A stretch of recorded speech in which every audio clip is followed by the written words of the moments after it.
Hey guys, welcome back to the channel. Today, we're starting part 1 of an awesome What If Deku ran a quirk trading shop for heroes story. If you want to see part 2, drop a comment below and tell me what you think. Don't forget to like, subscribe, and share. Now let's jump into the story. The door chimed as a new customer timidly stepped through. This one had her hair standing up in 2 antennae like rabbit ears, and was wearing a set over overalls with a bunny face on the stomach over a green shirt patterned with carrots. She also could not have been old enough to be in the double digits yet. The shopkeep leaned against the counter as the young girl sidled up and climbed a step stool placed for situations such as this. Well, hello there, little miss. Freckled cheeks pulled back into a warm smile, green eyes sparkling with enthusiasm. How can I help you today? The girl twisted her hands together. The ad in the papow said you can help me with my quirk. I can indeed. The proprietor motioned to a wall in the shop front that was completely made of glass, showing another room padded with foam on the walls, floor, and roof. If you'd like to step into that room, you can show me your quirk. Why do I need to go into the womb? Well, it's so nobody accidentally hurts anybody else when they show me their quirks. Don't worry, I won't be in there with you. I'll be on this side of the glass like anyone who wanders in will be. Okay, the little girl shuffled to the door set into the glass and pushed it open before going to the center of the room. Should I do it now? She yelled at the glass. The short man strolled out from the counter and gave her a thumbs up. It struck the little girl, now that she could see his whole body, that the man was very young, in fact. A teenager, probably. Regardless, she activated her quirk in the safety of the padded room. The shopkeeper nodded, a hand to his chin and his curly green hair bobbing, as the little girl turned completely inside out. It started at her chest, her ribcage ripping open, then her face and pelvis like a two-way zipper. The ribs led the way, circling to her back as her leg and arm meat folded along their creases. On the chest cavity, which rapidly filled with meat, organs hung like Christmas ornaments. The heart beat on the surface just as comfortably as it had in her chest. Her lungs and diaphragm actually seemed to expand more efficiently without a sheath of meat and bone to constrict them. Miles and miles of intestines circled the girl's body like the world's most macabre skirt. Her head seemed to retain its shape mostly. Instead of looking like it had reversed itself, as the man had witnessed, it simply looked to be sans skin, eyes and teeth open to the environment, and the whole thing backed by gray matter, quivering in the silence of the room. Surprisingly, the proprietor noted, there was not a single drop of blood spilled. That's great, dear. Can you turn back at will, too? The befleshed being's vocal cords vibrated an affirmative that she nodded along to before the whole gristly process repeated itself. The girl's mouth opened like a snake and her skull emerged from it like an alien's second mouth. The gray matter sked itself back through the back of the cranium, and the eyes slotted themselves into their sockets. There were wrenching cracks and a sibilant slithering sound as the girl's bones repositioned themselves and the flesh knitted back together. As a final touch, the clothes the girl had worn exuded itself from her skin as it revealed itself, keeping her young modesty. All right, I think I've seen what I need to. Let's go back to the counter, okay? The girl hummed an affirmative and pulled the glass door open to follow the young man back to the counter. The shock of green hair ducked under the countertop and came back up bearing a heft binder that he opened to a blank page. Now dear, can you tell me the name of your quirk? I think I got the gist of what it does when you demonstrated for me. The doctor caught it inside out. How apartment? The man muttered, scribbling the name at the top of the page and noting the details of what it did with quick sketches of the results on the page. Now, if you've come here, you maybe have an idea of what you'd like better. The girl brightened. Yeah. I wanna be 𝐒𝐭𝐚𝐲 bunny. I wanna be fuzzy and have big hops and big ears and a twitchy nose and I wanna eat 𝐒𝐿𝐴𝐷. As though to demonstrate, she began hopping on the ball of her feet in excitement. Wow! The man behind the counter laughed. You sure do know what you want. He began flipping through earlier pages of the binder. You might have to pick and choose which aspects you want. I'm afraid I don't have a straight-up bunny quirk. I've got quirks that will give you fur, quirks for large ears, and lots of different ways to give you big hops. Say, what do you plan on doing with this quirk? Any plans in mind? The girl put her hands on the counter. 𝐼𝐴 be a hero. 𝐼𝐴 jump on the bad guys and save everyone, and 𝐼𝐴 be called 𝐼𝐴 because 𝐼𝐴 jump higher than the moon. Wow! That's a great dream. And I think I have the perfect quirk for you in that case. The man opened a page that showed an androgynous mannequin drawing with kangaroo legs. He smiled sheepishly. I'm afraid it's not quite rabbit legs, but they should give you the hops you're looking for if you train them hard enough. And he winked at the little girl who giggled at his antics. Kangaroo kicks are powerful enough to knock any villain out cold in no time flat. I love it. Can we do it now? Of course we can. And, you know my price. A quirk for a quirk. An even trade. That's right. You're so smart, I'm sure you'll be a great hero. Now, the man strolled out from behind the counter and stood next to the future 𝐼𝐴. He bowed and held out his hand. May I? The girl put her hand in the man's and immediately felt faint. She steadied herself on the counter as she felt and heard an odd shifting sound from her lower body. sh. The man holding her hand stroked her hair between the gelled-up ears. It's almost over. Just a few more seconds. There. Go ahead and look down. See 𝐼𝐴 debut. The little girl did look down, where her overalls felt odd and tight, and was delighted to see clawed, fuzzy digitigrade legs peeking out from oddly bent legs. She tottered down the step stool and took a few laps around the shop, re-finding her balance on new legs. Well, how do they feel? They feel weak. I flew on the playground and my legs got cute and don't wanna move but without the hurting. And you know what they say when that happens. Just keep walking, it'll come back to you. I know. Thank you, Miss Stu. It's my pleasure, 𝐼𝐴. Now, you better get going. I bet you didn't tell your parents where you were going, did you?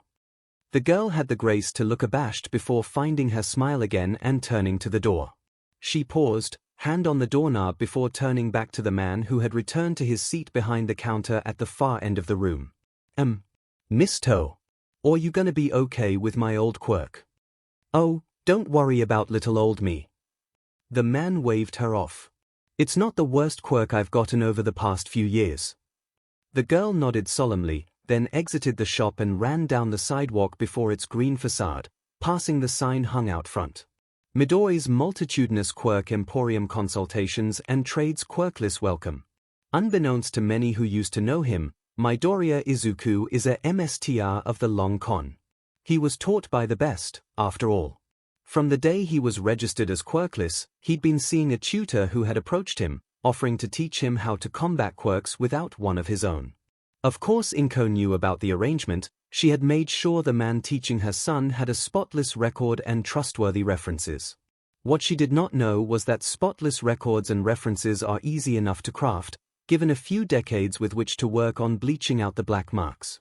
It was a very short few years before Izuku-sensei knew that this quirkless wonder must be made his successor, for his analytical mind, his flexible thinking, and his utter devotion to whatever cause he picked up. So he began preparing the young boy to inherit his final power. He knew that his time was fast approaching its end as both himself and his rival power began to stagnate under the weight of age. 5 years were spent by this sensei poisoning Izuku against heroes. He brought together the sprightly young man and the man-child Tomura Shigaraki, abandoned by heroes and society alike for his quirk. Sure enough, under sensei's careful guidance, Izuku began taking on a more serious mien, acting aloof to heroes and their work. Sensei knew that his successor would not only be inheriting his work, but his business ventures he used to stay afloat as well, and so Izuku began studying business instead of the heroics that he had pined for as a child, and pursued in other lives in the multiverse. Then came that fatal day. Sensei had revealed the nature of his quirk to Izuku, all for one. A quirk that let him take the quirks of others and hoard them to himself or, alternatively, bestow them on others. And upon Midoriya Izuku did Sensei bestow all for one and all of the quirks he had stockpiled for decades except for the quirks he needed to stay alive, and most importantly, put on a good show for his final showdown with the counterpart to his quirk, One for All. Izuku took all for one, its stolen quirks, and Sensei's business ventures, and disappeared. The villains' alliance was left headless, and no matter how Shigaraki maneuvered without the support of Sensei's vast network of businesses and moles, the villains' alliance could not muster up the strength for any more displays of power, instead moving through the shadows to consolidate power. Their secondary objective: find the man who had been promised to bring them to new heights and cast down the heroes and make him pay for his betrayal. But this is not their story. Not entirely. No, this is the story of a small business that had opened up in a discreet shopping district in the middle of the city. A small, green-fronted store with a modest sign espousing its name and vocation. The last refuge for Midoriya Izuku and his mother away from those who would search for them and drag them back into the public eye. It had taken months, but it was finally done. The last paper had been signed, the apartment had been vacated, and Midoriya Izuku had officially dropped off the grid. Instead, Midori Zuko lived in a flat above the quaint shop he had opened in the city center. An outsider might look at his policies and scoff that he would never stay in business. His counseling services were offered at rock-bottom prices and, for those in the know, the quirk for a Quirk-Trading policy was unsustainable. Further, he could not be more than 16 years old, too young to be a qualified counselor. Under the surface was a different story. The assets that Izuku had seized from All for One were more than enough to fund a much more opulent lifestyle, enough to offer his services at what others would see as a catastrophic loss. There were some legitimate concerns about his qualifications, but part of Sensei's training had been learning about quirks, their applications, and how they affected their users to prepare him for taking and using them himself. The rest of his ability came from his own overactive sense of empathy. Sensei had thought he had been subtle with his hints at the quirk he was planning to bestow upon Izuku, but he had not counted on Tomura. Shigaraki was a colander when it came to vital information. Secrets leaked out of his mouth as he spoke. When the man-child had bragged about Sensei's quirk to his young compatriot, Izuku had thrown himself into the facade to please them. And now it was all done. Izuku had All for One with a slew of other quirks and his own shop, and the villains' alliance had nothing. The sign had been made possible by one of the quirks Izuku had. An obfuscation quirk that wiped the words on the sign about the Quirk-Trading aspect of his business from perception unless one knew what to look for, and the young man was very careful in his release of that information. Sensei's network of informants and contacts made finding those who would benefit from his services a breeze. In fact, Izuku was anticipating his first customer already. School was about to begin again. If Izuku had begun going to high school instead of being privately tutored by Sensei, he would be in second year like his peers, and like the client he was expecting. The door chimed a cheery bing-bong as it opened, and a lanky teenager with a shock of light purple hair and severe eye bags slumped through the door. "Hello," Izuku chirped, a brilliant smile on his face. "Welcome to Midori's quirk counseling. How can I help you today?" "Hey, I set up an appointment yesterday. It was recommended I get some counseling for my career." The teen scratched at the back of his neck listlessly. "Yours was the only business in my price range." "Excellent. I am glad you've chosen me to help your future. If you'll follow me into the office." "Wait. You're the counselor. I'd expected someone taller." Izuku smiled sheepishly. "I assure you, I may be young but I am completely qualified to aid you in your troubles." The new customer sighed and shrugged. "Guess I don't really have a choice." "Great." The two filed into a room off of the main shop front, decorated with a couch and several bean bags and chairs strewn about the floor. The walls were adorned with paintings as though the room was located in a green jungle clearing, and shelves held plush toys of jungle animals to aid in this theme. "Go ahead and sit where you want." Izuku motioned to the seats. "And go ahead and introduce yourself so that we can get started." "All right. I'm Hitoshi Shinsu." Shinsu introduced himself as he grabbed a leopard doll and fell into a bean bag.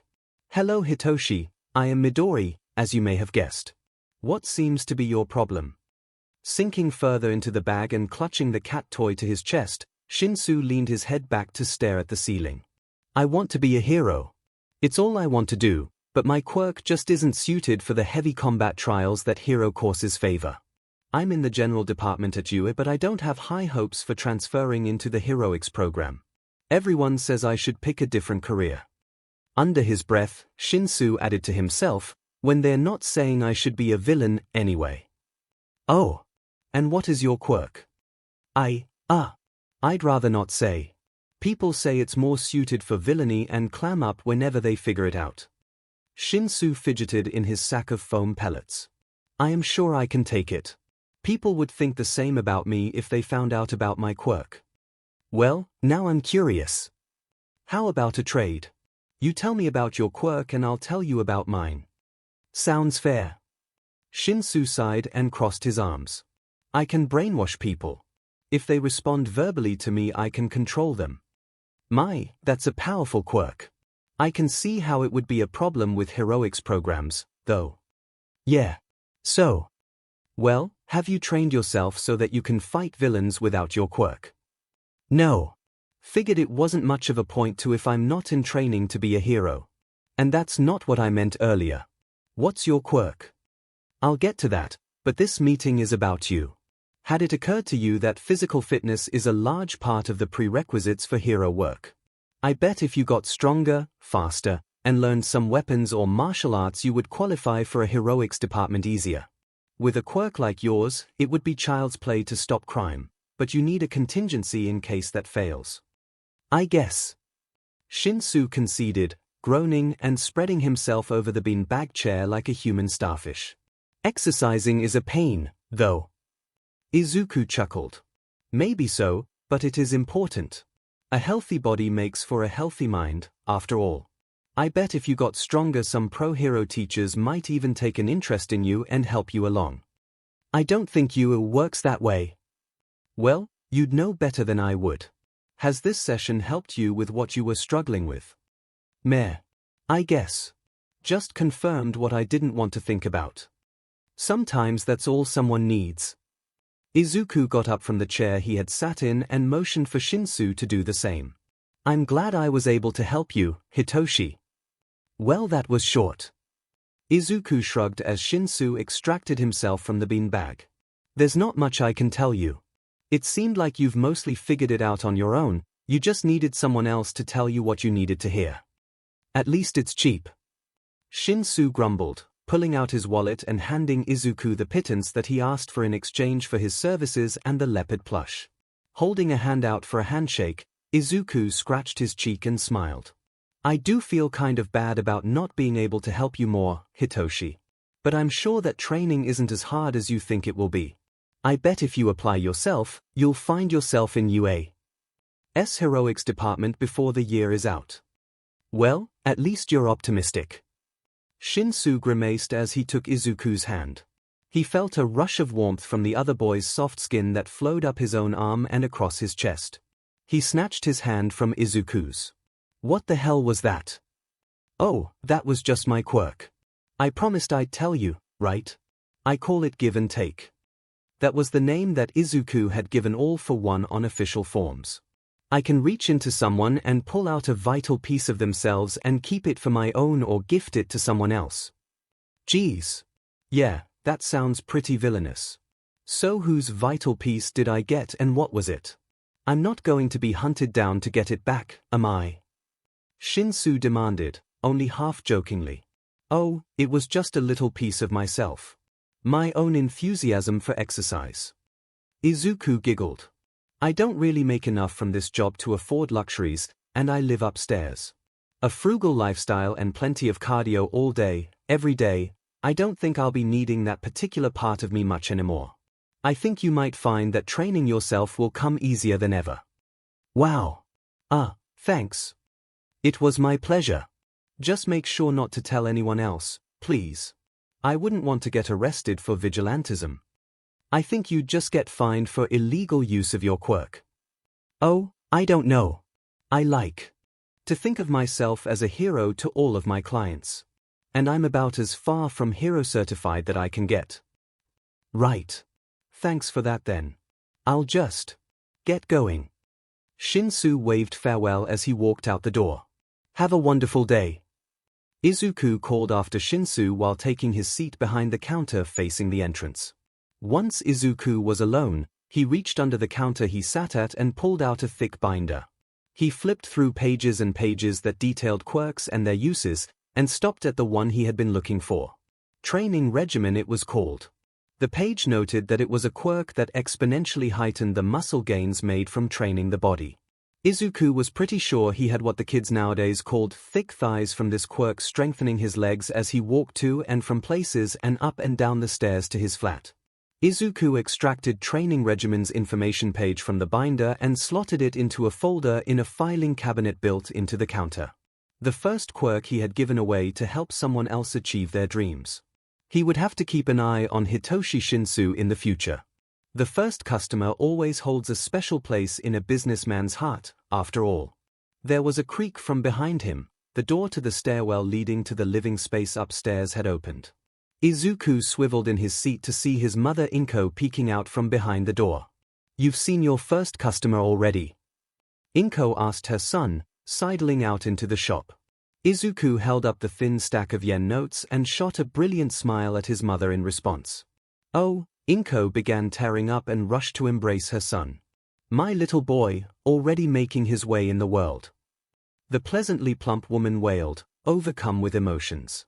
"I'm so proud of you, Izuku." Mom. It's okay. And remember, I'm Zuko down here, right Tenko?" Right, Tenko nay Inko sniffled. "It's just, so much has happened. I know you handle everything, but it's still my name on the papers and it's all so overwhelming." That was a workaround that Izuku was not very proud of. As a minor, he had been required to have his mother sign as the official owner of the property and business, meaning she would take the fall if he ever messed up. Izuku was determined to rectify the situation as soon as he was of age. The door chimed again, which struck Izuku with a discordant note as he was not expecting anyone else to come in for at least another hour. He turned his head to take in the entrance as Inko tensed her arms around him. A trio of thuggish men had filed into the shop front. 2 hefted metal bats, and the third at the head of the group had the head, tail, and scales of a lizard. "Mom," Izuku murmured. "Go back upstairs. I'll handle this. Be careful." Inko placed a kiss onto her son's forehead as she felt herself being cloaked by Izuku's obfuscation quirk. It had been a big enough shock when she had learned about her son sensei's quirk and villainous background.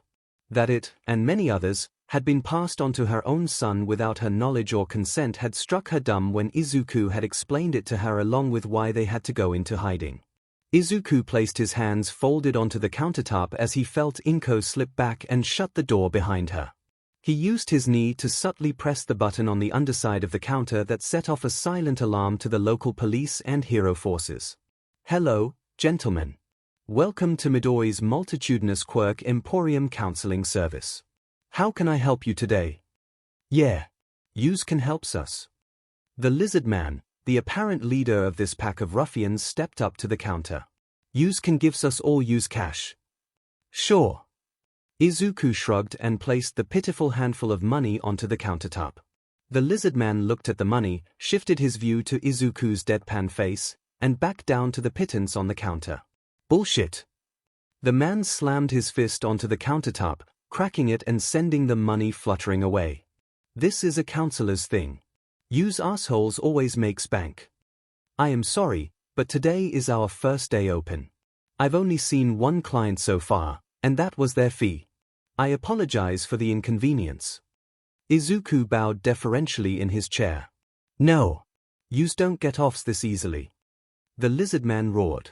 One of his other thugs turned and locked the door behind him. "We's gonna take our haul from yous even if it's gotta be in property damages. I likes this glass rooms yous got here's," one of the bat-wielding maniacs commented, strolling over to the mentioned glass wall. "Would's be ashames if somethings were tar happens to sit." He took a long wind-up before swinging his bat with all of his might at the glass. The almost comical boy-wowing that resulted shook the man to his bones, the bat rebounding off of the glass and carrying him into a spin. The glass was none the worse for wear. That specialty anti-shatter, reinforced glass. I wouldn't try that again if I were you. Also, if I were you, I'd also walk right back out of that door. If you continue, I will be obligated to defend myself and my property," Izuku said, sighing as he stood from his chair. He was immediately hefted onto the counter when the lizard man grabbed him by the collar and dragged him face to face. Oh yes. And what are yous gonna do about it? Well, to start with, Izuku began, reaching his hand for the lizardman's arm, but he was interrupted by an enthusiastic voice from right behind him. He won't have to do anything. Why? Because I am here. The boisterous voice shouted. Izuku was surprised when his vision was eclipsed by an arm that seemed to have sprouted from his face that socked the lizardman, holding him up hard enough to make him let go of his erstwhile victim and be sent flying across the room. Without the villain's hand to hold him up, Izuku fell backwards into someone's chest. They wrapped an arm under his armpits to keep him from falling further. Izuku noted that the arm they held extended where his head used to be had slid right through his head as though it wasn't there. Looking up, Izuku was met with a reflective blue visor with cheek guards below, a cowlick of bright, blonde hair, a red cape fastened to clasps at the shoulders, and a large number 1,000,000 across his chest. "Fear not, citizen," the hero assured Izuku as he set him down on the ground. "𝐼 will take care of these thugs." 𝐼, in a show of intimidation, proceeded to stride through the counter as though it had not been a solid object. Or, Izuku thought to himself, as though he had not been solid. Of all the heroes to come to my aid, it had to be the one with the greatest claim to be my rival out of anyone else in the city. True to his word, 𝐼 made short work of the villains. Their bats passed through him harmlessly and he dispatched them with light taps that nonetheless sent them crashing into walls. Even when the lizardman picked himself back up and launched himself at the hero, he flew through him and face first into the glass wall, knocking himself unconscious and leaving a grease print in the shape of his snout on the glass. With all three robbers unconscious, 𝐼 grabbed a coil of oddly golden rope from his waist and tied them all together before standing back and clapping his hands together to signal a job well done. He then walked to the front door, unlatched it, and motioned the policemen that had stationed themselves outside to take their prisoners. Business taken care of, he turned back to Izuku. "Well, I hope you aren't hurt, young man." No. I'm fine. Thank you for coming to my aid." Izuku bowed to the newest vessel of One for All. 𝐼 chuckled good-naturedly and ruffled Izuku's hair.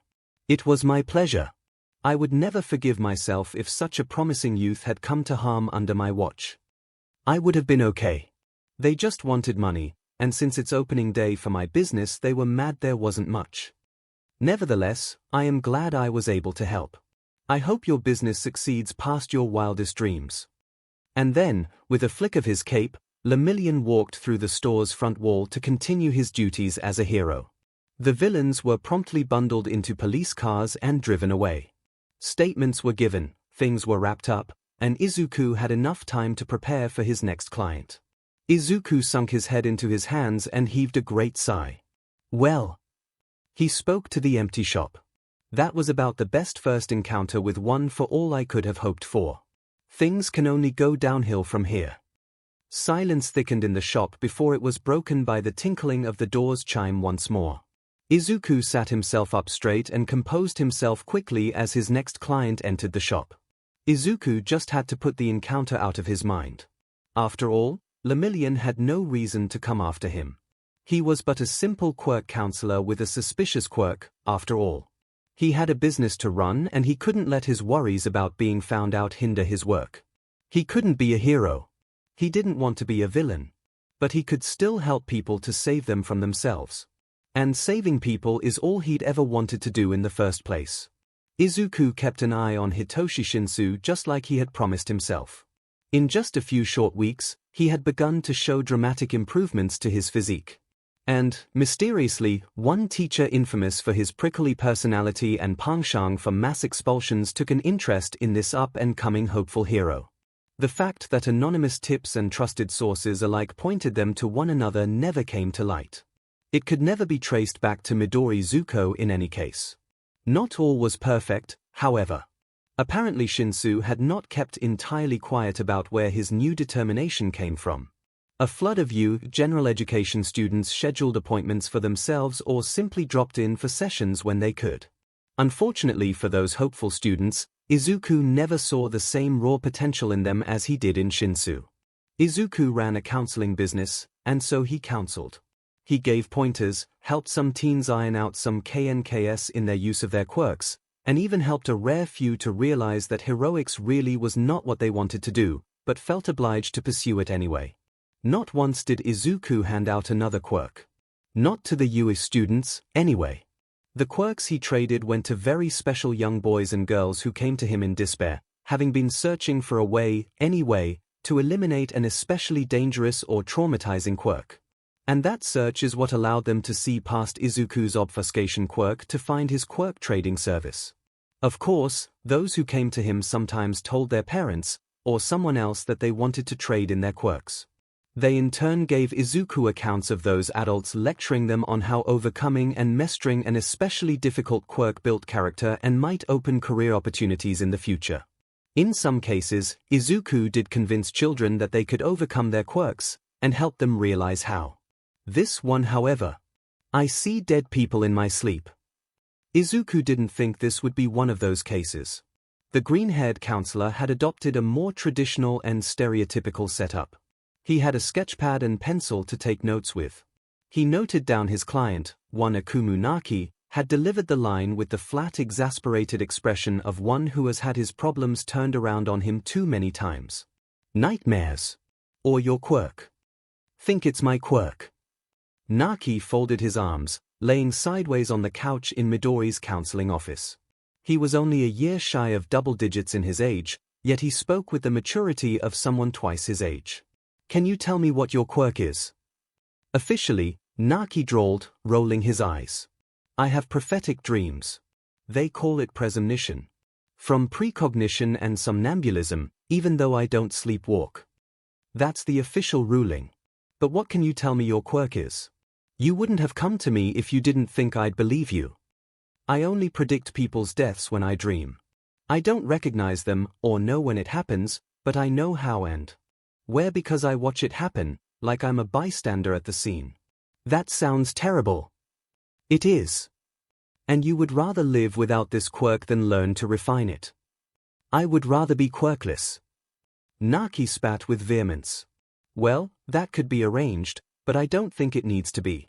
What do you want to do with your life? Sleep soundly. Wake up refreshed. Izuku grimaced. I meant long-term goals. Have you given thought to a profession you might like? Naki shrugged. I dunno. Kinda want to be a doctor. Save people from dying instead of just watching them die. That's a noble goal, Akumu. But doctors see people die, too. They can't save everyone. I know. Naki shrieked, sitting up, the beginnings of tears in his eyes from being overwhelmed with frustration. I know I can't save everybody. But at least. Naki began hiccuping through his tears. If I was a doctor I could help people and no it tried to stop it first instead of being useless. The boy screamed the last word, his voice cracking with emotion before collapsing in on himself, trying to suppress his sniffles. Hey. Izuku abandoned his pad and chair as he went to kneel by Naki's quivering body. I didn't mean it like that. I just wanted to make sure you knew what you were getting into. Everybody's always telling me that. Naki chokes on his sobs. I wanna save people. Even if it's not everyone, okay. I got it. Do you mind if I touch you? I just wanna rub your back. Naki stifled his instinctive refusal before nodding miserably. Izuku began running his hand up and down Naki's back and running his fingers through his hair. After a minute, Naki latched onto Izuku's shoulder and pulled himself to sniffle into the teen's neck. Izuku began crooning an old melody his mother had used to hum to him when Kaken's bullying had begun to push him over the emotional edge early in his life. When Naki had cried his tantrum out, he still clung to Izuku, who began running his fingers over the distraught boy's scalp. I want to help, Naki. I can take away your nightmares, give you something else that will help you save other people. Do you want that? Naki grunted a non-verbal affirmative, wiping his nose and face across Izuku's sleeves and slowly beginning to recover from his breakdown. Okay. You're going to feel very tired for a few moments, okay? But it'll pass soon enough. Izuku placed his hand on the back of Naki's head to initiate the skin-on-skin contact that he needed to activate All for One. Through his hand, Izuku could feel Naki's quirk in a metaphysical place in his mind, like a dark ocean within the boy's mind. It rose during sleep and fell with consciousness, but it was always there, lurking in the back of his mind. Izuku had no doubt that as Naki grew older, this quirk would have grown in power until it swallowed the boy, even wakefulness not being respite from its torturous visions. Definitely not a quirk for a young boy to have to suffer through. Izuku drained that ocean of dark visions away from Naki's mind into his own.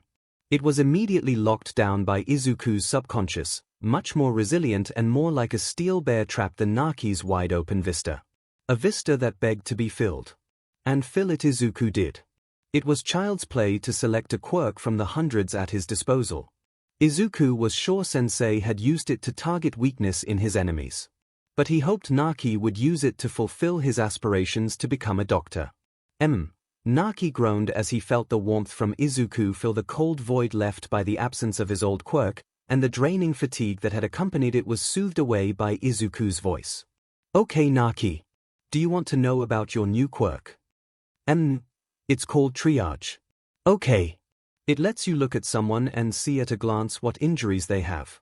You have to activate it, though, by concentrating, so don't worry. You won't be subjected to everyone's trauma all the time. Only when you want to." "Okay." Wide-ish Naki snorted a nose full of mucus back into his sinuses with a horrific snork. "Why did you give me triage?" "Well, you want to be a doctor, right? This quirk will let you immediately see what is wrong with patients. But you can't cheat all the time." Izuku grinned and ruffled his young client's hair. "I'm sure it won't work on the training dummies in medical school. So you had better study hard and make sure you can be the best, most saving peopleist doctor you can be, okay?" "MK." Naki sat leaned back against the couch cushions, Izuku still kneeling in front of him. A thoughtful look overtook his red and puffy eyes. "What'll I tell my mom and my dad and my doctor about my new quirk?" "That's a good question. Tell them the dreams were just triage manifesting itself subconsciously. But then you saw someone get injured and you wanted to help them, so it activated. And now that you know how to use your quirk, it won't try to express itself in your dreams." "Whoa!" Naki breathed. "That's real smart, Mr. Midori. I'm sure you'd have come up with something smart too, Akumu. After all, you have to be real smart to be a good doctor. Are you going to be a good doctor to be Akumu?" "Yeah." Naki nodded, his smile much more resembling the earnest eagerness that matched his age than the cynical grimaces he had made before. Izuku felt his chest swell with pride as he watched Naki dash out the door. That feeling was immediately squashed when, as the door closed, he heard some very familiar swearing coming his way. "The F is that brat running from?" "I dunno, man, but it sure looked like he came from that place you're supposed to go." "Effin, shut the F up, goddamn shitty hair. I'm going into I." He was so shocked, in fact, that Bakugo Katsuki shouldered his door open before he could react. Bakugo was shocked as well. He took one look at Izuku, shook his head and rubbed his eyes into his fists before taking a second look. Luckily, Izuku had gotten over his shock with enough of a head start that he utilized the second Bakugo's eyes were off of him to quickly activate Flesh Mask, a quirk that let him arrange his features. With some quick tweaks to his bone structure and hair color, he made a passable stranger for Bakugo to look at. "Dude," said someone from behind Izuku's old-school bully. The teen could see spikes of red hair poking up over Bakugo's shoulder. "What's up? You're acting like you just saw a ghost." Bakugo took a moment to scrutinize Izuku's new face before shaking his head. "Nothing. It's just this guy looks like someone I used to know. I'm told I have a plain face. I get that. I know someone who looks like you sentiment a lot." Izuku, now Zuko, grinned sheepishly before transitioning into a probably forced winning smile. "Welcome to Midori's multitudinous quirk emporium. How can I help you today?" That set Bakugo's eye twitching. "I don't need help, you thing dash." A cough behind the explosive teen brought his tirade up short. "I dash." He took a deep breath and tried again. "I was told I need advice dash." He ground the word out between clenched teeth. "About some school stuff." "And I heard dash." The voice behind Bakugo cut in as the other teen muscled forward past Bakugo, revealing an earnest, angular face full of sharp teeth and topped by a craggy mountain of red hair. "That this place is great. Definitely worth more than the price, they say. So I made him come. Well, I'm glad my services come with such high praise. But I'm afraid the policy is that I can only help those who want to be here. If someone is being pressured to come to me, then I can't in good conscience give them advice that they don't want. Please take the bait. Please take the bait. Oh God, please take the bait and go somewhere else. No, Bakugo huffed several breaths before he folded his arms defensively and pouted into a mumble. I do need help. Holy SHT, Bakugo asked for help. What has 𝐻𝐸 done to him? Immediately Izuku's mind threw together a montage of the USJ incident, the camp he'd been kidnapped at and the resulting downfall of All Might, who Izuku knew Bakugo idolized, and all of the other stresses of being in Japan's top heroic school. Oh. Right. Well, in that case, please step into my office. Izuku smiled, and he hoped it was good-naturedly. If Bakugo was willing to make the first step, even if he used someone else's prompting to take it, then Izuku could not help but meet him halfway. The two stepped into Midori Zuko's jungle-themed office while the other team took a seat in the storefront. What the F kinda grade school bullshit is this DMN office? Bakugo muttered to himself as he snatched a lizard plush from one of the wall's shelves and plopped himself into an especially large and soft beanbag chair. Does it make you uncomfortable? We can relocate to my personal office if you'd like. No, fuck off, this is fine. All right then. To start with, can you introduce yourself? Yeah, sure. Bakugo hooked a thumb into his chest and gave a very practiced vicious grin. I'm Bakugo Katsuki, the next #1 hero. My, that's a lofty goal. You must be quite confident in yourself. Yeah, I'm kind of the best, and everyone in my class knows it. I see not much has changed since middle school. So then what seems to be the problem, Mr. Bakugo? It's, for the first time Izuku had seen, Bakugo faltered. I need a hero name. Every one I come up with gets vetoed by everyone else. I see. So you want suggestions for a hero name? Yeah, kinda. I'm stuck on Baron of Explodikills, or maybe King of Explosive Murder.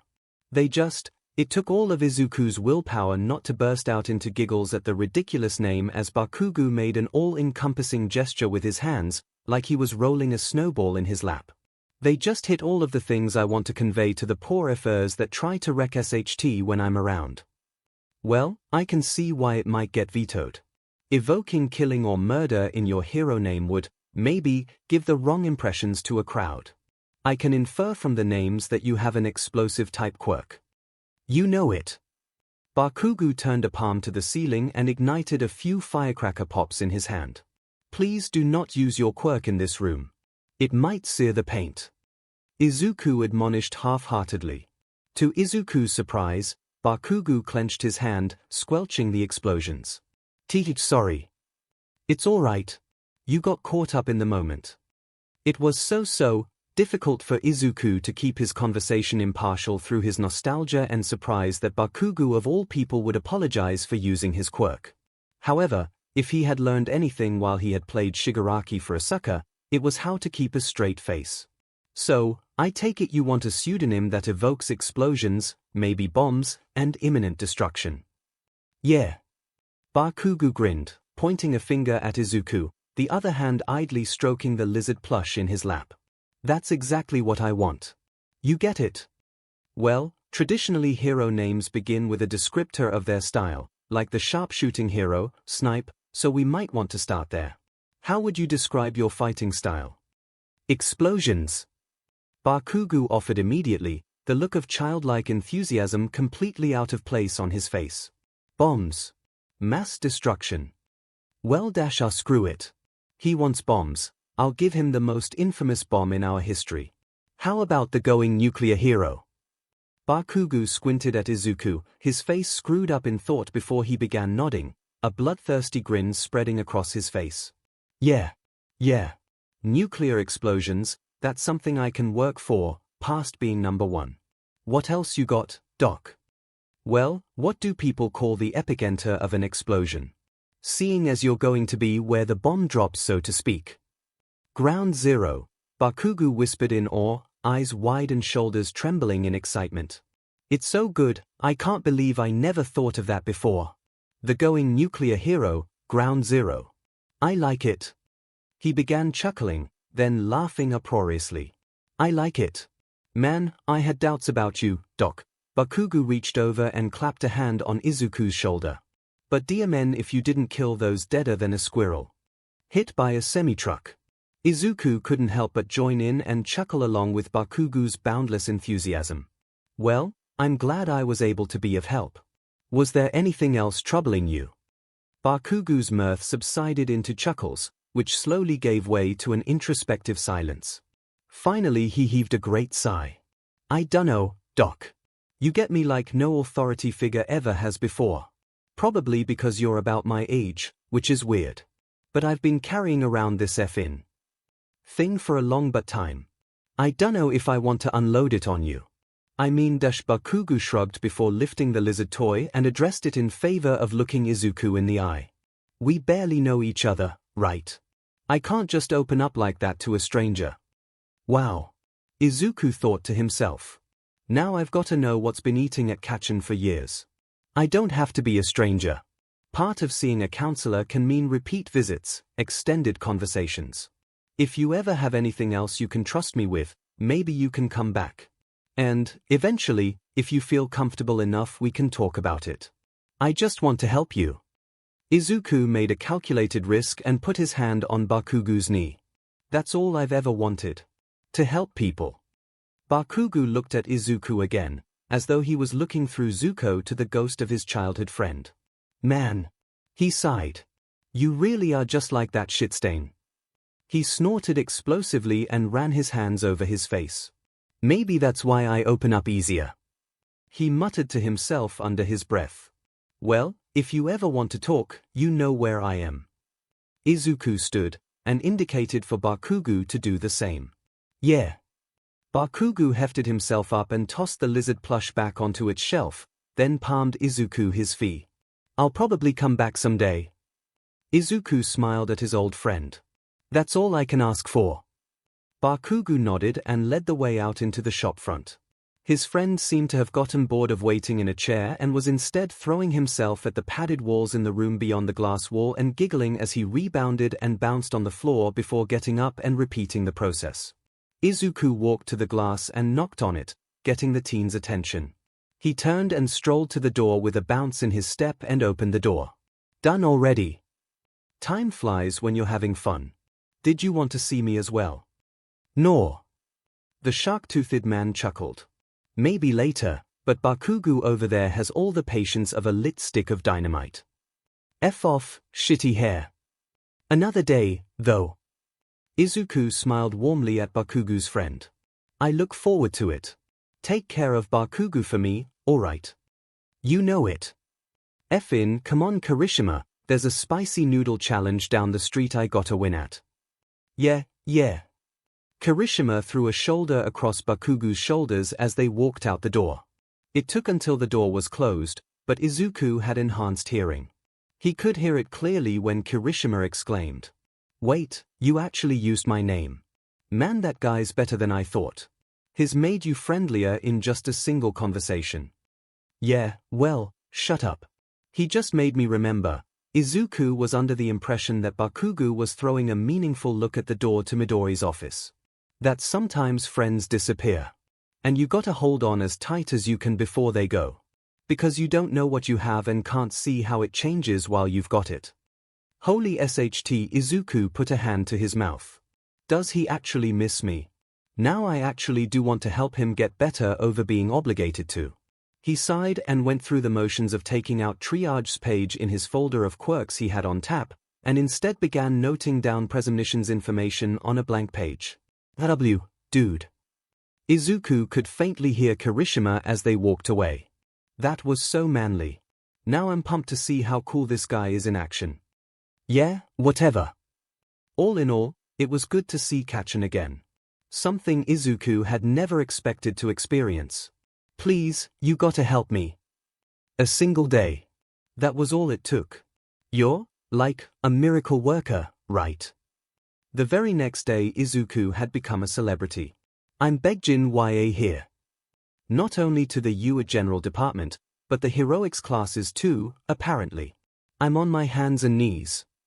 Izuku, now having to permanently wear his Zuko face because of Bakugo and Kirishima's hyping him up past what the general student spoke of, heaved a sigh internally, and externally kept up the facade of a patient smile. Of course I'll help you. There's no need to beg. Izuku smiled down at the short boy with a series of large orbs growing out of the top of his head. Oh! The boy stood up from his groveling position. He had thrown himself onto Izuku's shoes as soon as he had opened the business for the day and started begging without preamble. Izuku shepherded the diminutive teen into his study. He noted that the plush toys and bin bag chairs were strangely popular with the notable U students as his newest client jumped up to snatch a toy fish from a shelf and buried himself in the biggest, softest bin bag he could find. I'm Minoru Mineta. The grape hero in training introduced himself. I need relationship advice. Izuku could practically feel the comedic anime-style sweat drop on the back of his head. I'm a quirk counselor, not a relationship consultant. Yeah, but you're, like, an actual miracle worker. And you promised me you'd help me. I guess I did. I just can't promise that my advice will be as useful as it would be if I were talking about quirks. That's fine, that's fine. Mineta waved his hand at Izuku, before pausing and putting it down. Actually, part of it is related to my quirk. I can pull off the sticky ball on my head and stick them to other stuff, and how sticky they are depends on how healthy I am. Fascinating. Izuku commented, scribbling on his notepad. The thing is that they get extra sticky if I'm feeling, pent up. Izuku raised an eyebrow. When I've got that itch. Pitching a tent. Pining wood. When I'm standing at attention. Waiting to get into the bone zone. When I've got an irkton. SXL frustration, yes I understand. Izuku cut in. Do you know why your state of RLL affects you quirk? I think it's because when I'm healthier my body does. Like processes easier. Mineta scratched at one of his hair spheres. Like making ATP and oxygen exchange and stuff. So the more work my biology is doing, that translates to my quirk stickiness. You've put a lot of research into this, it seems. Shia. It's my quirk, why wouldn't I? Mineta crossed his arms, pouting. Fair enough. So way I figure, the more work my organs are doing, the stickier my ball. Please don't phrase it like that. And ectons are just a bunch of organs working in concert, right? So that's why my quirk gets more effective the more turned on I am. While that is illuminating, what does this have to do with your, relationship problems? Izuku coughed, uncomfortable treading on unfamiliar territory. Look, I'm not gonna sugarcoat it. I'm a pervert.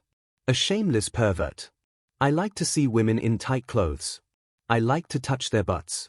If I can peek at a woman in her skivvies, I will gladly brave the consequences to do so. Mineta began to get a faraway look in his eyes and started drooling. I am obligated to inform the justice system if you confess to a crime here. Whatever, I've never managed it before for real, anyway. Just so long as you're aware.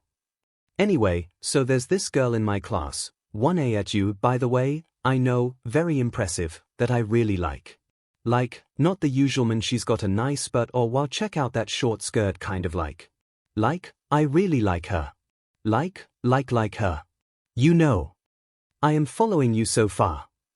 But I'm pretty sure she hates me. Gosh, I wonder why. I mean, I try not to perv on her like I do all the other girls in class. Try to respect her boundaries and all that. But she just sees me ogling other women and takes offense anyway. And I can't just stop, either. For one, if I did, I just wouldn't be as effective as a hero because I wouldn't be getting that extra organ STMLTNU. For two, it's such an ingrained habit that it would take so much effort to break that I might fall behind in my studies. Rank 9. By the way, very impressive, I know. And 3, I don't know if I would actually stop if I did end up in a relationship anyway. So I really haven't seen the point in backing off, even though it makes her hate me. I see. Izuku was beginning to have doubts that he could actually help Mineta. You can't help someone who doesn't want saving. In that case, why have you come to me? Well, the thing is, I know that if I keep up the way I'm going, I'm gonna get arrested for sexual harassment eventually. I said I hadn't seen the point in stopping before, but the more I learn about being a hero, the more it makes me realize that I need to mellow out. That is quite admirable. If you don't mind me asking, what made you want to be a hero to begin with? Izuku asked, anticipating another pervy answer. Well, at first it was because I thought heroes were cool just because they were heroes.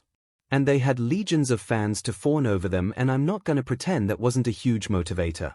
But I've started to realize that people aren't cool because they are heroes. Mineta looked down at his hands, squeezing them tight. People are heroes because they are cool. And I want to be cool.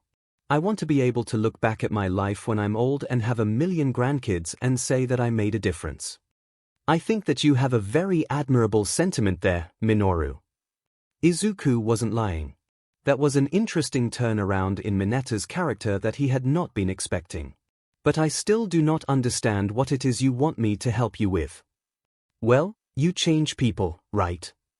Mineta looked up quizzically. Like, you motivated that Shinsu dude to exercise, and a bunch of general ed kids decided to change career courses after seeing you. And for God's sake, you managed to take the most abrasive personality at you and round off a few harsh corners. I figured if anyone could make me want to change, it'd be you. I'm afraid that's not quite how it works. Izuku sighed. He briefly wished he wore glasses so that he could remove them and fold them in his lap like a stereotypical psychiatrist. I can only facilitate people who already want to change, and give them suggestions on how to do so. I can't make anyone want to change themselves. I don't get it. Mineta said blankly. Alright, it's like this. Izuku scrambled for an easy analogy. My patients are like people with houses that need remodeling, and I am the contractor in charge of coordinating it. My patients come to me with what they've already got and tell me how they want to be changed, not only how the project will start but also how it will end up. I can draw up the plans, recommend builders, and facilitate the transition, but I cannot take that project and do it myself. So, if the others were consulting you on the how, what makes me different? Continuing with the contractor analogy, you've brought me a project and said you want it changed, but haven't specified how you want it changed or what the final result will be like.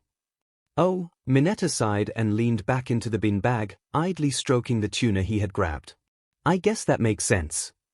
Don't get me wrong, I do want to help you. But until you can tell me what your end goal is, I'm afraid all I have to offer you are platitudes and an open ear to talk to. Okay. Then, maybe, can you tell me how to get girls to like me? 𝐒𝐻. Izuku smiled sheepishly and rubbed the back of his own head. I'm afraid I don't know much about women. Just some common sense things. Hey, I'll take anything I can get at this point. Mineta shrugged. Well, if you say so. To start with, I'd tone down how open a pervert you are. What? I thought it was endearing to be so open about it. Mineta looked comically offended. It may have been when you were younger, but it just gets creepier and more unacceptable as you grow older. I'm not saying to stop. Whatever it is you usually do, but just don't advertise it so loud. I'm sure when you're not openly harassing people, they will find you more approachable. Oh. Yeah, I can do that. That's good. Take it one step at a time. Something else you could do is, instead of drawing attention to yourself and your actions, let your actions speak for themselves. You're very smart, Mineta. Rank 9 of the first class in the toughest high school in Japan. That's something to be proud of in itself. That's true. So basically what you're saying is that I need to act like a real person instead of a GG character in a manga. I suppose that's one way of looking at it, sure. Well, why didn't you just say so? That makes it so much easier to understand. Oh, you know, Izuku chuckled nervously to himself. It's better if you come to the conclusion yourself. You internalize it better that way. It definitely was not because Izuku had not thought of phrasing it so simply. Not at all. That makes sense. Mineta shrugged, hopping off of the bin bag chair he had occupied, leaving a small dent in the fabric. Thanks, Mr. Midori. I think I get what I need to do now. He said, jumping to put the fish plush back onto its shelf. Then I have done my job. If you ever have any questions about your quirk, keep me in mind. Cool. Man, now I've got to change my costume, too. Oh. What's wrong with it? Well, when I designed it, I was thinking about how popular younger people have been getting. Like, all the top waifus and husbandos in anime recently been borderline pedophilia. So I figured if infantilization is what everyone's into, I'll wear a diaper. But yeah, since I'll be trying for a more mature look, the diaper has got to go. Well, that's good. I'm glad you're taking the steps you need to better yourself. Mineta bid Izuku farewell with a stack of yen and a wave, and Izuku collapsed back into his chair behind the counter. What a weirdo! Izuku muttered to himself. He settled himself in for a long, slow day. It was a Friday, and Izuku saved Fridays for drop-ins. He did not schedule appointments for Fridays if he could help it, and so he never knew what would be on his plate those days. Apparently this week he was in for a mass villain attack. 𝐒𝐭𝐚𝐲 came bursting out of the door to the flat with a panicked look on her face. Izuku! The news said there's a mass of villain attacks rolling down the street. It's a mob. Izuku sighed and calmly took his mother by the hand. All right. We planned for something like this, didn't we? Right. 𝐒𝐭𝐚𝐲 took a few deep breaths. Right. Safe room. I think that the situation calls for it. Izuku led his mother into the personal office that stood behind the third door on the back wall. Once she was inside the drab-gray room full of filing cabinets, a computer, printers, and lined with closets and refrigerators, Izuku fished a small key out of his pocket and turned it in the lock as the door shut. There was a subtle grinding noise as the office sunk into the basement of the building. Izuku was confident that the subterranean position, reinforced with several layers of different metal composites to foil a plethora of digging, teleporting, and vision quirks, would protect his mother. The plan was simplicity itself. With 𝐒𝐭𝐚𝐲 protected in the safe room bunker, Izuku could do as he wished without worrying for her. Of course, Sensei had never managed to quell Izuku's intrinsic instinct to save people. He just made it significantly more complicated to act on. Izuku activated Flesh Mask for the second time that day and transformed into a tall, gaunt man with shaggy black hair and a certain angular sharpness that suggested a more cartoony profile. He then utilized one of Sensei's most metro quirks. Clothes Beam instantly altered what someone was wearing into something else. Sensei had most likely grabbed it from the green, plant-like man it had belonged to in anticipation of having to fight Best Jeanist. In this case, Izuku clad himself in a spandex loincloth, mask, gloves, and not much else, showcasing the skeletal body he had chosen. Izuku might have felt self-conscious if he were to wear this sort of costume in his natural body, but as this was merely a constructed persona to put on, he did not mind the breeze caressing his ribcage. Izuku strolled himself down the deserted avenue that his shop sat on, facing the tide of small-time villains, gangsters, and thugs that bore down on him. He saw detachments of people break into the stores they passed while the main mass approached like an avalanche of flesh. Knowing he needed to grab their attention, Izuku activated a quirk called Menace. Cloaked in an aura of fear and despair, he stalked forward. The tide of villains slowed, and eventually came to a stop in a wall hundreds of bodies deep facing the one skinny man who dared to oppose them. What's this, then? A large man with a protruding belly and vicious cleaver in one hand stepped forward. The heroes think they can stop us with one man. They must hate this district and want us to wreck it. No, Izuku said, his voice carrying unnaturally thanks to Menace and pitched low by Flesh Mask. The heroes won't punish you like you deserve. Violent trash like you should just be washed away by the tide. When the police find you, tell them Clippeth sent you.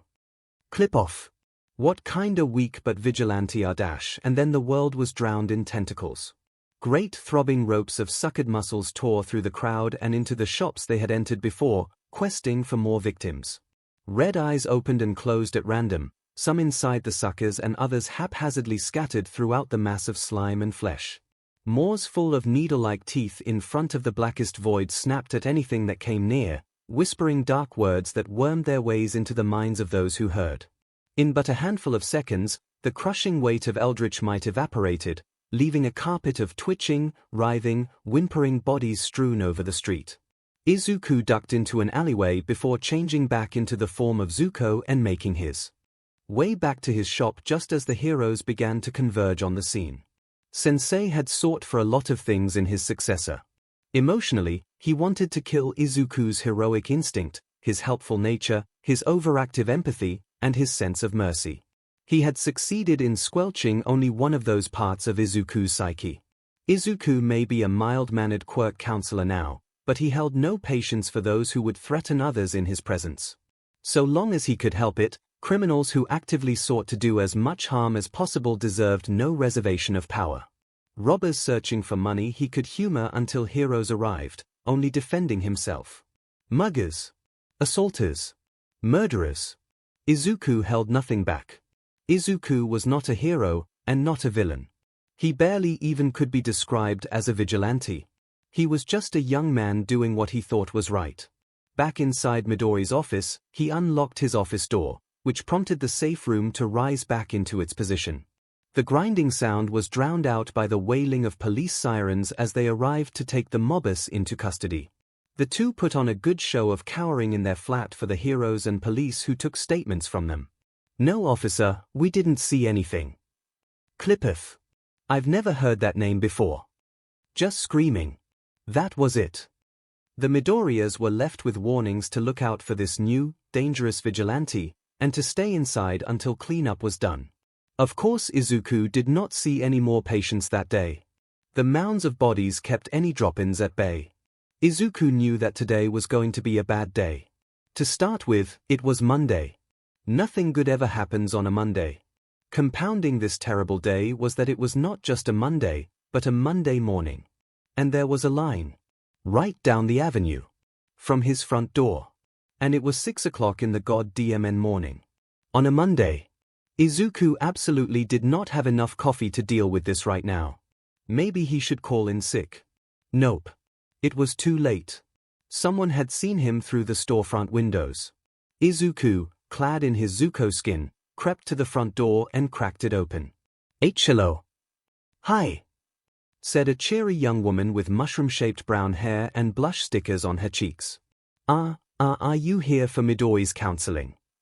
"Yep. All of you." The smiling woman twisted around to look at the line behind her. 𝐒𝐿 followed her gaze and noticed some peculiar things about the line. The first was that the vast majority of hopeful patients wore UA uniforms. The second thing that threw 𝐒𝐿 off was the sheer volume of the line that was female. 𝐒𝐿 could also pick out that some were holding things in their hands, though they were obscured by the press of bodies. Should we give you a minute to set up?" The girl turned back and smiled, pressing the tips of her fingers together. "Yeah." 𝐒𝐿 slowly backed up and daintily shut the door. He very calmly walked to the door and stairs to the apartment and ascended. He found his mother knitting in front of the TV. "Hey, Tenko." 𝐒𝐿 gingerly got her attention. He called his mother by her alias in the hopes that she might take the hint that the masquerade had to be upheld. Him. "𝐒𝐿, you're back up already. Something happened." "Bless you, you appealing woman. You could say that. Would you mind helping me downstairs? Maybe bring the coffee machine and some snacks down. I could use a secretary for once." "Oh. Having an influx of patients, are we? I bet you just want to spend some more time with your dear mother." "Well, I certainly can't deny that." 𝐒𝐿 chuckled. Here, do you mind if I use flash mask on you, just in case?" 𝐒𝐿 asked while he picked up the coffee machine on his own. 𝐒𝐿 stacked a pile of packaged pastries and coffee grounds into her arms. "Go ahead, dear. Wouldn't want Katsuki to barge in again." She acquiesced and followed her son down the stairs. 𝐒𝐿 altered her features to resemble his as they descended the stairwell. The mother-son pair set up the coffee and snacks on a folding table next to a water cooler and a stack of plastic mugs. While 𝐒𝐿 bustled about preparing a pot of coffee and arranging the pastries, 𝐒𝐿 returned to the door and turned the sign to open while propping it ajar. By the time 𝐒𝐿 turned around, the lobby was packed full of UA students. And there were more still waiting outside the shop. "Oh my. Yeah." 𝐒𝐿 grimaced. "Can you?" "I dunno, get them organized or something. See how many need priority and which ones you can schedule for later. Of course, dear. You just head in and I'll send you folks as you finish. Thanks, Thm. Izuku smiled and kissed his mother on the cheek to a chorus of awes from the assembled girls and took his place in the jungle-themed office. The first person to walk in was the nice girl at the front of the line that Izuku had talked to earlier. She gravitated to a Pomeranian plush and fuzzy bean bag. Another you, a hero in training for the tally of plush and bean bag count. Hi. I'm Uraraka Okako. Your mom suggested we introduce ourselves and our quirk, so I'm gonna do that. When I touch things with all 5 of my fingers dash, is she related to Shigaraki? I negate their gravity. Guess not. So they begin floating and reacting to Newton's laws as though in the depths of space with no celestial body affecting pull on it. Uraraka wore a blank smile. Sure. Any problems? Oh, right. Well, if I float myself, or too much weight for too long I get nauseous. OOF. That sounds unpleasant. Right. Luckily my hero suit has a lot of features to help with that, but it kinda looks like a skin-tight spacesuit. What I've been seeing the most problems with is that it's a melee-reliant quirk. I've got nothing to fight ranged villains. Slingshot. That was fast. Sure. Slingshot and a bag of big metal ball bearings. Take the gravity off of the sling bullet so that it doesn't arc or lose momentum when you shoot it. For extra media adoration, call it a meteor strike to keep the space theme. That sounds cool.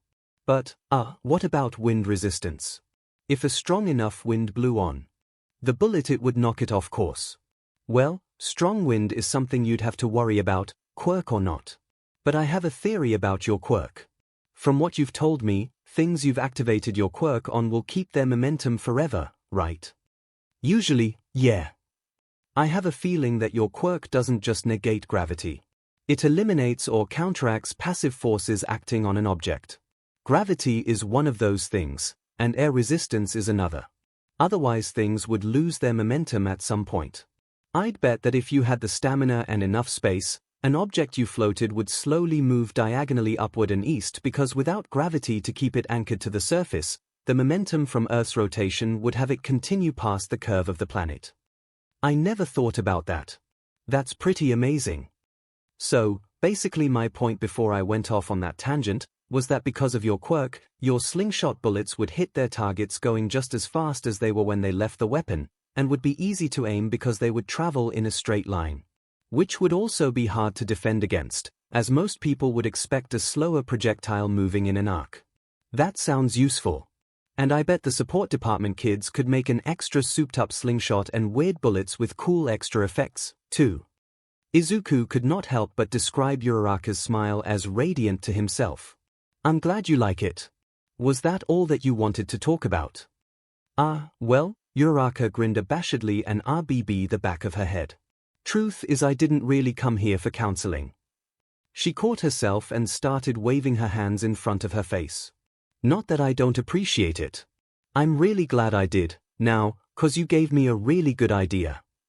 She put her hands in her lap, and her smile grew gentle. But really I'm here to thank you. Most of us here this morning are. Thank me. Yeah. You have single-handedly solved the 2 biggest problems at UA. First you got Bakugo to settle on a hero name and, somehow in the process, got him to mellow out a bunch. Then Mineta came to you and the next week he stopped being such a little rat beach. Izuku was thrown off by the sudden profanity spewed with such vigor from the much more innocent-looking Uraraka. Just doing my job and all that. Izuku laughed awkwardly. No, you don't understand. You've literally saved the girl student body from a serial SXL harasser. He was 1 incident away from being expelled. You're literally our hero. Getting Mr. Splody to lighten up was just icing on the cake. Oh, haha, well, see it was getting awkward. Make a joke. Maybe don't spread that around you where all those pro heroes teach. Izuku began, trying his hardest to replicate the dad joke voice he'd heard some comedians use. I wouldn't want to get arrested for vigilantism. Hey. Uraraka snorted into her hands. I won't. I wouldn't want to deprive anyone else of the good work you do. Thank you. I actually really appreciate knowing how my help affects people other than my patients. Right. Anyway, I shouldn't keep you. You've got a legion of adoring fans waiting outside to call you their hero, after all. And I've got class, so I need to get going anyway. Have a good day, Miss Uraraka. Out of habit, Izuku opened the door to let Uraraka out, and so he caught a glimpse of the lobby. Thankfully, it had emptied significantly from before.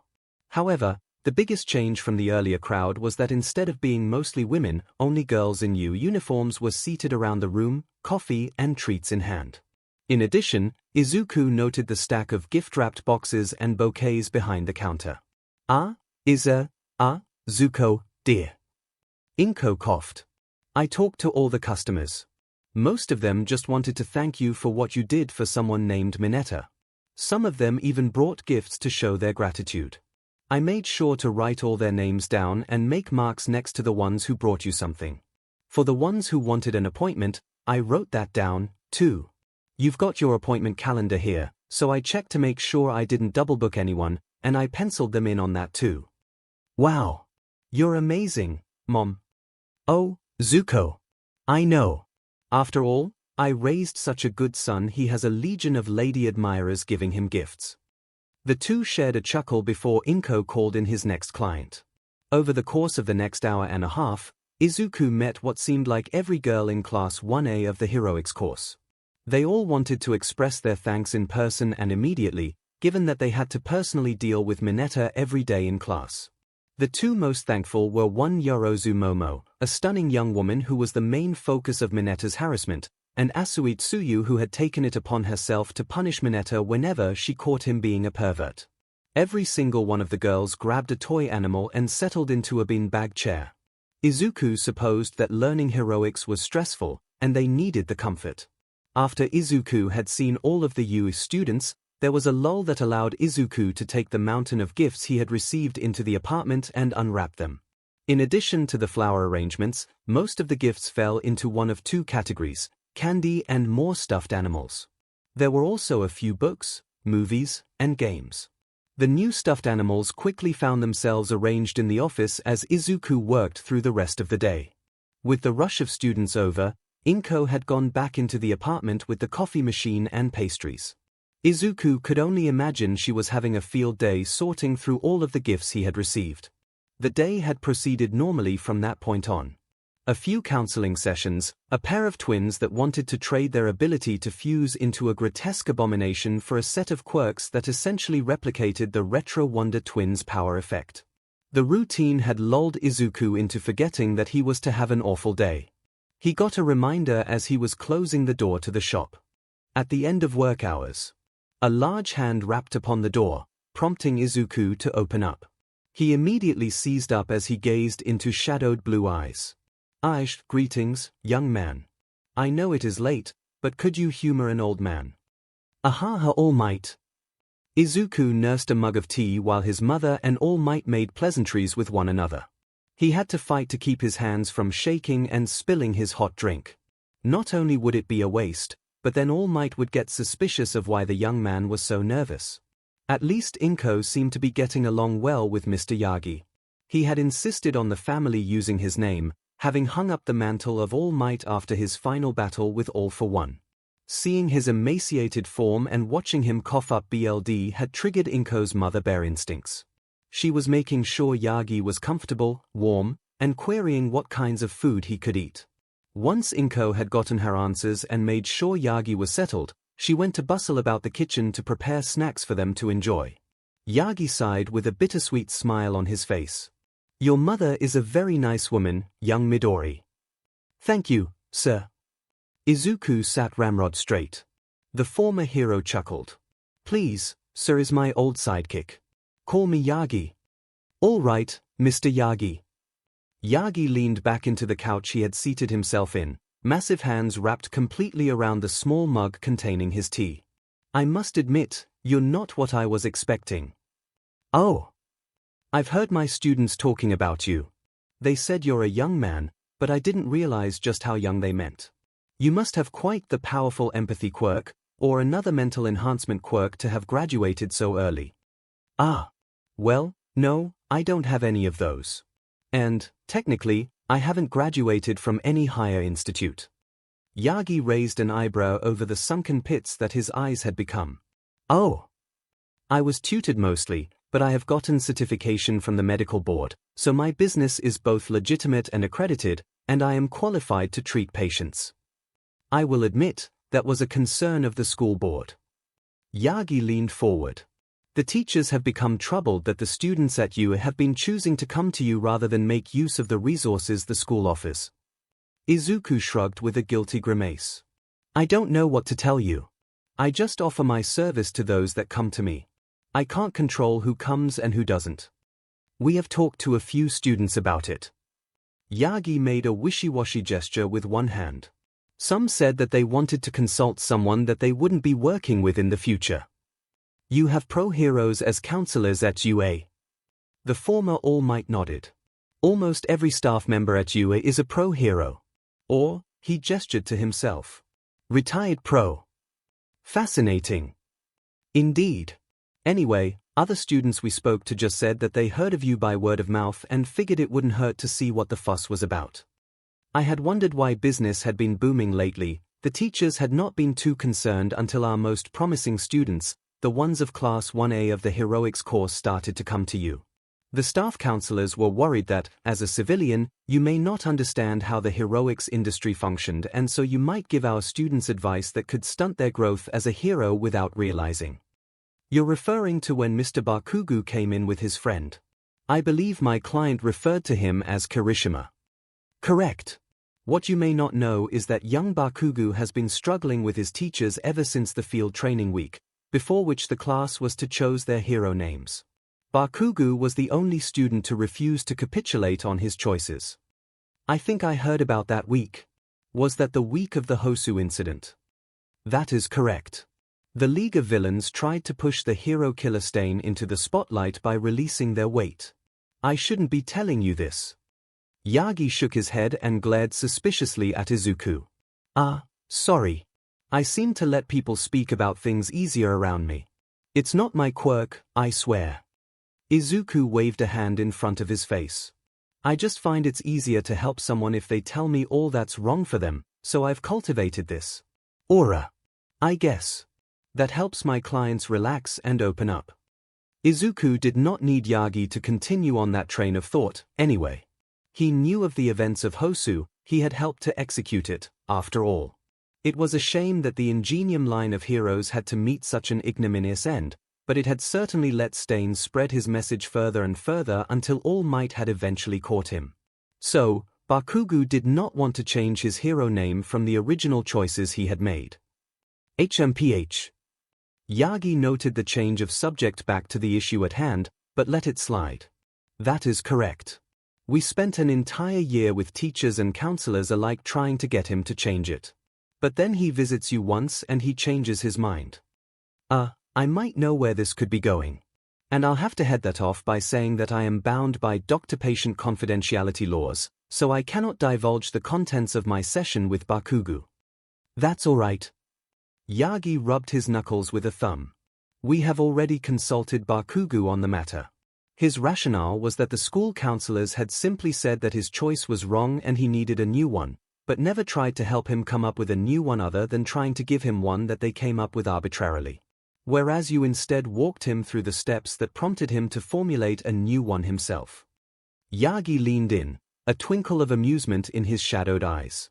Between you and me, I think the counselors are starting to get jealous of your technique. Ahihi, Izuku giggled nervously. I'm sure their techniques are fine. Honed by years of experience, right? Nevertheless, your next 1A patient is what began making waves. Admittedly, to our shame, we had written Mineta off as a lost cause. Yagi sunk into the couch, hunching over. He would not heed warnings, and it took threat of expulsion to prompt him to seek advice on the matter. The teachers and counselors all gave him advice, but none of it seemed to stick for more than a day or two. And then word reached him of your work with the other 𝐂 students and he declared his intention to see this miracle worker for himself. Oh, I wouldn't call myself a miracle worker, Izuku mumbled self-consciously. A lot of people do, though. And lo and behold, after his session with Umineta has calmed significantly. He no longer gropes passing students or makes lewd comments. He still gets caught staring occasionally, but nothing nearly as disturbing as his past behavior had been. I had a lot of people in here this morning to thank me for that one. Izuku chuckled. What happened to doctor-patient confidentiality? They weren't my patients. They just came in to express their gratitude. We have reports that you did counsel some of them, though. Yes, and I won't be talking about the details on those ones. Fair enough. 𝐭𝐴 finally came back into the living room with a platter of high-calorie and easy-to-digest snacks and another pot of hot tea. Are you two getting along? I know my Zuko can be shy sometimes. Yes, we are. Thank you for your hospitality. Yagi nodded, gingerly taking a snack and munching on it. We were actually just going over the rationale for my visit. I was about to reach what prompted you to decide to send me here. Oh, do tell. I've been going over the largest points of contention with your son, which have been his latest patients. But in our investigations, we traced your influence at you back to one student. Hitoshi Shinsu. My boy's first customer. I didn't know he was a US student, yes. While young Hitoshi has been progressing admirably, there has been a string of troubling circumstances around him. Oh dear. 𝐭𝐴 pressed a hand to her cheek. The young man has gained the attention and tutelage of one of our most acerbic teachers, the underground hero Eraserhead. I don't think I've ever heard of him before. He'd be glad to hear that. I say underground hero, but I don't mean it as a prefix like other hero titles. I don't mean underground as in he can burrow or anything, but underground meaning that he avoids media attention when he works to keep his privacy. Ah. Now, Eraserhead's quirk allows him to nullify another person's quirk. Should you be telling us this? Izuku cut in, worried at what conclusions he was drawing. It is important context. Occasionally Eraserhead will try to nullify Hitoshi's quirk during training, only to have Hitoshi use his quirk regardless. Izuku thought to himself. He hadn't counted on that being an issue. Upon being pressed, Hitoshi revealed that you used your quirk on him to bestow a new quality on him. Eraserhead had been erasing the effects of your quirk instead of Hitoshi's inborn one. Quick, diffuse it with humor. Izuku pressed his wrists together and held them towards All Might, head down in a bow. Okay. Take me to jail. What? 𝐭𝐴 screeched. Excuse me. Yagi seemed perplexed. You caught me. I used my quirk to help him. I'm a vigilante. Take me away, All Might. The room was silent for a moment before Yagi burst out spluttering. He pushed Izuku's hands back towards their owner. I'm not here to arrest you, young man. Yagi protested. You're not. 𝐭𝐴 sagged into her chair. Oh, thank goodness. No, goodness no. Yagi exclaimed. I'm here to address some concerns about you and your quirk. Ask away. I'm an open book as long as you don't ask questions pertaining to my patients. Izuku leaned back. Yagi coughed into a red handkerchief that 𝐭𝐴 had given to him upon seeing him spew BLD the first time. Well, Hitoshi said that you call your quirk give and take. That's right. I can take intangible pieces of someone and give them to someone else. I gave him my own athleticism. That does match with what Hitoshi told us. There has been concern among the heroes that you've been cultivating favors and blackmail on the next generation of heroes, however, and allowing young Hitoshi to come to prominence as you could have been your first move. Izuku scoffed. Why would I need favors from heroes? I run a business in the busiest area for hero patrols. I don't need to bribe anyone to put me on a priority. I just want to help people to be the best that they can be. Well, I really shouldn't be telling you this, but if the hero's concerns continue to grow, you have the right to know why you may be facing prosecution. Yagi steepled his fingers. You are aware, of course, of the villain who pushed me to retirement. All for one. Yes. Though I hadn't known that's what he was called. Oh boy, time to start lying like a champ to the single most accomplished hero of all time. Sensei prepared him for this eventuality. What do you know, then? From the broadcasts, it seemed like he had a strengthening quirk. One that matched even your own. Partially correct. All for One certainly did have a strengthening quirk. In fact, he had several. Dozens to hundreds if what he was saying was true. Dozens. 𝐭𝐴 played along gamely. Isn't it impossible to have more than one quirk? That was what made All for One so dangerous. His inborn quirk goes by the same name as he is called. It allowed him to steal the quirks of others and hoard them to himself. It also allowed him to bestow those quirks to those he deemed worthy. Oh my God! 𝐭𝐴 breathed. And my quirk looks a lot like it does the same. That's what you're thinking, right? Izuku put on a shell-shocked face and leaned back into his chair. You are observant, young man. Yagi nodded. Only upon reflection that I realized something. I had weakened significantly since my last confrontation with All for One, and I barely escaped with my life that time. By all rights, I should have been no match for him this time.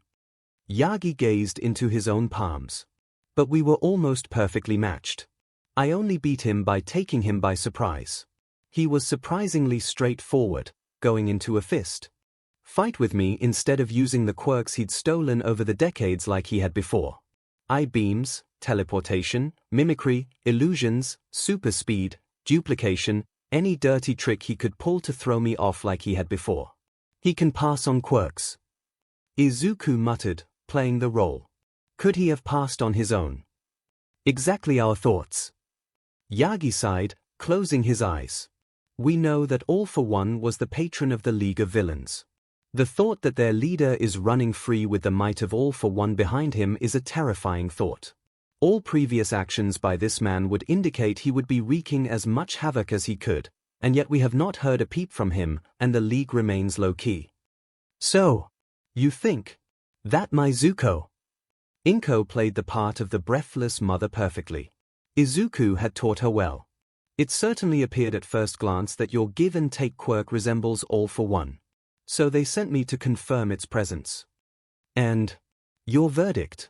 Am I the heir to a criminal empire? Izuku asked. Yagi stared Izuku in the eye for a long moment. Izuku made sure to keep steady eye contact, leaking just enough of his fear at getting caught to leak through his expression to betray his nervousness. Yagi broke the stare first.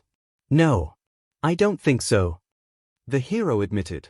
Even if you had been bestowed with All for One, even without your knowledge, I think you won't be a villain. I can see in you the honest longing to help people, and the willingness to butt in where people might not want you. Yagi chuckled. If I was still capable, and you were younger, I might even have been tempted to name you my successor. Successor? 𝐭𝐴 tilted her head, frowning. I shouldn't have said that. Yagi backpedaled. Never mind that.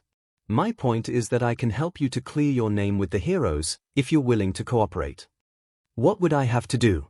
I thought you said that you didn't think I was a villain. I don't. Yagi shook his head. But my word won't be enough for the more proactive heroes, and they'll want you detained anyway, just in case. So what can I do? The principal of 𝐒𝐲 anticipated this, and he has extended an offer for you to undergo some testing at 𝐒𝐲 to confirm whether or not your quirk is All for One in disguise, and to determine if you are a dangerous individual with or without it. Sighing, Izuku slumped over. And if I don't go for this, it'll seem even more suspicious. But what about my business? Would I still have time to see my patients?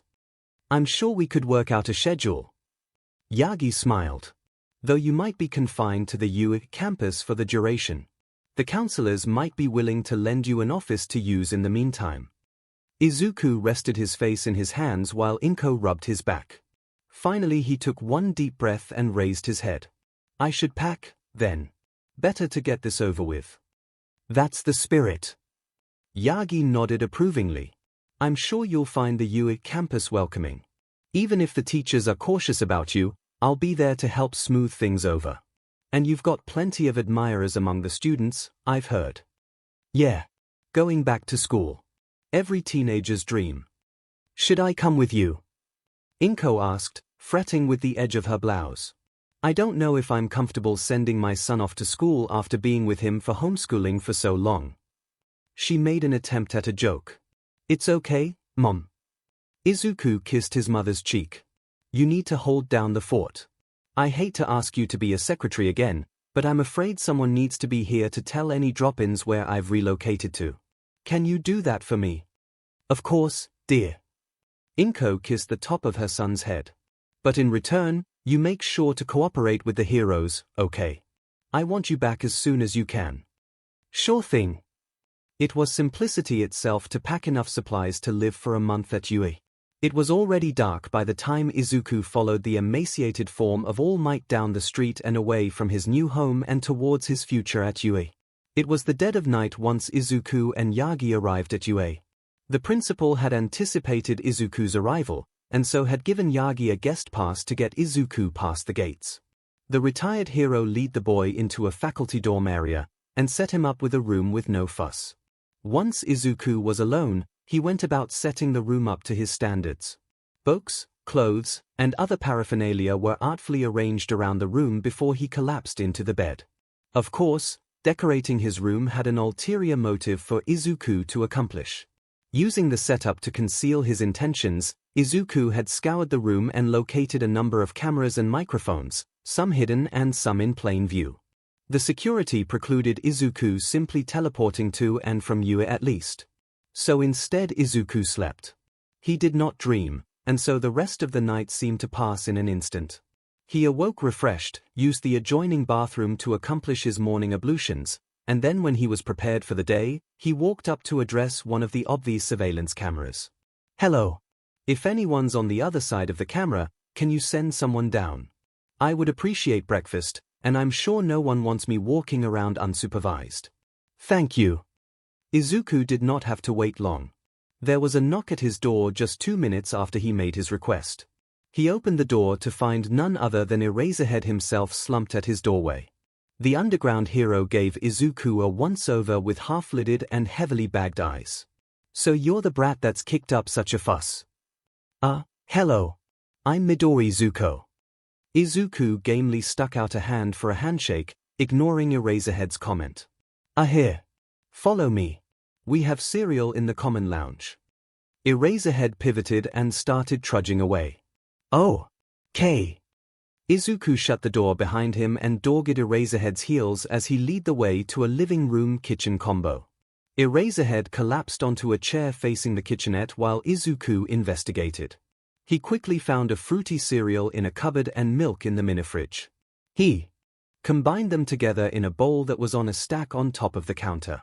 He also filled a kettle with water from the tap in the sink and set it on a heating plate to start heating, and selected a mug that had "I hate Mondays" written on it and selected a tea bag to hang within.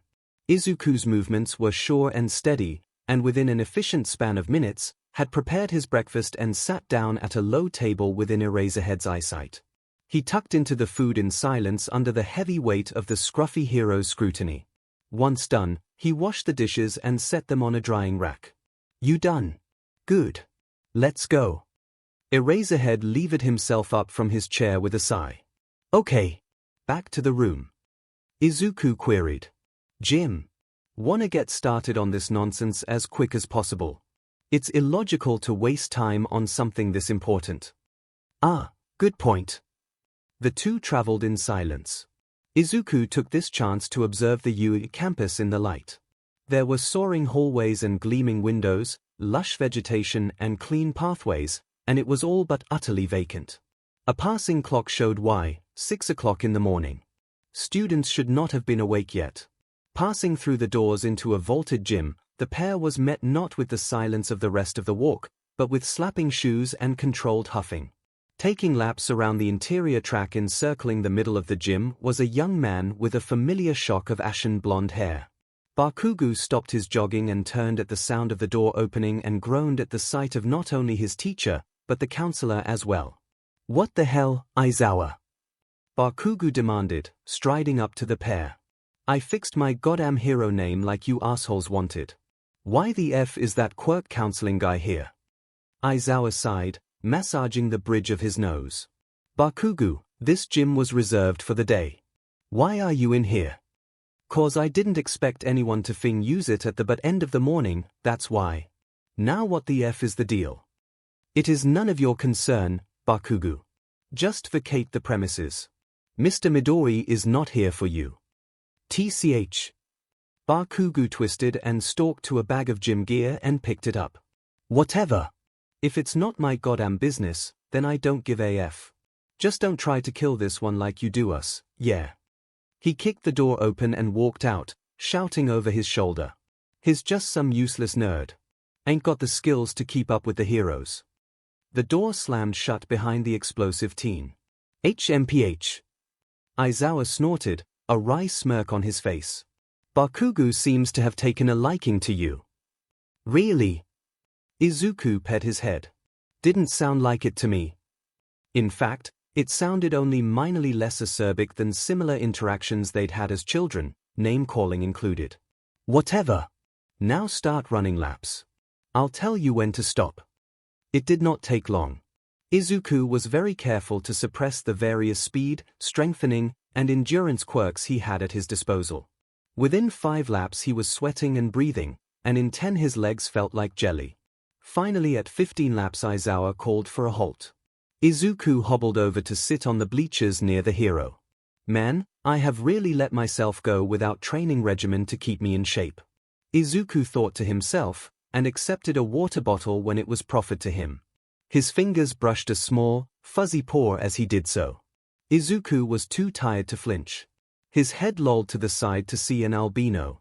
Was it a mouse? A dog? It could have been an exceptionally small albino bear.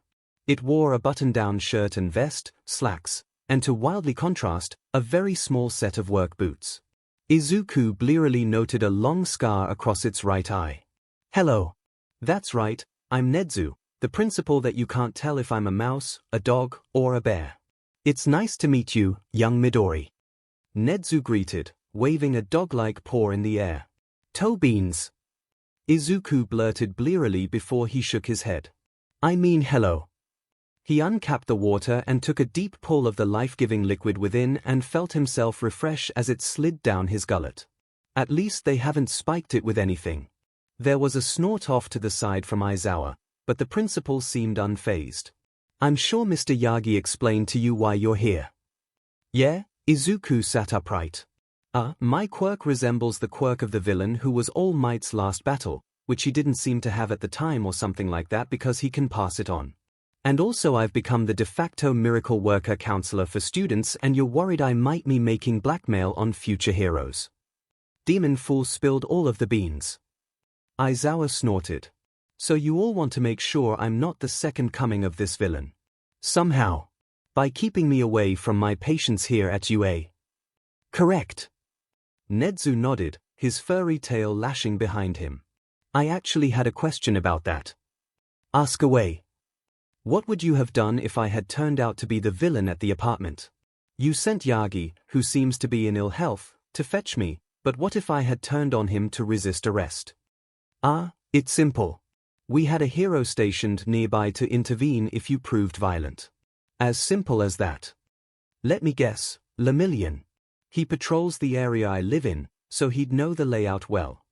And also he inherited One for All, who better to combat the potential inheritor of All for One. Very astute.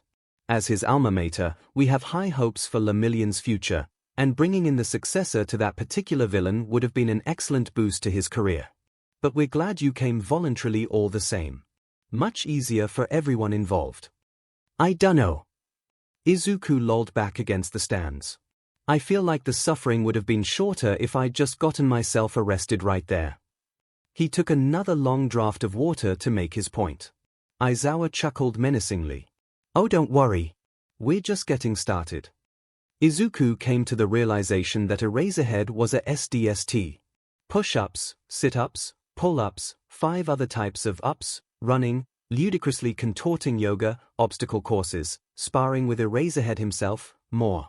Running, squats, crunches, jumping jacks, and more in an eternity lost in sweat and pounding pulse. It was the best workout that Izuku had experienced in his life.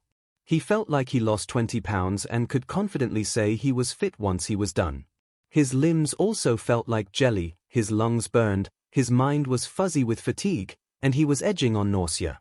Aizawa certainly knew how to push someone to their very limit without going too far. He was currently splayed spread eagle on the gym floor while his drill sergeant and the principal talked over him. Well, he certainly doesn't have the physique of a villain. Fairly standard for his age and profession. The man-bear-mouse put a paw to his chin, regarding the body of Izuku, stuck to the ground by his sweat-soaked clothes. He could be suppressing his strength quirks. True. I think it's time to bring in the detective. Eraserhead grumped an affirmative and slumped away, presumably to fetch the aforementioned detective. Meanwhile, Principal Nezu leaned over Izuku's breathing face, his own expression unreadable. Well, since we're alone together, young Midori, is there anything you'd want to say in private? Eraserhead, Izuku huffed between breaths. Is a demon of fitness, Nezu chuckled. He does have an eye for potential. That's what makes him such an excellent teacher. Izuku took a gulp of air and struggled into a sitting position. When can I start seeing patients? Nezu pondered. Well, it takes a day to get a visitor's pass. So general patients may begin coming in tomorrow or the next day. I'm sure there are some US students that would like to see you, though, to the consternation of our staff. They get out of classes later today. We'll release you half an hour before the students so that you have time to prepare yourself. Thank you.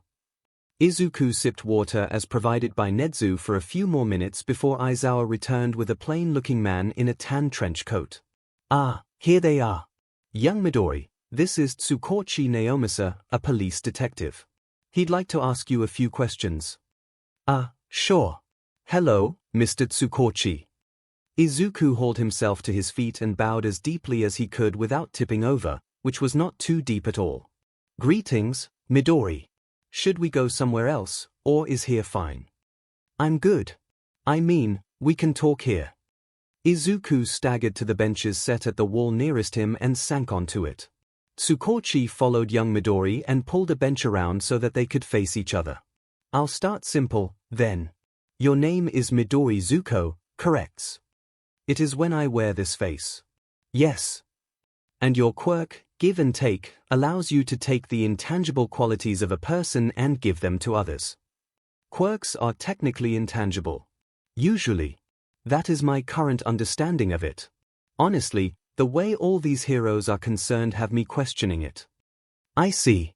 Do you know anything about a man called All for One? A few things.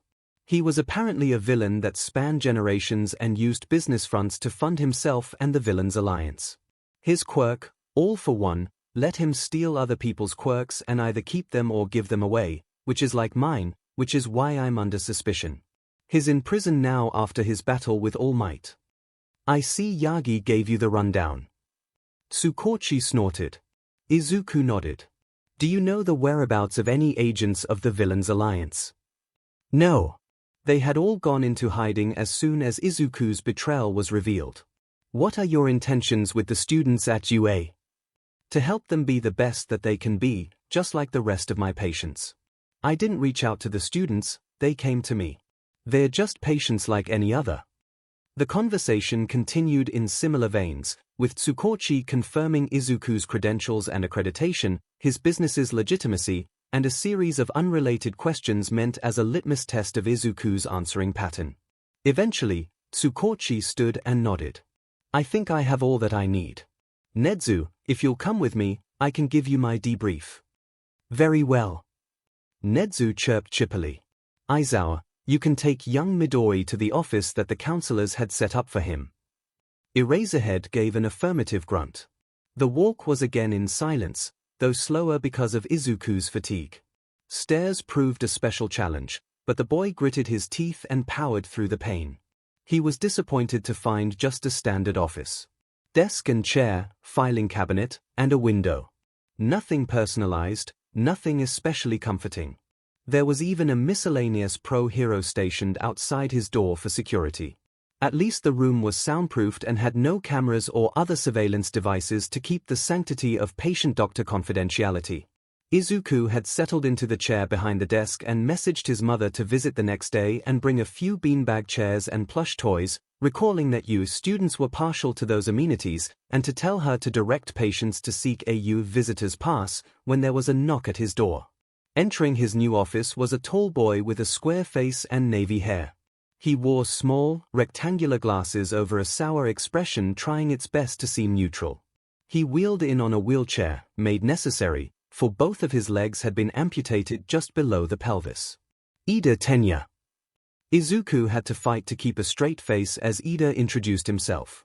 I have been hearing good things about you, Mr. Midori. I have been wanting to visit you, but my condition, 𝐸𝐫 gestured to the remnants of his amputated legs, makes travel outside of you difficult. Well, I'm glad my relocation here has allowed you to come visit me, 𝐸𝐫. 𝐒𝐿 tried to smile, but was afraid it looked more like a grimace as 𝐸𝐫 wheeled himself to the space before the desk. What would you like to speak to me about? To preface my request, are you aware of my situation? Oh, 𝐒𝐿 was extremely aware of 𝐸𝐫's history. Seldom was 𝐒𝐿 confronted directly by the results of the schemes that Sensei had made him craft. But he had a masquerade to upkeep, and he'd be DM'd if this would be the first crack in his mask. I may have some inkling, but why don't you lay it out for me? Of course. You may remember the Hosu incident of last year. During that incident, I pursued the hero killer, Stain, and attempted to apprehend him. I failed, and so my legs were mutilated, and the hero that Stain had started with when I found him was killed. Stain then used the hero, Mr. Native's BLD and the BLD from my legs to write his dissertation on the alley wall. The damage to my legs, combined with the filth of the alley ground and Stain's handling that caused the wounds to become septic, necessitated their amputation. 𝐸𝐫 outlined his trauma so clinically and stoically that 𝐒𝐿 could not help but think that he had much of his emotions repressed. 𝐒𝐿 knew that he had to help 𝐸𝐫, regardless of his participation in the events that caused it, and the unease he felt had to be discarded for the greater good. To this end, 𝐒𝐿 asked for 𝐸𝐫 to wait a moment as the counselor carried his chair around the desk so that they would be able to talk to each other without the barrier of the furniture in the way. Because my quirk affected only my legs, 𝐸𝐫 continued, I was no longer fit as a hero, and so I had to transfer out of the heroics department. The counselors here suggested that I move to the management department because I have an excellent understanding of numbers and rules. Since then, in follow-up therapy sessions, the youth faculty therapists have diagnosed me with depression. I disagree. I would like an outside opinion on the matter.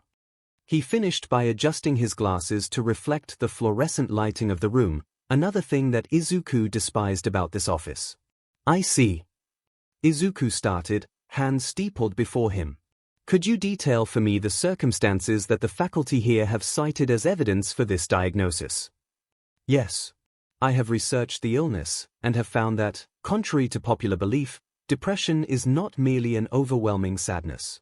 Instead, it appears to be more of a combination of total apathy and stagnation. I am familiar with the symptoms of depression. You think that the counselors have misconstrued your behavior? Yes. It all ties back to the Stain incident, of course. The counts of lethargy are easily explained by the physical results of that confrontation. While 𝐸𝐿 is built with an all-inclusive design that makes navigation easier with a wheelchair, the rest of the world does not live up to the same standard. I have found it exceedingly difficult to leave the 𝐸𝐿 campus due to this lack of locomotive ability, and so it appears to an outsider that I have been avoiding leaving familiar ground when, in fact, it is simply a matter of convenience to stay in my lodgings when I do not have to be elsewhere on campus. There is also where the counts of apathy are contradicted. I still care deeply about my friends and coursework, but I find it difficult to locate and reach my friends. Therefore, they come to me at my room. My grades have been beginning to dip, but that is for a different reason, as I have little to do that is productive other than study. I see. I will admit to feelings of inadequacy, though I believe they are well justified. I was merely another victim for Stain to use as publicity. Had I not pursued him, Mr. Native would have died regardless, and Stain would not have had the chance to use me as a more public vehicle to spread his message. By trying to play the hero, I actively made the situation worse. That is a risk that heroes run, to my understanding. Izuku nodded. Not every situation can be fixed, and as a student you should have some leeway to make mistakes. What Stain did to you was not only cruel, but traumatizing. But I must ask, what has prompted your slump in schoolwork? Ida showed the first sliver of emotion past the vague displeasure at life for the first time since he had entered Izuku's office. He looked away, ashamed. I think about what Stain said to me. About how the heroics industry is rotten and must be fixed. That I was unfit to be a hero and so he took my legs to keep me from further infecting the world. Sometimes I think he may have been right. Ida's head dropped, the reflection in his glasses passing to show his eyes beginning to water. I did not pursue Stain out of a sense of heroism. I was after vengeance. He crippled my brother, and I wanted to pay him back. I was foolish, of course. As a student, how could I hope to confront a villain that struck down my brother, who was a full pro hero? My motivations were impure, and as punishment I was removed from the potential next generation of heroes. Izuku was about to comfort Ida when the paraplegic began to speak more animatedly, with a broken almost smile as silent tears began to drip down his face. And, since I have been transferred to the management department, I have seen more and more that Stain was right about heroes. In these classes we learn how to spin reports to the public, how to fudge numbers to eke out as much funding from the government as we can, how to manage a hero's image and where to send them to maintain it. Everything that Stain knew was wrong about the heroics industry was being nurtured right here at UA. Ida sniffed lightly before wiping the tear tracks off of his face with a sleeve, schooling his expression back into a sour neutral. I have become disillusioned with heroes, and care not for the management course. I have requested to be transferred to general education. Lips pressed into a thin line, Izuku regarded Ida for a moment before taking a deep breath. I can see why the counselors here jumped to depression. From what you've just told me, they might think you must be in an altered state of mind to see the reason in Stain's dogma. But, Ida, I want you to listen to me carefully.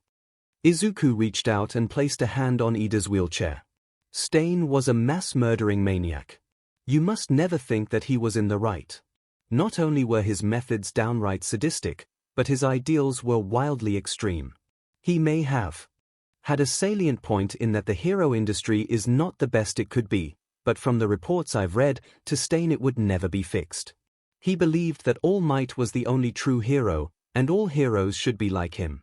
That is simply as unrealistic as thinking that every person should act and look the same, regardless of the variation inherent in humanity, and that any deviation deserved execution.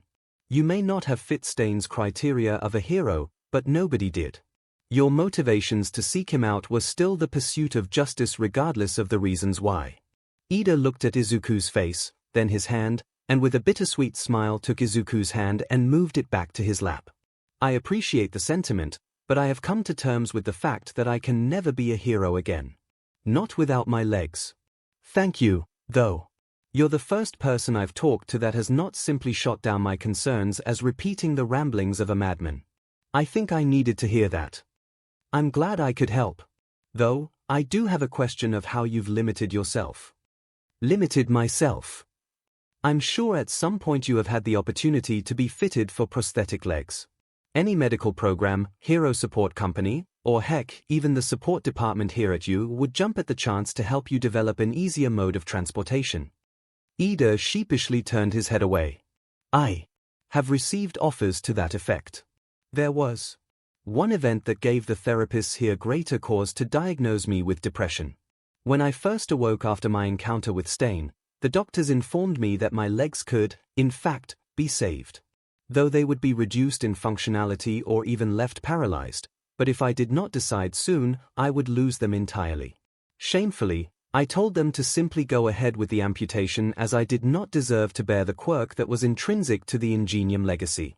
In retrospect, I was definitely in a self-harming depressive fugue that I have since come out of and grown to regret. If that is the case, why have you not taken an offer of getting prosthetics? I used the stumps to remind myself of my failure. Ida sighed, wiggling the remnants of his legs. Even if Stain was wrong, I still rushed bullheaded and alone into a situation that I was unprepared for. My quirk and my legs are the price I paid for that arrogance. Izuku gave a wry glance at Ida. Ida, may I be perfectly frank and blunt with you? Please do.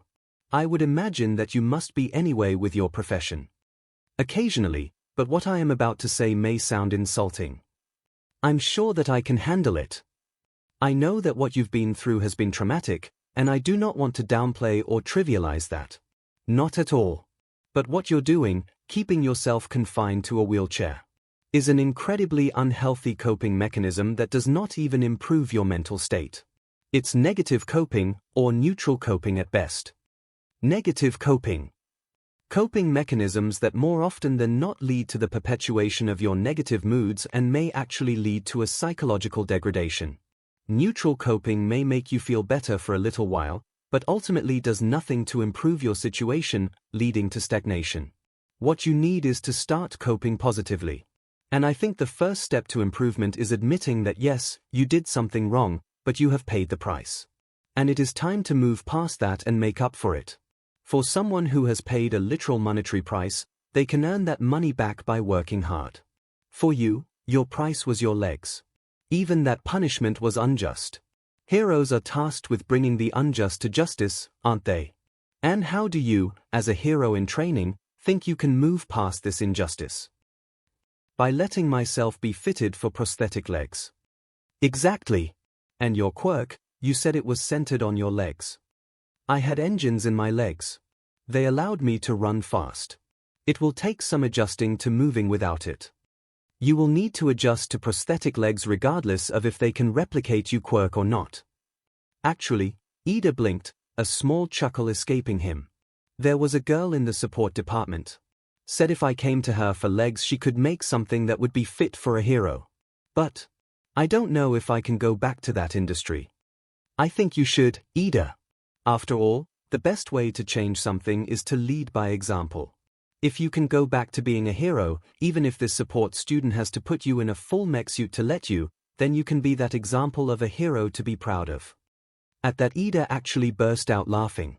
It was a sad laugh. Even as he let out his humor, Ida's eyes set loose another stream of tears. A mech suit. What? Izuku asked, crossing his arms. Plenty of heroes use mechanical assistants to perform their duties. It's not that, Ida chortled, rubbing at his eyes with the heel of a hand. My brother used to say that I acted like a robot. He'd be in hysterics to learn that I had essentially become one if I started using a mech suit. He let loose one last guffaw before descending into a hiccuping giggle. I think it would be good for you. Izuku smiled. If the mere thought of it can raise your spirits like this, and could do the same for your brother, it can't be too bad of an idea, right? Hee. I suppose you're right.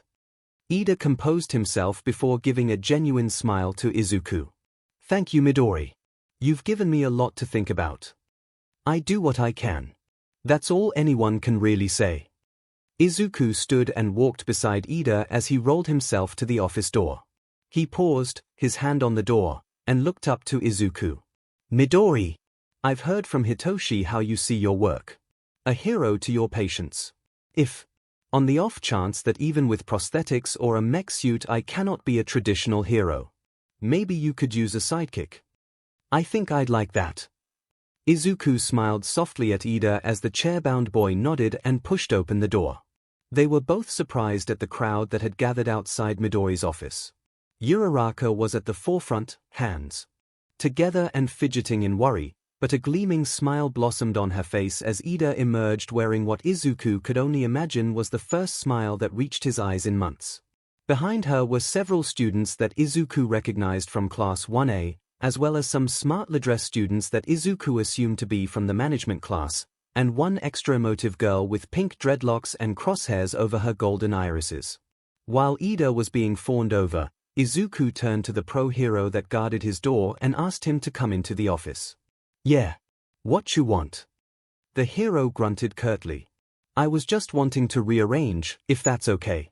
I find that trying to talk to someone from across the desk was inhibiting my client from opening up to me. Can we move it to sit against a wall so I can simply turn around to see a client? Sure. Splendid. Thank you. The two heroes, one professional and one in his own mind, maneuvered the desk from the center of the room so that the front that, ordinarily, a patient would sit at rested against the wall adjacent to the door, so that Izuku simply needed to turn his head to greet visitors.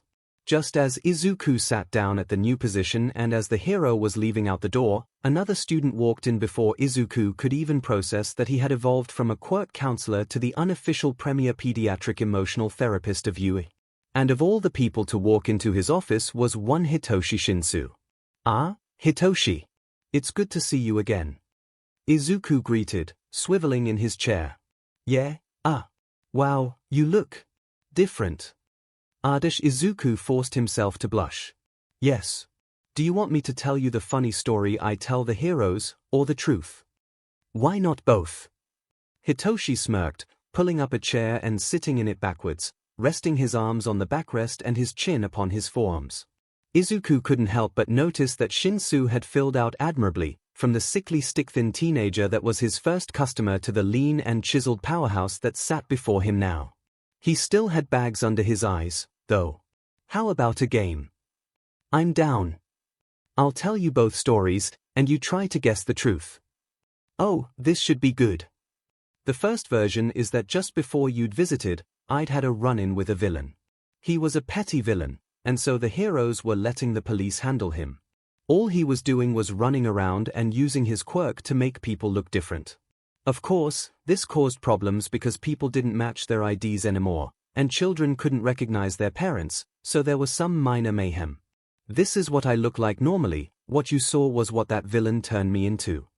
A hair. Shinsu looked unimpressed. And the other story? I had to keep this hidden, just like I did with you, so I didn't get arrested for vigilantism. What you knew was what I originally looked like.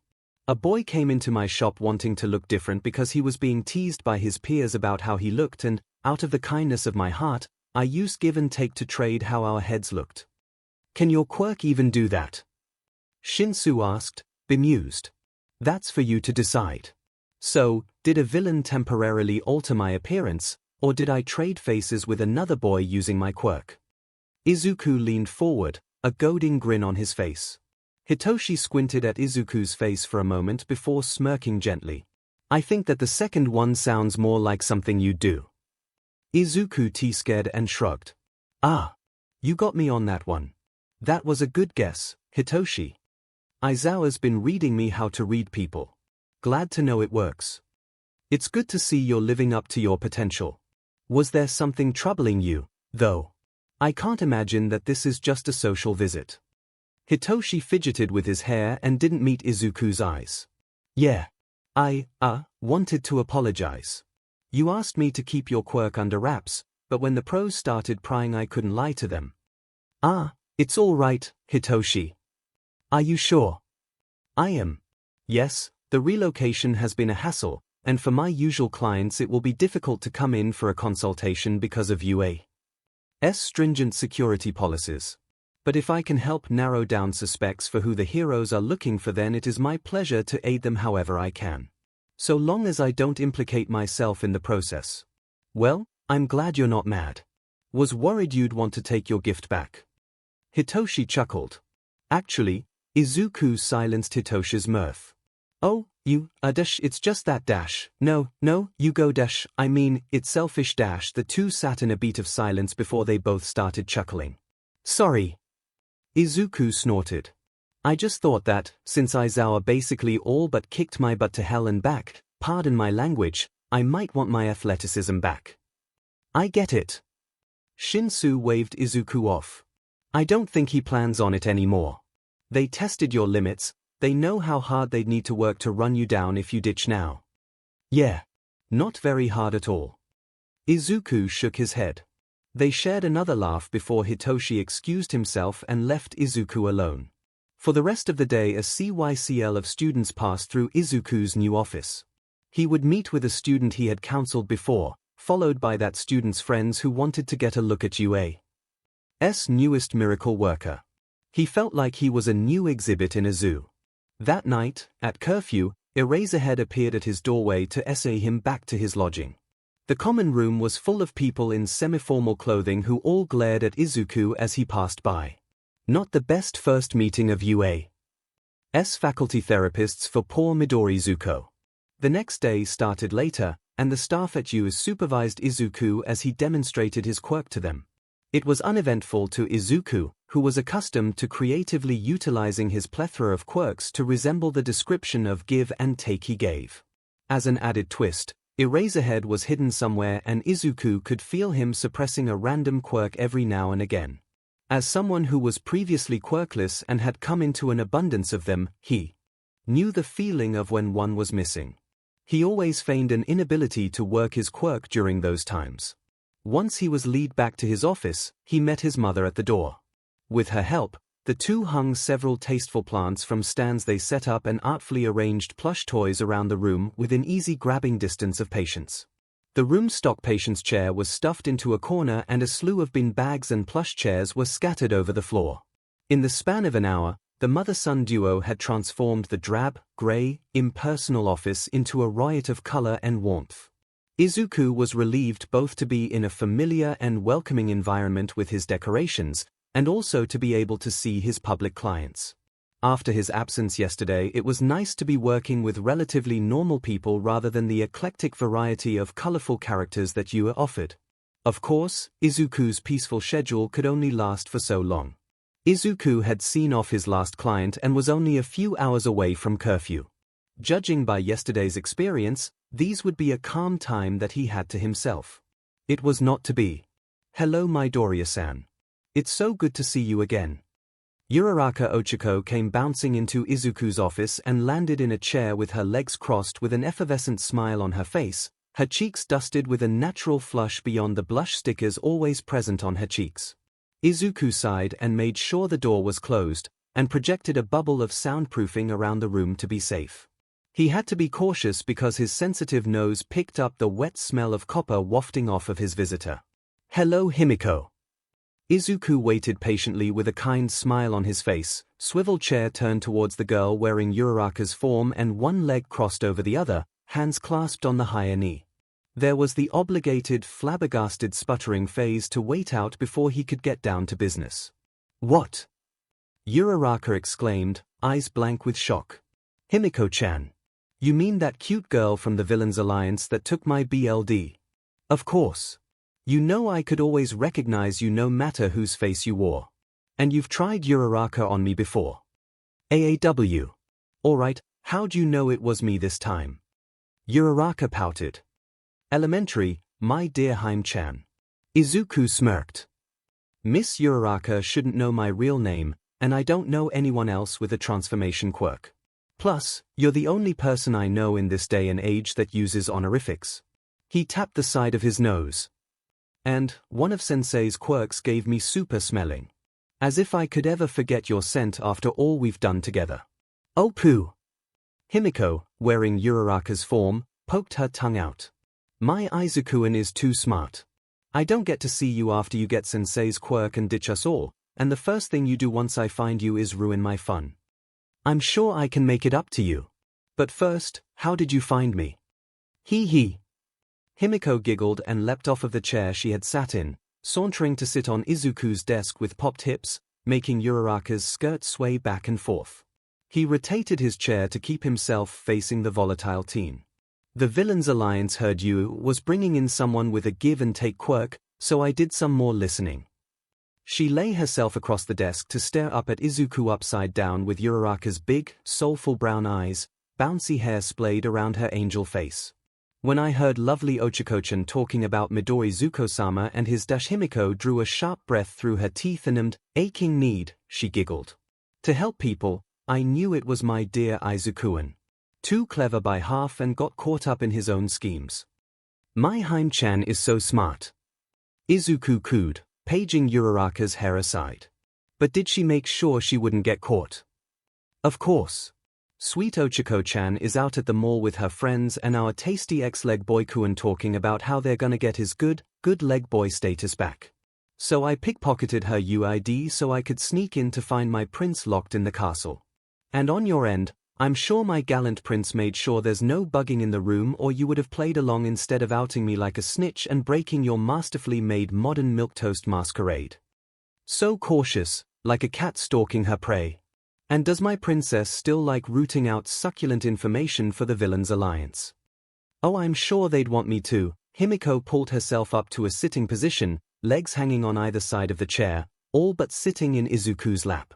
She supported herself by placing both of her hands on the desk between her thighs and leaning forward, almost inviting Izuku to drop his gaze from her eyes. And Shigaraki-san would reward me handsomely. I'm sure we could work something out. Izuku chuckled, his voice dropping into a chocolatey bass as he unfolded his legs. After all, you were right. We haven't been together. At this, Izuku placed his hands on Himiko's waist and pulled her fully into straddling his hips. Since before I gained all for one. It felt wrong, unfamiliar to Izuku. He was accustomed to Himiko's deceivingly lean muscles and thin pelvis. Uraraka's plush, full body pinned him down with weight he was unaccustomed to bearing. Himiko buried her nose in Izuku's hair, inadvertently, or perhaps not, pressing Uraraka's biatis against Izuku's collar. And I bet you know how to use it just right too. So my Izuku-an, do you want this body? Himiko ground Uraraka's hips into Izuku's. My dear princess, have you forgotten? Izuku ran a thumb across Uraraka's pink cheek. I'll only ever want to have my Haim-chan. Himiko grinned lewdly and transformed, her clothes, skin and hair melting away until Himiko Toga sat naked on top of Izuku, her messy golden buns tucked under his chin and her extra-sharp canines nibbling on his neck. You never let me get Kenghawai with it, do you, my Izuku-an? Himiko crooned, one hand threading its way around Izuku's skull. Oh, you want to get KNKY? I'll show you KNKY. Izuku whispered in Himiko's ear and began transforming using a quirk he had received but the day before he had been summoned to you. I know what you like. Izuku rasped huskily. You were always so rambunctious after a day of training. You like me raw, bruised and bleeding, don't you, my princess? With all for one, I can be your wildest dreams at any moment. Himiko's blush grew redder and wider as she felt Izuku's flesh twist underneath her and watched his organs emerge from his chest cavity as he activated inside out. Oh Izuku-kun, Himiko ummed huskily as her hands ceased to card through hair and instead squelched against vulnerable muscle tissue. I need you. Right now. Your wish is my command, my princess. Izuku ravaged Himiko. With inside out, with duplication, with limbs both standard and tentacular, as Izuku and as Zuko, even as Ida and Bakugo, Shigaraki and twice, and at one point he utilized a swathe of quirks to make Himiko the center of attention of the entirety of the villains' alliance, sporting the plethora of wounds they'd received over the years. They used the chair, the desk, the floor and the walls, but Izuku subtly kept their activities away from anything his patients would touch. He cleaned up as they went by splitting his attention between the mess they left and the mess in his arms. It was messy, wet, loud, and exhausting. Himiko was in heaven until Izuku literally fed her brains out and she fell unconscious from a sensory overload and possibly dehydration. And all the while Izuku was cold inside. Izuku put on the mask of an attentive lover for Himiko, but it just was a chore. His price to buy Himiko's silence and her loyalty. It had been thus ever since the two had begun experimenting with each other in the Villains Alliance bar's back room in the throes of PBAY. That was what triggered Sensei to gift Izuku his first quirk, sterility. To prevent any untoward developments from inhibiting either of the hormonal teens unfettered by the rules of society. Izuku had not lied before. He would only ever lie with Himiko. But not because he loved her, as she loved him. But because she had killed any semblance of the sanctity of sec, and with it, all but neutered his sec drive. He put out for her out of necessity and nothing more. With Himiko out cold, Izuku took the opportunity to write up a little note on the paper of the pad he used to write on while talking with patients. Once written, he ripped it off the stack and folded into his pocket. Out of what may have been a need to keep a schedule, but was more probably a sense of petty ire, Izuku did not let Himiko bask in her afterglow. As soon as she had awakened, Izuku pushed Himiko to leave. Himiko extracted a promise from her favorite pastime to visit more often and adopted Uraraka's form once more before Izuku bustled her out of his office. Izuku stood in the doorway to UA. hall and joined the pro hero at his door, watching Himiko wearing Uraraka's form strut down the hallway. "Sure looks like you made her happy, Mr. Miracle Worker." The hero praised Izuku, turning to him. Instead of a response, he was presented with a slip of paper being discreetly pressed into his hand before the VIP he was guarding ducked back into the office. With his enhanced hearing, Izuku heard the hero unfolding the paper from the other side of the door, and practically read along in his mind's eye. "Follow that Uraraka. I have spoken to Uraraka before and today she was acting out of character. She was prying for the same information that Eraserhead, Nezu, and Tsukochi wanted using context that she should not have. I believe she is an imposter, possibly from the villain's alliance." There was a flurry of activity on the other side of the wall. The pro-hero had the sense not to desert his post, and called in a squad of other teachers and preemptively sent another to tail the false Uraraka. All the while, Izuku cleared a space in the middle of the room and the intervening space to the door, rolled his chair to the newly vacant area, and sat, awaiting the inevitable hero interrogation in a pose he had learned from the sparse anime sensei had allowed him, one leg resting on the other, elbows on the armrests of the chair, and hands tented before his chin. He once again wished he had invested in some glasses so that he could have placed them low on his nose to peer over as they reflected the white light from above. The hero's response time was admirable. After a mere minute, the squad had taken off down the hall, and moments later Izuku detected the distinctive click-clack of a dog walking on linoleum, though in a bipedal cadence rather than the usual quadrupedal beat. It was accompanied by heavy, dragging boots stomping along in a much longer stride. Eraserhead was polite enough to push the door open, despite any other more gung-ho hero's instinct to simply kick it down. His expression simply screamed that he was already tired of dealing with a nuisance despite the near deadpan it was locked into. "You really do kick up a fuss wherever you go, don't you? I was relatively anonymous until you took an interest in me. It was only a matter of time before someone investigated." Contrary to the popular saying, not all publicity is good publicity. Maudi, too. Now, Aizawa. Nezu admonished, trotting under the larger teacher's legs with the perpetual smile on his face. "Midori does have a good point.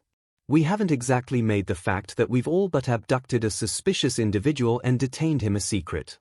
With the stream of common citizens that have visited Mr. Midori today, we should have expected something like this." "TCH. We did." Aizawa reminded the principal. "Didn't think it'd be this quick, though. Didn't get the safety measures set up in time." He leaned his head back, a subtle shade of aggravation passing over his dead inside poker face. "I told you we should have put them up immediately."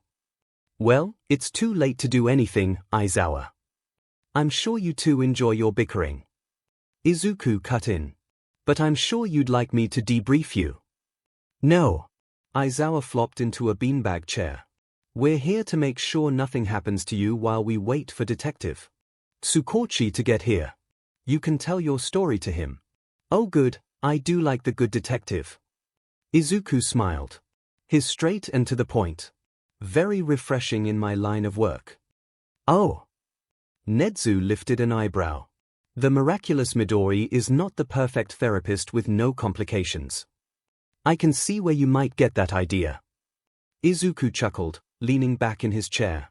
"Honestly, most of the heroic students have been some of the easiest people I've worked with. The common patients don't like admitting their problems, or have trouble articulating what it is that they'd like to improve, and most talk in circles to avoid the issue. Especially the adults who were not expecting a high school-age young man to be their consultant." He sighed contemplatively. "I'd file for an official change to exclusive pediatric care, but then I would be barred from helping those out of my specified field. Can't have that, can we?" "You're very forthcoming about this," Nezu commented, angling for the one chair in the room. "I wouldn't sit on that." Izuku put his hand out to block Nezu's advance. "The potential imposter sat on that chair, might be some evidence on it. And I like to be as forthcoming as I can be." Izuku spread his arms. "I'm like a set of public records.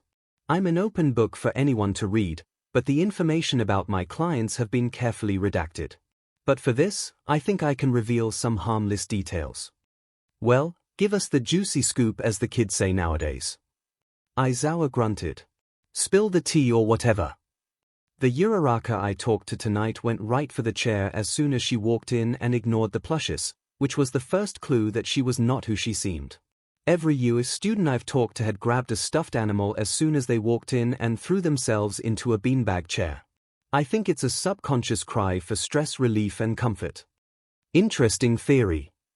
Nedzu smiled, looking for all the world like another plush animal, nestled in the depths of a beanbag. Aizawa just chuckled darkly. Hope I'm not interrupting anything important. A new voice announced as Tsukochi shouldered his way into the room, followed by the emaciated form of All Might. Not at all. It's best if you get right to it, detective. Midori has already revealed one clue as to how he came to his conclusion. If you would like to repeat. Izuku nodded. First, don't sit in the chair. He pointed to the chair that Yagi had already started reaching for. The suspect went right for it and sat, ignoring the plush toys, which is in directly contrary to Uraraka's past behavior as well as the trend in US students to grab a stuffed animal and settle themselves in a beanbag chair. I see. We will need to confiscate the chair, scan it for DNA. Please do. The suspect has been the first person to use it since I got here. Aizawa snorted, even as he was slowly being consumed by the bag he had sunk into. Then she called me something similar to my name, yet not quite right. She called me Midoriya-san, if that name means anything to you. The use of honorifics was another tip-off that something was wrong. Society has largely forgotten its manners in recent years. All Might groaned even as he abandoned all decorum to spread himself over a beanbag for maximum comfort. After the suspect started asking questions, I had to start distracting and humoring her while I wrote the letter I gave to the hero at my door on my pad of paper. When it became clear she was getting all that she could from me already, she left, which is when I gave the note to the heroes. What sort of questions did the suspected impersonator ask? Most of them centered around All for One. She mentioned having heard that I was brought in because give and take resembles that quirk. She insinuated that the Villains Alliance would be interested in me, especially if I was this Midoriya-san person. At that point we started dancing around the others' questions before she left. The hero at your door mentioned that Uraraka left in a very upbeat mood. Do you have any idea why that might be? My best guess is that she got something that she wanted. If it was one of my answers, I can only imagine what she'll do with that information. That is troubling. Is there anything else you can tell me about the imposter? Izuku pinched his bottom lip between two fingers before looking back up. Oh yes. He tapped the side of his nose. I have a fairly sensitive nose. I picked up the scent of copper on her. I think she might have smelled like BLD. That caused the detective and heroes to exchange knowing look. Detective Tsukochi was the first to get up. Thank you for this information, Mr. Midori. I think with this information we can track down the suspect. You may want to get some rest early. I think I would like that. Izuku nodded. Eraserhead had fallen asleep entombed in the beanbag chair, so instead All Might was Izuku's SRT for the night. The teen played up the stress a person should have felt from all this excitement, occasionally taking a stutter step and running his hand along walls and tables he passed near to make sure the world was oriented correctly. Yagi glanced worriedly at the young man before he kicked up a conversation to alleviate the awkward silence. How are you holding up, young Midori? I know it's been a stressful few days for you. I'm about as well as can be expected. Izuku sighed tiredly. First I move to a new place, then get more exercise than I've ever gotten before in a single sitting one day and work out my quirk to its limits the next. And now I have to deal with this villain nonsense. I'm wearing a bit thin, to be honest. He subtly manipulated Flesh Mask to give his eyes bags as he directed a WN smile at the former number 1 hero. But if it's all in the name of helping people, I'll endure it all. Yagi took in Zuko's frame, thin, stooped, and tired. He grimaced regretfully. Hopefully you won't have to endure much more. The Villains Alliance may have made a grave mistake here tonight. If we can find them, then they might be able to put this whole All Might waved uncertainly. Witch hunt business behind us and you can get back to your work. Izuku smiled at All Might as they reached his dorm. He bid the hero good night and turned into his room. He shuffled to the bed that Yu provided and sat on the edge of it, resting his elbows on his knees and putting his head in his hands. On the outside it seemed like he was processing the whirlwind that his life had become. On the inside it wasn't too different, but it was mostly self-recrimination.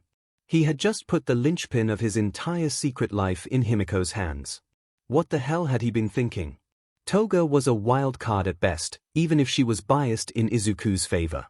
He was going to be forced to resolve this situation itself, and he knew that it would be better to do it in full view of both the villains and the heroes, which was inevitably going to be very public.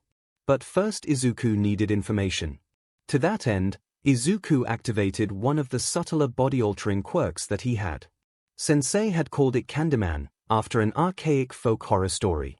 The skin beneath Izuku's clothes changed from flesh to a teeming mass of skittering critters. To draw attention away from the floor, Izuku pulled out his phone and dialed up his mother, hoping that she remembered the code that they had come up with. "Hello." Inko answered her phone. "Hey Mom. There's been some stuff happening. I think I need to talk to my tutor." There was a heavy silence before he got a response. "Are you sure? I remember the two of you parted on less than friendly terms after you earned your certification." "Yeah. There's just a few tricks of the trade that I need to review with him. I'll probably see some of his other students while I'm out." "Oh, Zuko. I'm sure you think it's necessary, but you know I'll worry about you, right?" "I know, Mom. I can't promise that it won't get ugly, but I'll play it safe." "You do too, okay?" "Of course. I'd better start getting ready to have visitors, then." "I love you." "I love you too, Mom." Izuku hung up. In the span of that short conversation, Izuku had started letting small streams of small, mobile insects flow from under his breathes and through the cracks in the walls and under the door to disseminate around the building. He laid himself down on the bed so that he could better coordinate the hundreds of disparate viewpoints. As the night passed, Izuku learned that a subtle hero had, in fact, watched Himiko transform and reverse pickpocket Uraraka's UID back to her as she was heading back into the campus, but had lost her in a crowd when she had transformed into a different form out of his sightline. The heroes were doing a systematic sweep in the direction that Himiko had been traveling and anticipated finding the villain's alliance within a week. In the process of learning this, one of Izuku's cockroaches had somehow ended up adopted by a hero student. Kuda, he said his name was. Apparently he could talk to animals. What a useful point of contact. That particular roach, nicknamed Rochi by his new mama, was placed in a small aquarium with some food. Izuku relinquished direct control over Rochi, who proceeded to happily gorge himself on Kuda's offerings. Izuku then shifted his attention to another insect, this one well outside of UA's bounds. Even so far away, it was still a part of his body, and so he could still affect it. Flesh Mask morphed the bug into a copy of Zuko's form and made the copy mimic his pose. It was quick, hopefully quicker than the heroes would catch. Just a flicker on their screens. Izuku used Sensei's teleportation quirk to quickly swap places with the doppelganger. He found himself in an alley and abandoned Zuko's face while he was still hidden. Midoriya Izuku took stock of his surroundings, wearing his own skin for the first time in what felt like months. He consulted a very special bug that he had assigned to an important position almost 6 months ago, and teleported to it before his hesitation could stop him.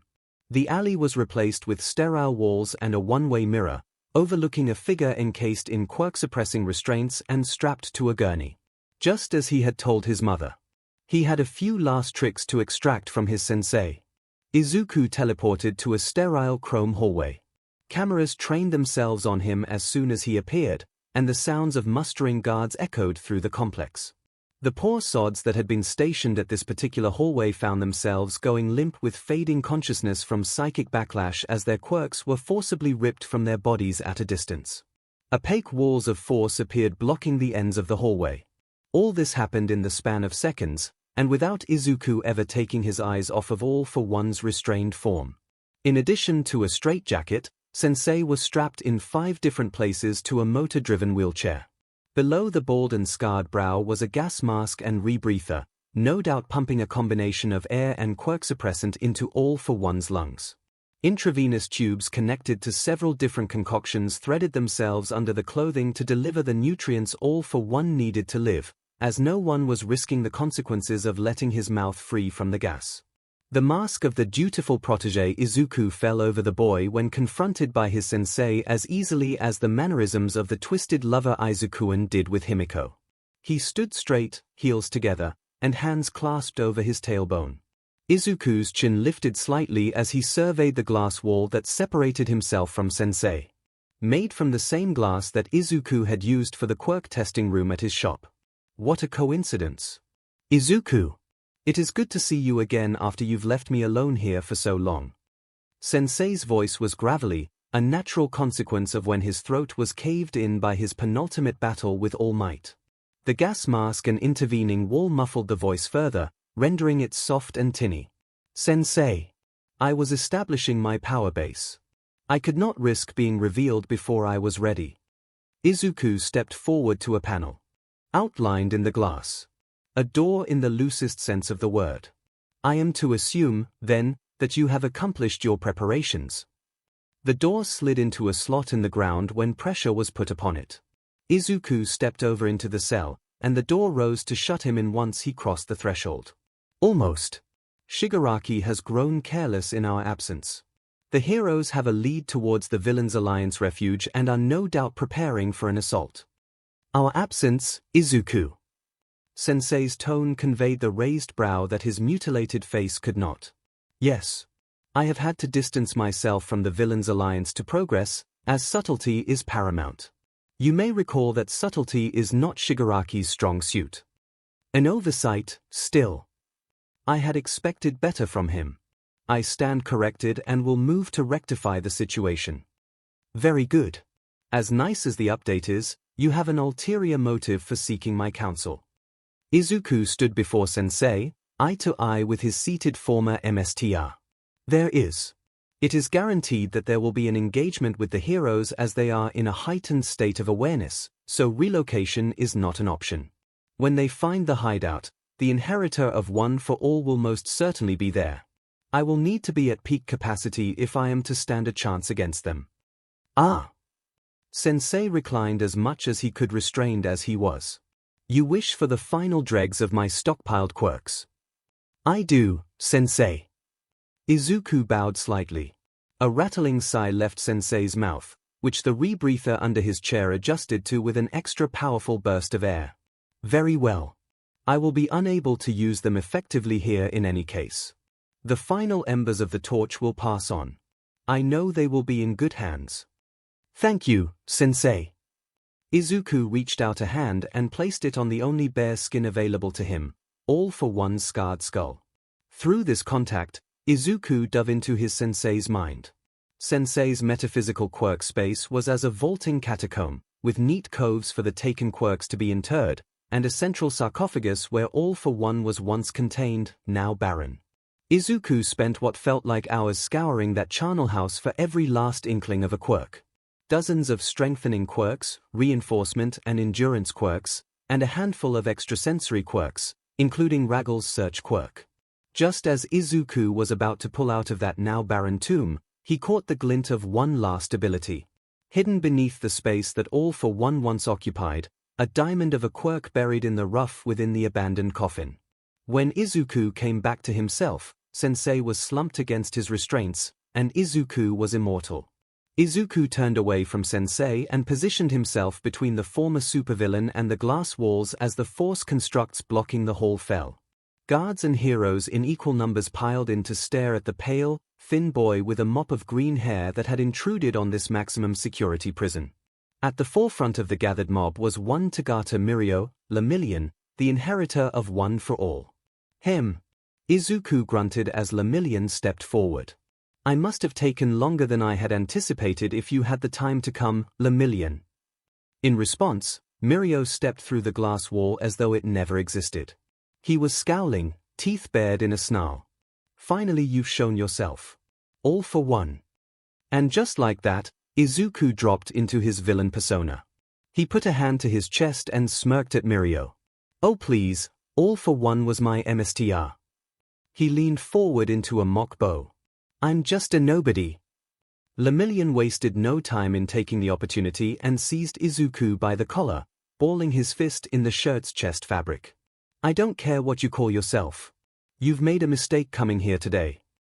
I prefer to call it a calculated risk. Nobody replied, the smirk growing cold and his eyes wild. After all, if you'd been watching the security feeds, you'd know that I've just taken the last quirks held by my sensei. Izuku lazily reached a hand forward and waved it through Mirio's stomach. He might as well have been a hologram for all the resistance Izuku felt. At least you have the foresight not to let me touch you. A fist crashed into Izuku's cheek. His head snapped to one side, the smirk wiped off momentarily before it grew back, jagged and nasty. Nobody turned his head back to look Lemillion in the eyes. Did something not register? I said that I took the last of all for one's quirks. Including the ones that let him survive a United States of smash to the chin and only be knocked unconscious. If All Might had done that to anyone else, he would have obliterated them, turned them into a fine red mist. And you, Lemillion, are no All Might. Not yet. I will stop you. I will bring you to justice. Maybe. Nobody's smirk evolved into a full grin.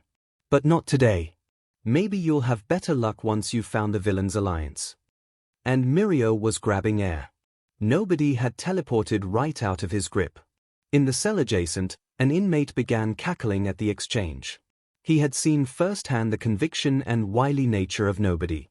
It had drawn him to the villain's alliance as soon as he had begun his killing spree so many years ago. Izuku Midoriya knew what a true hero was, and recognized the rot in the system. And so Akaguro Chisome, the hero killer stain, heckled the heroes as they dispersed. Their era was coming to an end, after all.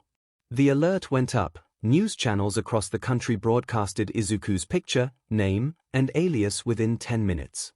In the course of a single night, Midoriya Izuku, Nobody, had become Japan's #1 most wanted villain. In the Midori shop's panic room, Midoriya Inko, under the guise of Midori Tenko, saw her son's face plastered on the most wanted villains page of the Hero Network, tears streaming down her face despite all that she had done to prepare for this eventuality. In the U dorm's common room, Bakugo Katsuki railed at his phone, his classmates, and anyone within earshot that it was a lie. That the useless nerd could never do something like this. That it just wasn't fair. In his own dorm room, Hitoshi Shinsu was fast asleep, tuckered out by a full day of training. And as he dreamt, the image he had of Midori Zuko became muddled, indistinct. Hidden in his hair, lice working Izuku's obfuscation quirk into his mind. In a Central Heroes Association headquarters, the faculty of U memorized the details in Izuku's face and compared them to who they knew as Zuko. The resemblance was close enough to mistake at a glance, but ultimately too structurally different to conclusively call a disguise. In a staff boarding room, Midori Zuko's double slept soundly, unaware of the hubbub surrounding him over the airwaves. In an abandoned hotel in the poorest section of the city, an old television sputtered and fuzzed over the image of Midoriya Izuku. Its remote was crumbling to ash in the hands of a psychopath. Himiko Toga was fawning over the revealed villain while the rest of the members of the villain's alliance were fortifying the building. The static image of Izuku was replaced by a three-dimensional version with a snap. Izuku had teleported in front of the screen. UBSTRD. Shigaraki Tomura screeched, lunging for Izuku, seeking to wrap his hands around the boy's neck. Instead, the green hair that Shigaraki so desperately wanted to watch turned to dust, ducked and skipped aside, and his hands instead gripped the television set, which began to dissolve. "I'll kill you, you traitor. Shigaraki, please."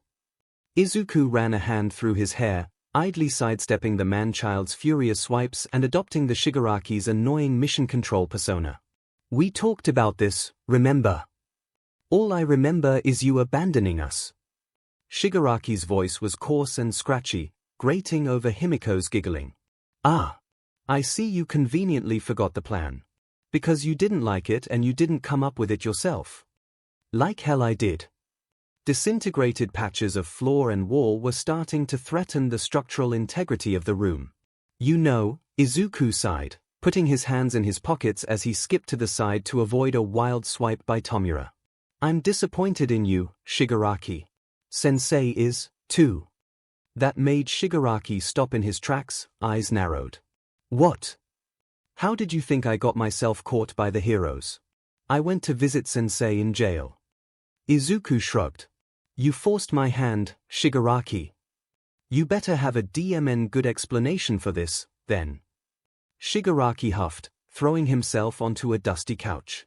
Well, if you may recall, after Sensei went to fight All Might, I had to quickly take over all of his business ventures. Yeah, and you left us with nothing, you bastard. The venom in Shigaraki's voice was present, but lacked its earlier fire. Of course. I had to completely disassociate everything from Sensei's influence, or else they would be seized and used to track us all down.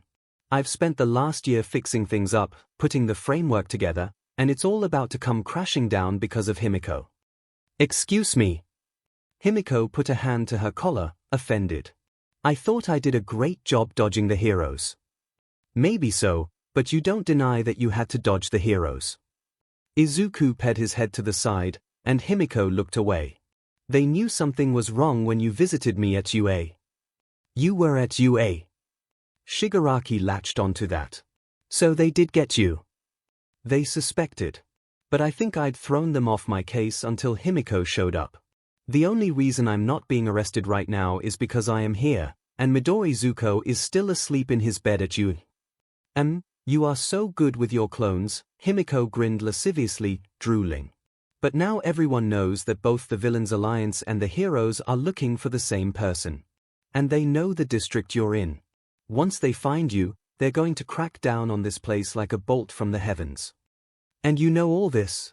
Because you've got your eyes and ears in UA. Shigaraki cupped his chin.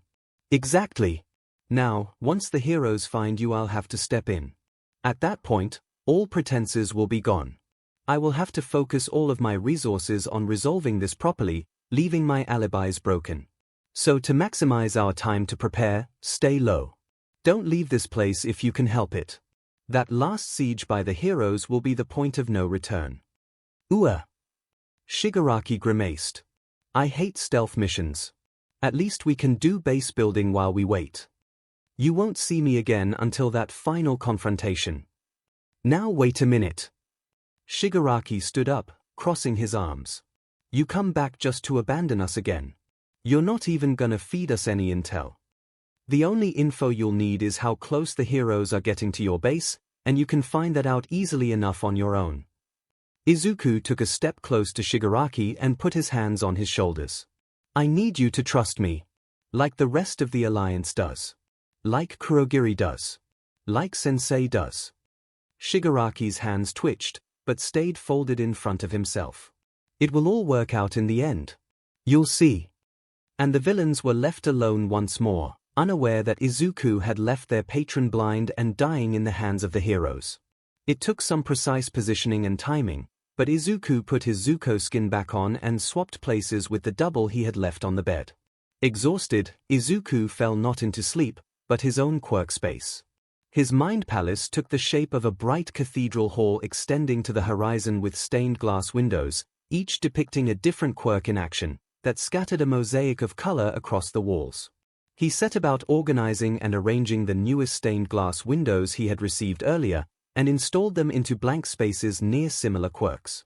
Only the quirks in use appeared backlit, which were only a few at this junction, but the hall was not dark at all.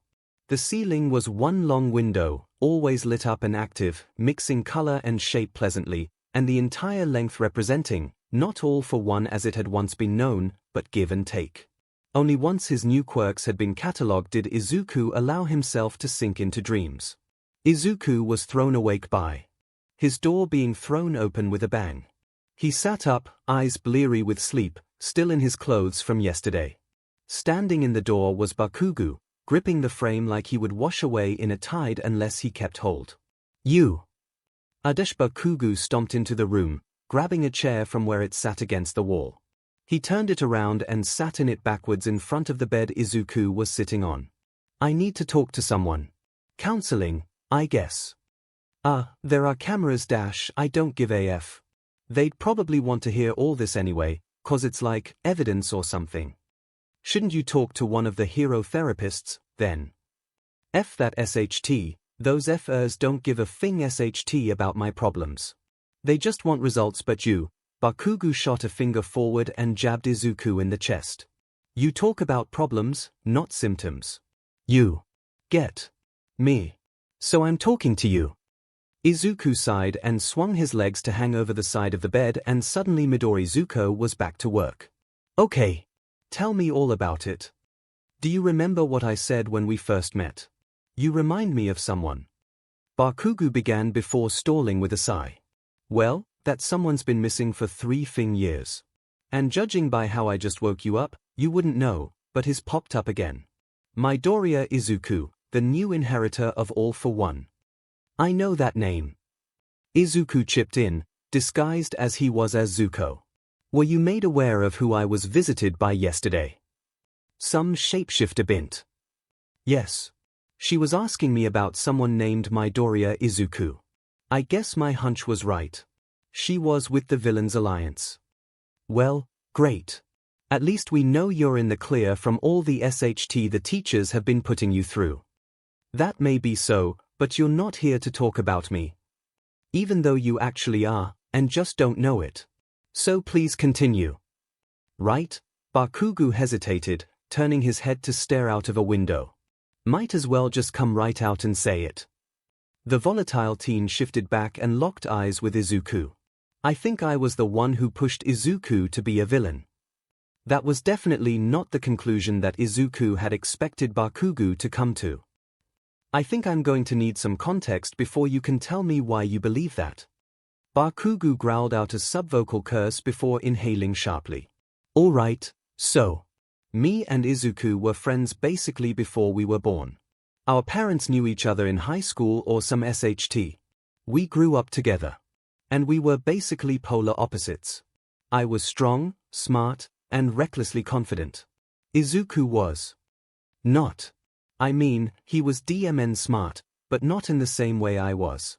I had, like, Bakugo twirled his hand in the air, looking for the words he needed. Instinct. I was just good at stuff. Izuku was book smart, he was good at learning and thinking. Planning. But he was tiny and shy. It sounds like you would have complemented each other's shortcomings. Yeah, well, 4-year-old me didn't think so. Basically from day one I knew I was gonna be the best, and everyone told me so. Kids and adults alike. And I saw little Izuku who was everything that I wasn't and nothing like me, so my shitty little, cruel child mind connected the dots and decided that if I was the best, then Izuku who was my opposite clearly had to be the worst. Bakugo took a shuddering breath, trying to keep a rein on his emotions. And I tried to enforce that view of the world on him. I put him down, both verbally and physically. I was smart enough to read the letters that made up Izuku's name and realized that it could be read differently, as Deku. And to keep beating him down, I took that nonsense word that meant nothing and made it mean useless. Useless thing Deku. Izuku winced at the old insult. Children can be cruel. Oh, I'm nowhere near done. Bakugo chuckled mirthlessly, a bitter smirk on his face that immediately fell into a scowl. The one thing me and Izuku had in common was that we both wanted to be heroes. We wanted to be like All Might. But, again, for very different reasons. I wanted to be like All Might because he was number one, and he never lost. I felt it was only natural as the best kid in my class who never lost at anything that I would be the number one hero. Bakugo thumbed at his eye. I never understood why Izuku wanted to be like All Might until he disappeared, even though he kept telling me. I just wouldn't listen. He just had this chronic need to help anyone he could. Like me. Which is why I remind you of Izuku. Exactly. The only times you saw Izuku come out of his DMN shell was to help someone else. If they fell over and skinned their knee. If they needed help studying. If I was pushing them around because as the top dog the only shitty way I knew how to enforce my superiority was violence. Heh. Bakugo put on a bittersweet smile. The only time Izuku wasn't fawning over me was when he was telling me off for hurting someone else. But then, when we were 4, my quirk came in. Explosions. Strong and flashy and perfect for the future #1 hero. And Izuku was Fing quirkless.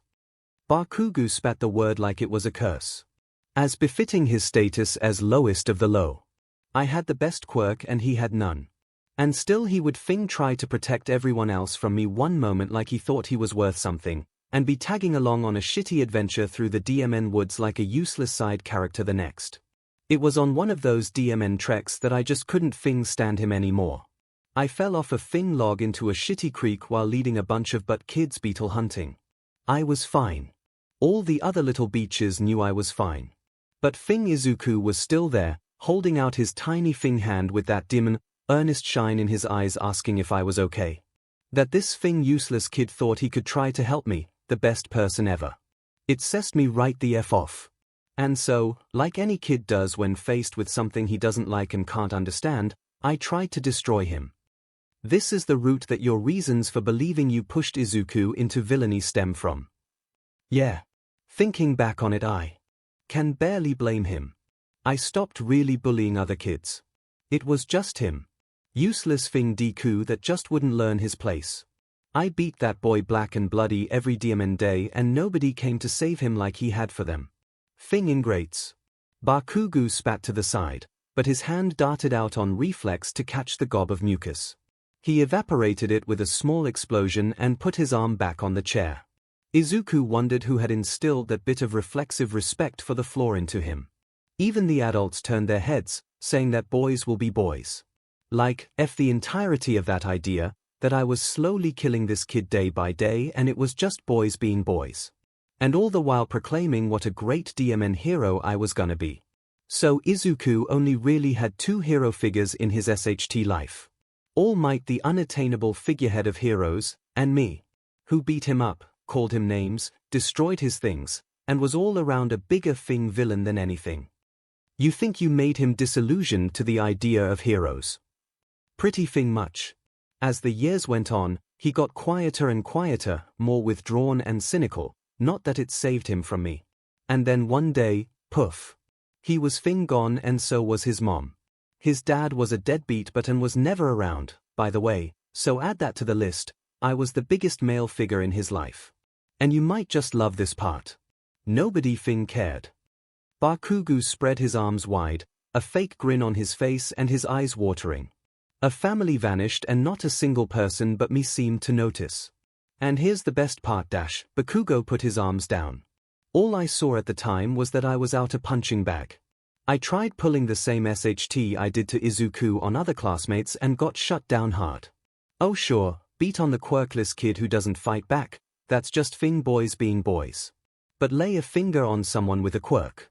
That was the first time I began thinking that I might have been wrong, for the first time in my life. Then I got to UA and suddenly I'm not top dog anymore.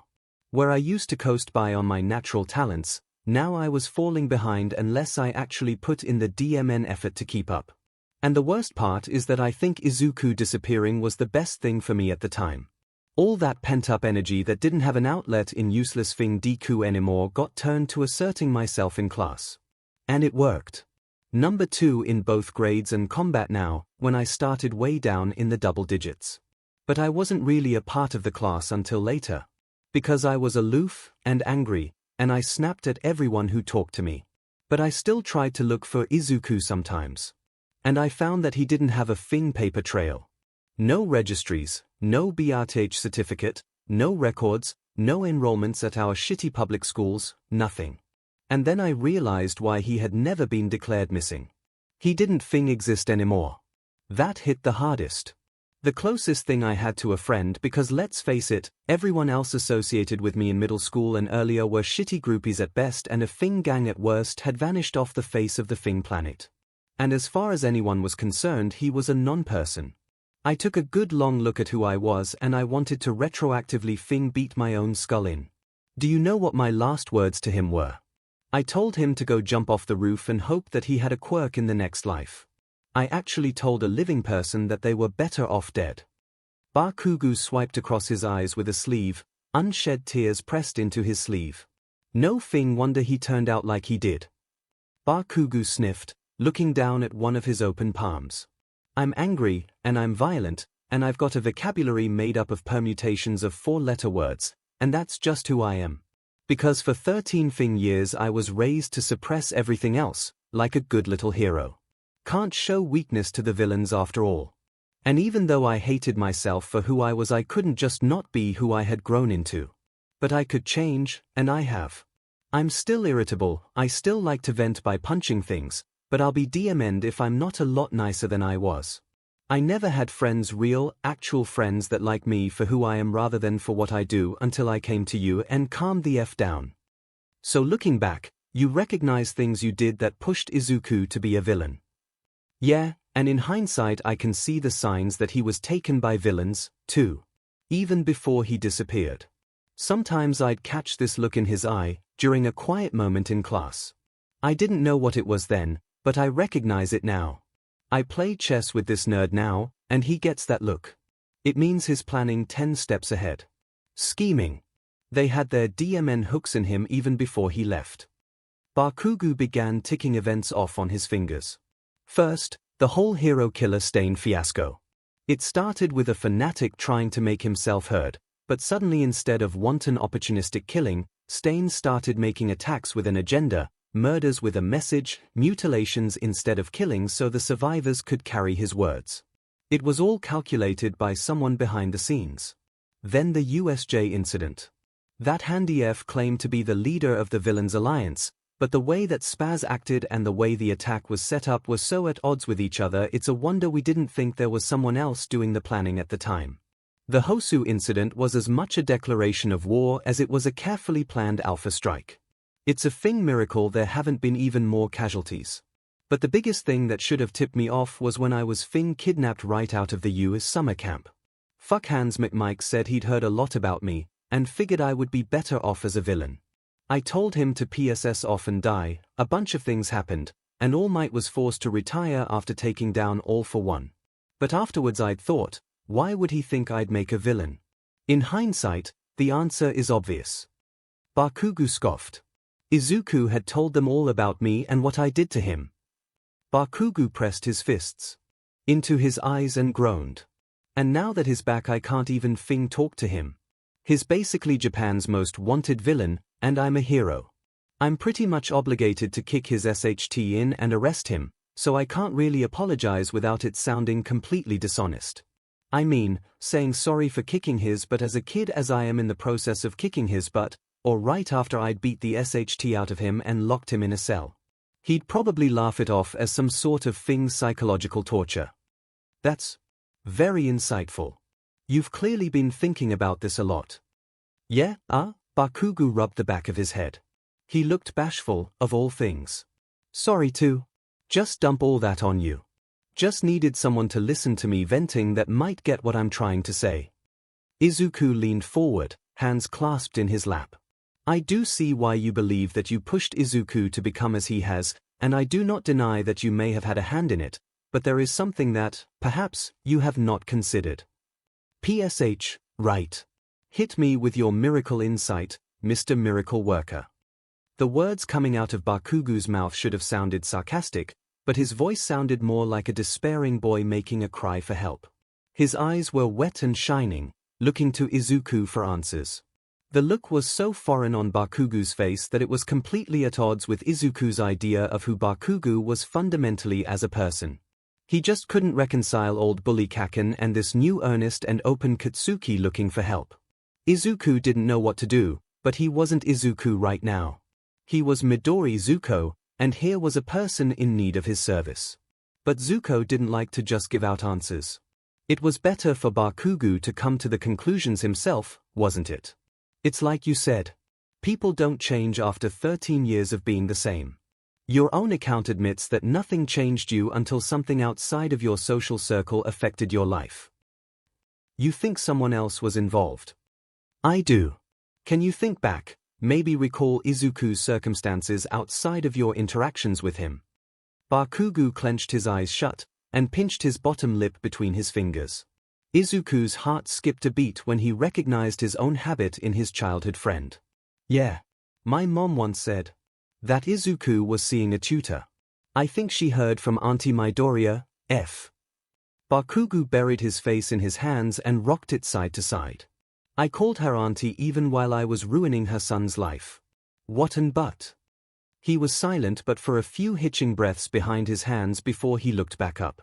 Mrs. Midoriya had told my mom that a tutor had reached out to her with a program designed to teach quirkless kids the skills they needed to survive in a world full of quirks. Izuku snapped his fingers and pointed them at Bakugo. There.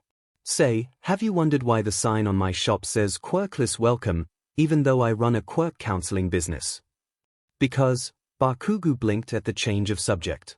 You want to help everyone you can. Exactly.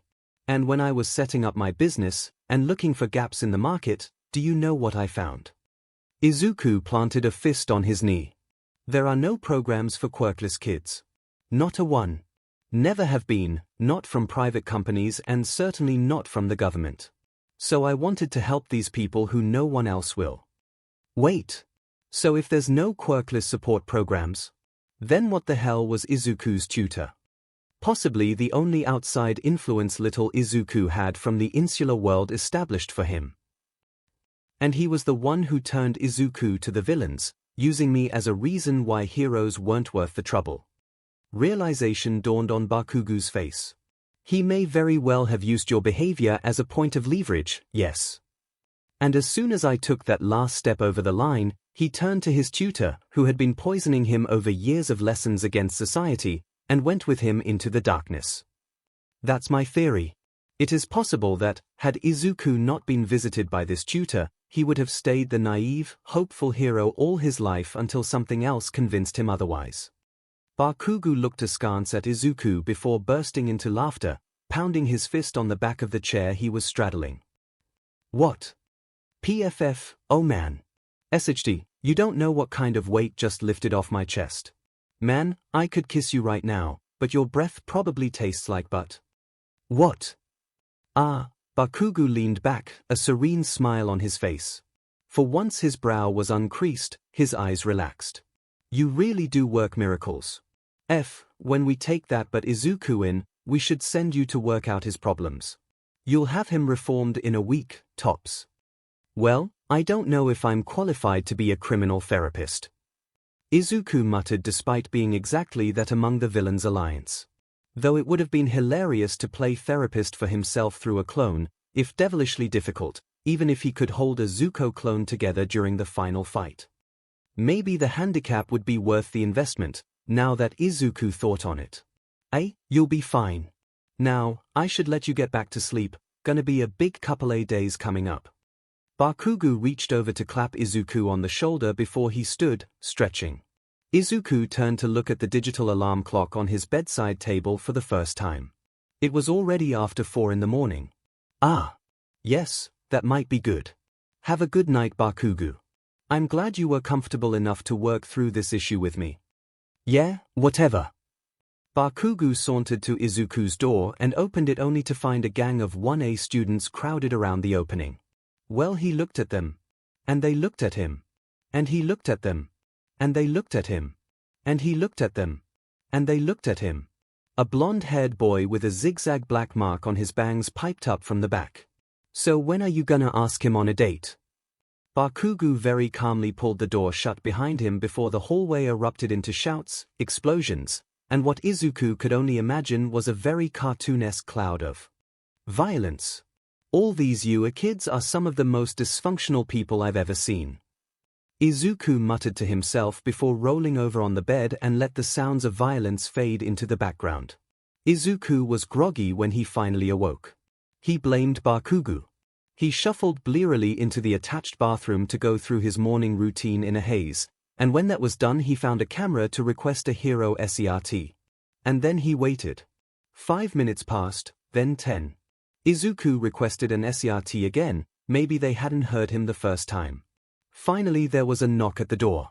Izuku opened it, find the emaciated form of All Might slouching in the hallway in a Ua tracksuit. Hello there, young Midori. Yagi smiled with a small wave. Sorry for the wait. Normally Mr. Aizawa would be your SCRT, but his disappeared. We're not too worried, he does that sometimes. Anyway, shall we? The two shared a simple breakfast of toast and tea, over which Toshinori explained that, now that All for One's successor had shown himself, you wouldn't be testing Izuku anymore. They were still keeping him on campus for safety though, as he had already been shown to be a target for the Villains Alliance, but he could return his counseling to regular hours in his loaned office. When Izuku did make his way to the office, trailing behind All Might slightly, he was met with a surprise guest. Aizawa had commandeered a bin bag and was lying on it, wrapped in an orange sleeping bag. He had one of Izuku's plushes tucked under his chin, a large cockatoo with sunglasses that Izuku had dubbed the cockatoo. He was snoring lightly, deep in sleep. All Might quietly closed the door. You know, I think that's probably the best sleep he's had in days. Should we leave him be? We probably should. Izuku replied, letting loose a yawn himself. Actually, this is a good opportunity. If I'm in danger from the Villains Alliance, shouldn't we bring my mother in? I don't want to leave her alone in our flat if she's a target. That's a very good idea, young Midori. Yagi nodded. Why don't we go fetch her while we let Aizawa sleep? Izuku nodded and pulled out his phone and shot off a text to his mother telling her that they were on their way. Hopefully she would have the panic room reset by the time they arrived. The unlikely duo of the previous wielder of One for All, now burnt out, and the inheritor of All for One in disguise set out into the city center. Yagi seemed to be working the courage to ask a question, and halfway through the otherwise silent walk he finally let it out. I'm curious, young Midori. You live alone with your mother? Yeah. Izuku nodded. Oh boy. He thought to himself. This is going to get awkward. If you don't mind me asking, where is your father? Oh, he's dead. Toshinori was blindsided by how casually Izuku could say such a thing. Oh. I didn't, sorry for bringing it up. No, it's fine. He left my mother basically right after I was born, so I never knew him. Apparently he went overseas, because we got a notification as his next of kin from America a couple years ago. Still, your mother must have been upset. Izuku shrugged. I think she'd come to terms with it by then. He'd been gone for 10 years, she knew he wasn't coming back. The notice of death was just the final conclusion that he was gone forever. Of course, what Izuku did not tell All Might was that Inko had been forewarned of Hisashi's impending death. After Sensei had withdrawn the Midoriyas from the public, there was one last loose end to tie up. And what better way, Sensei thought, to cement Izuku in the world of villains than to have him kill his own father. The diligent pupil Izuku had done so with no complaint, of course. It had helped that Izuku honestly felt no fondness for the man. He had abandoned his mother and her newborn, after all. It was just another kill to stain his soul. Izuku sighed as the pair reached his shop and unlocked the door. Don't worry about it. My mom's got thick skin, she won't be offended if you want to ask her more about my father. She could give you more details than I could if you wanted them. Is that Zuko? Inko's voice carried down the stairwell. It's me, Mom. All Might's here too. Oh dear, a celebrity essay. Inko came down the stairs with a suitcase, still clad in the disguise of Tenko. You certainly are going up in the world, Zuko dear. Despite her levity, she was disheveled with bags under her eyes. The bun her hair was put up in was loose, with many stray strands floating in a cloud around her head, and her clothes were sweat-stained and rumpled. Are you doing all right? I'm fine, I'm fine. Inko waved Yagi off with a strained smile. Just a bit frazzled. These uprootings keep coming so quickly, I packed what I could. We're not in a rush, Ms. Midori, it's just safety precautions due to your sons being targeted by the Villains Alliance. Would you like us to come up and pack a few more suitcases? Oh, all right. Inko sighed, deflating. She glared at Izuku, waving a stern finger at him. You can't scare your mother like that, young man. A single text telling me to pack after calling me to tell me that things are going south. You'll give an old woman a heart attack one of these days. You're not that old, Mom. All this excitement makes it feel like I've aged 10 years in the span of a week. My mentor always told me that women age like fine wine. Inko and Izuku turned to stare at Yagi, who had slapped a hand over his mouth, eyes wide and displaying his black sclera. If it makes you feel any better. All Might muttered from behind his hand. Well, at least someone here knows how to treat a lady. 𝐭𝐴 chided Izuku before beaming a smile at Yagi. Thank you, Mr. Yagi. Now, why don't you two strong men come upstairs and help me pack some more bags? Between the three of them, the apartment was strapped of valuables and perishables. 𝐭𝐴 had her suitcase, All Might had a light duffel bag, and Izuku was laden with boxes with bags hanging from his arms and shoulders. That's what you get for scaring you, mother. Zuko. 𝐭𝐴 had sniped when Izuku had pointed out the load discrepancy. The trek back to you was slow and steady, but they got back safely and had 𝐭𝐴 bunked in the room next to Izuku's in no time at all. Yagi had offered them both a tour of the facilities, rationalizing that due to the brusque treatment by the faculty when he first arrived, Zuko had not had the chance to be properly introduced to you. They had just begun when Aizawa trudged up, bag slung over his shoulder with a mysterious 𝐭𝐴-shaped lump hidden inside. Midori, your patients have appalling manners. Aizawa muttered. I'm pretty sure none of my patients would know to come this early yet. Just because they're my students doesn't mean they're not your patients. Come on, you've got work to do counseling someone that doesn't know how to let sleeping dogs lie. All right then. Izuku turned to All Might.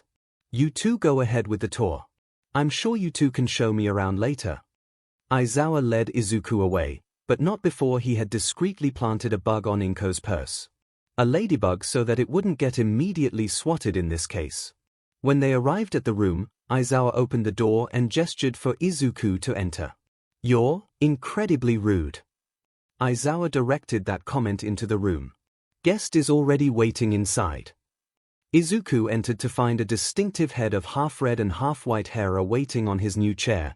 The old one had been carted away by Detective Tsukochi. The boy was clearly trying his best not to fidget or bolt for the door as Izuku went to his chair.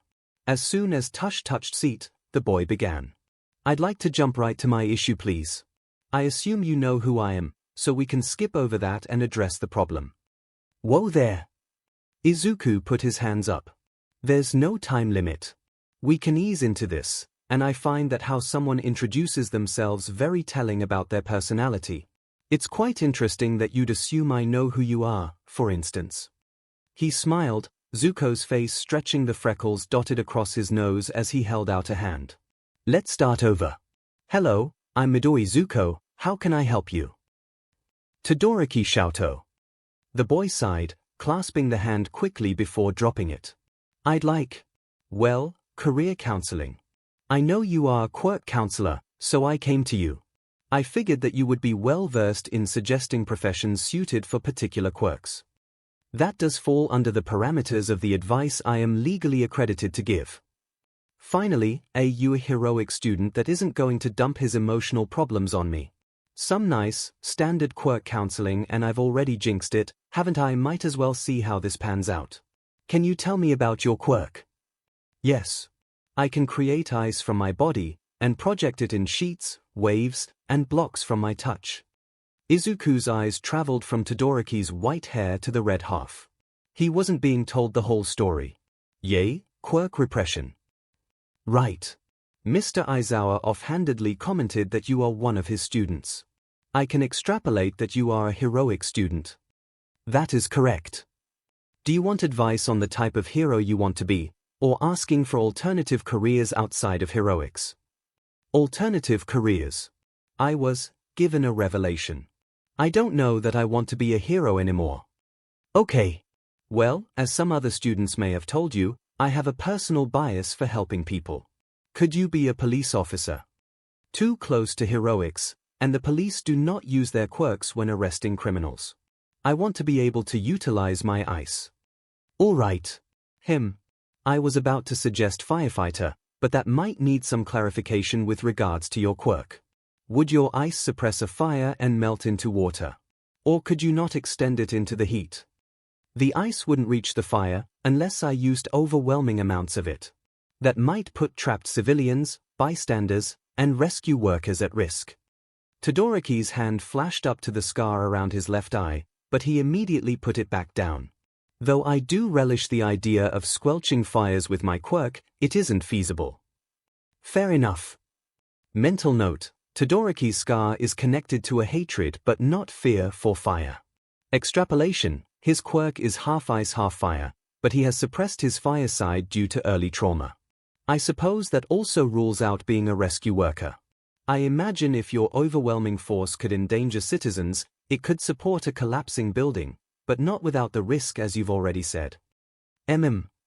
Todoroki grunted, looking pensive.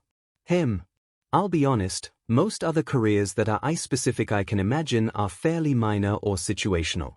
You could replace a Zamboni at an ice rink, refresh the ice quickly with your quirk. You could open an ice cream or snow cone stand and freeze the desserts right there as you make them.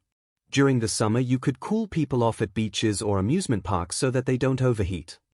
Going back to rescue work, you could be on standby to erect walls of ice to block and redirect traffic away from danger.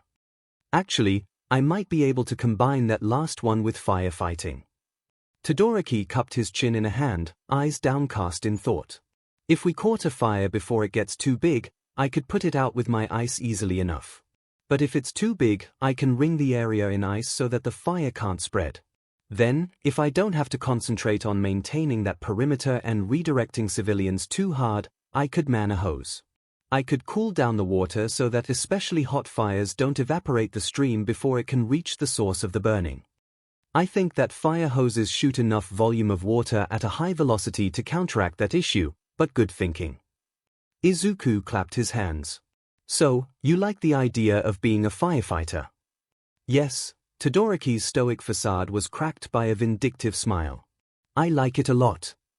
It was creepy enough to spur Izuku to put himself into the emotional counselor position despite his own internal griping.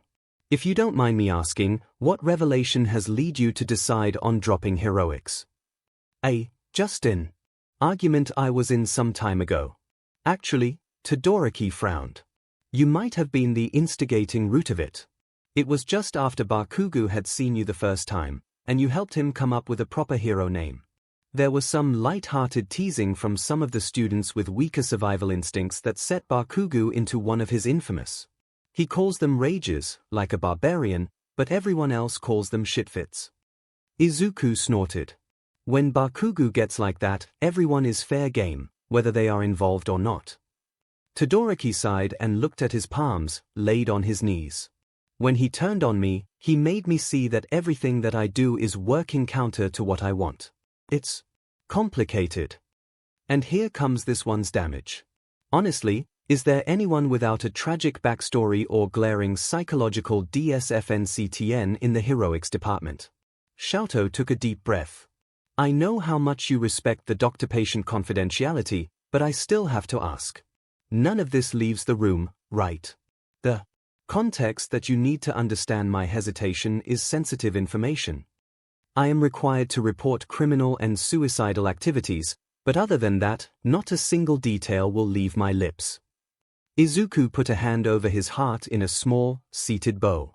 You have my word. Okay. Are you aware of quirk marriages? Yes. A relic of a bygone era to foster stronger quirks, illegal but with so many loopholes in the legislation that anyone determined or influential enough can slip through anyway. Correct. I am a product of quirk marriage. Oh boy, I get to exercise my right to report criminal activity against the number one hero. A wish come true. Charge 1, fraud, disguising a quirk marriage as legitimate. My father, the now number one hero Endeavor, pressured my mother into an engagement and convinced her family it was legitimate. He was both determined and influential enough to exploit those loopholes to make the marriage official. But he only wanted my mother for one thing, to create an offspring with a quirk designed to surpass all might. 𝐿𝐼 clenched his fists, face carefully neutral. I am the fourth child of that marriage. When my two older brothers and sisters' quirks manifested, and they were not up to my father's standards, he all but discarded them. They ceased to register in his mind as his children and left the task of raising them to my mother, who was immediately made PNE once his displeasure was made clear. Charge 2, child neglect, 3 counts. I was the successful product. My full quirk is half hot half cold.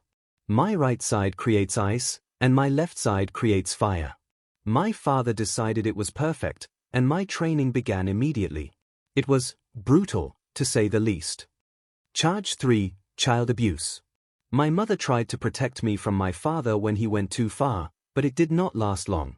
The stress of bearing that man 4 children, watching discard 3 and consistently beat the 4th half to death, and taking punishment when she intervened. Charge 4, Spousal Abuse. It wore on her sanity. Eventually, she snapped. 𝐔𝐬𝐽 cupped a hand over the scar over his grey left eye. She told me my left side was ugly, that it reminded her of him. The hand clenched to a fist. She poured boiling water over my face. My father had her put in a mental ward the next day, discarded like my siblings, and the training continued unabated, both quirk strengthening and combat drills. Charge 5, Domestic Psychological Torture. The speed at which Endeavor had 𝐒𝐬𝐽's mother admitted reeks of premeditated behavior to trigger a psychotic break and get her out of the way. Charge 6, Illegal use of quirks. Charge 7, Torture, beating his child through the pretense of sparring. Man, I was eager to put that man away before, but it's practically my moral duty to do so now with what kind of domestic terror Endeavor has wrought. I have sworn to forego the use of the fire that I inherited from my father. Todoroki continued, face hard. I plan to become the #1 hero using only my mother's power. But when Bakugo turned his unthinking wrath on me all those weeks ago, he made several points that have made me question my path. The first thing he brought up was, for all I make little secret of my hatred for my father and disavow his legacy, I still was admitted to you on recommendation. Endeavor's recommendation. I am riding on his coattails, as Bakugo put it, just by being here. The second point was that as his son, anything I do is Endeavor's legacy. He made me to be the #1 hero, and I had been going along with that. My childish disobedience, as my father called it, really mattered very little if I was still going to fulfill that goal for my father. #1 hero, fire or no. Really, I should have known. For a man that punished disobedience harshly, he was oddly lax over my refusal to use fire. Todoroki sunk his face into his hands. And I played right into his hands, blinded by the idea that refusing to use his fire was the ultimate rejection of him. Todoroki took a few deep, silent breaths before he put his hands down, his head still hung. So I want to leave heroics, put everything my father ever wanted for me behind and make a living solely on my mother's power. Izuku, using a gesture that the internet had popularized, pressed his palms together, the tips of his middle fingers touching the tip of his nose, and closed his eyes. He inhaled deeply, which caught Todoroki's attention and made him look up.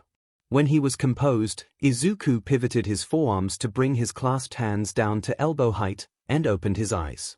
Okay, Todoroki. I have a few things to say. A few things that you might enjoy, or you might not. Todoroki nodded, and Izuku began with the light news.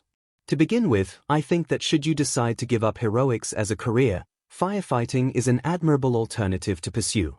However, if you truly want to help people, you can do so much better as a hero, even if you limit yourself to half of your full potential.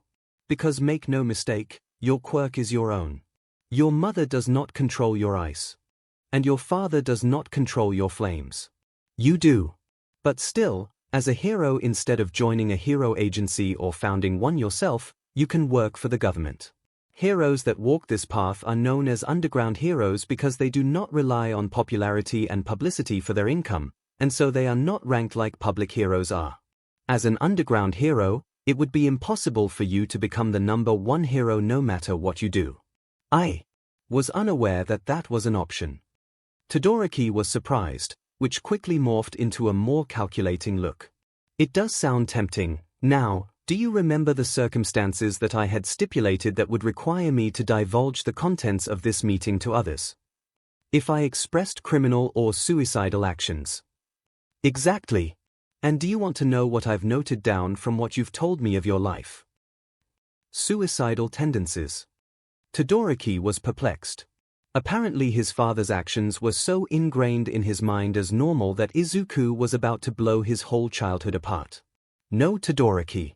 From your account, your father, Todoroki Enji, has perpetrated 7 individual counts of legal violation, borderline felony domestic abuse, 2 prolonged examples of both child abuse, illegal use of a quirk, and perjury that are well within felony territory, and violation-level legal fraud in the form of his quirk marriage that very well could be pumped up to felony level due to the severity and transparency of his mistreatment of the family put under his trust. Todoroki, if you came forward with your story, 𝐒𝐭𝐚𝐲 would be hard-pressed to avoid time in prison. And, contrary to popular belief, not all publicity is good publicity. The public reveal of your story, the investigations and trials, your father's reputation and social standing would be crippled. Todoroki was unresponsive, a polaxed expression on his face. Izuku powered on, sweetening the deal. Todoroki, by law I am required to inform the authorities of Endeavor's infractions. But they might not believe me if I go alone, despite my standing in my field and record for holding to both the spirit and word of the laws and oaths I follow. If you want to make sure that your father pays for his crimes, both legal and moral, you'd need to come with me and tell your story. I know several extremely good lawyers that you should also talk to if you want to make sure the charges stick. I can put you in contact with them. But Todoroki was having trouble piecing together a coherent thought through the cracked lens of his shattered worldview. My father very good at spinning publicity. Probably has lawyers and judges in his pockets or something that protects him from liability for property damage. He could turn it all around. Todoroki, if there's one thing I've learned about this world, it is that when justice is demanded, justice will be served. My contacts will make sure of it. Todoroki stayed silent before he quirked his head to the side. But I have told my story before. When I talked to the UA counselors about transferring out, I was dismissed and told to focus on my hero work. Excuse me. Izuku put on a smile that was borderline manic. He felt an eyelid twitching. Are you saying that the UA counselors, the ones trusted with the well-being and minds of the next generation of this country's brightest individuals, are disregarding their students' issues, complaints, desires, and abuses, in the name of fostering a stronger CRP of heroes? Oh, Todoroki, I can't apologize enough, both for the poor care you've received and for the rant I am about to go on. You can wait outside if you want to. Izuku smiled sweetly and stood from his desk, walking to the window and carefully sliding the drapes to cover it. Izuku waited for a few moments, facing a wall. When he did not hear Todoroki move, he resigned himself to having a witness to the tantrum he was about to throw. God damn them.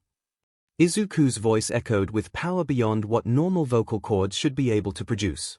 Oops. No thing wonder everyone I've talked to here has been such a goddamn hotbed of psychological damage. Izuku slammed a fist into the blank wall he was facing, leaving a sizable crater in the underlying cement and steel. Oops. What kind of thing hack does you hire that they would leave these kids untreated for their DSFN seatons? Bakugu's early influence was clearly starting to show through his mannerisms. Oops. Izuku whirled round, sporting a downright demonic snarl on his face that somehow doubled as a crazed grin that reflected in Todoroki's widened eyes. It seems as though I need to have a very serious conversation with the principal. The door to Zuko's office burst open. Aizawa rolled in, red and glowing eyes trained on Izuku, his hair flowing in an ethereal breeze. All Might, Tsukochi, and Inko all peered in from the doorway. A vindictive smirking grin spread across Izuku's face. Oh, good, right on time. He cooed, deceptively sweet as he stalked over to Aizawa and stared him dead in the eye. Everyone I could want for this situation, all in one place. It's almost fate. He chuckled darkly. Take me to your leader. Izuku demanded. He'd always wanted to say that once he'd committed to being a villainous figure. Nezu has a lot to answer for. Izuku breezed out of the doorway, pulling out his phone. Todoroki, Detective Tsukochi, please lead me to the principal's office. Eraserhead, you may come along should you so wish. All Might, I would like to ask a few questions of you if you do not mind. Oh, right. Yagi's voice was perplexed, but Izuku was concentrating on his phone and the research he was conducting on it. He kept the corner of his eye on Todoroki's back so that he would not wander off course. The first things that Izuku needed to confirm were hunches he had. He began searching records about 𝐒𝐭𝐚𝐲 𝐔𝐬𝐚𝐽 as he questioned All Might. To begin with, All Might, do you recall attending counseling with you faculty when you attended? And if so, do you remember their advice? All Might hummed, and Izuku could almost picture the way he had put a hand to his chin. I do believe I went once or twice. Their advice essentially boiled down to saying that I should do my best as a hero, and to save as many people as I could. Interesting. And did that advice help you with the issues you had come to them for? I'd like to say so. Yagi harumphed. They gave me the resolve to push past my problems to become the symbol of peace. Thank you, All Might. You have just confirmed some of my suspicions. If you'd like, you can return to my mother and continue the campus tour. Izuku dismissed the retired hero and, having found the information he needed about the detective, he moved on to doing research on UA's hiring policies. Oh, I'm already here, dear. Inko piped up. You looked a bit out of sorts, so I just want to be here to make sure you're all right. I am most certainly not all right, because I have sussed out the reason that so many students here are not all right either. And that's the reason you need to see the principal. 𝐒𝐬𝐚𝐽 asked. Precisely. And his resolve was only bolstered by what he found in his search. His final topic of research was background checks on the faculty counselors at UA. What kinda shitty parade is this? And why is Todoroki looking like he just got slapped in the face? Bakugo shouted from the side. It'd look like Midori's on the warpath if he didn't have his nose in his phone. Hitoshi commented from behind. Comments and questions faded into a murmur in the background as Izuku sank deeper and deeper into the cesspool of information that he had pulled up. He was only pulled out of his stupor when a cold hand touched his shoulder. He looked up to see Todoroki standing before a large door. We're here. Excellent. Izuku pocketed his phone and continued to stride up to the door. He was tempted to simply burst in, but that would have been impolite, so instead he knocked forcefully. Do come in. Nedzu's voice carried through the door. Izuku opened the door to find Nedzu already seated on a couch with a low table topped with a tea set between him and another couch. Hello, Principal Nedzu. I would like to lodge an official complaint against UA. So I gathered. Though, from the warband you have trailing behind you, it looks almost like a hostile takeover. Nedzu chuckled. Perplexed, Izuku looked behind himself. Indeed, there was a veritable army of students at his back in various states of righteous fury despite being ignorant of what they were angry about. He turned back to Nedzu. Well, with this audience already present, you could make it a public spectacle should you so choose. However, I only require 2 people to be present for this, Todoroki Shoto, as it is his issue that has forced my hand, and Detective Tsukochi Naomasa, whose quirk will let you know that everything I say is the truth. Aizawa Shota may join us to ensure that my quirk does not affect anyone, subconsciously or otherwise. I accept those terms. If you 4 would come in and have some tea. Thank you very much, Principal Nedzu. Izuku bowed, holding the door open for the 3 other chosen individuals before he shut it. The lock clicking into place sounded like a death knell in the silent office, but for whom the bells tolled Nedzu did not yet know. The couches arranged themselves according to age, it seemed.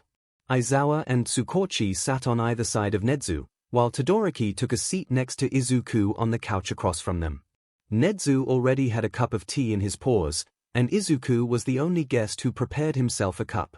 Once Izuku's tea was prepared, Nedzu started the conversation. So, you have a complaint against UA.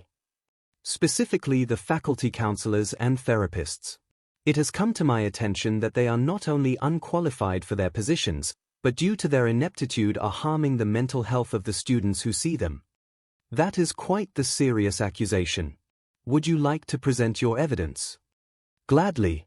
The first indication that something was wrong was when, after helping one US student at my Quirk consulting office, I saw a multitude of other US students who came to me with issues beyond the original scope of my business, only tangentially connected to their quirks to justify coming to me. I asked each and every one of them why they chose to come to me for a fee, pittance though it is, instead of attending the free counseling that UA offers. Their answers were unanimous. Every student responded that they had gone to the counselors, but only received platitudes and were encouraged to focus on their work. That if they focus on school and being a hero, then everything will turn out all right.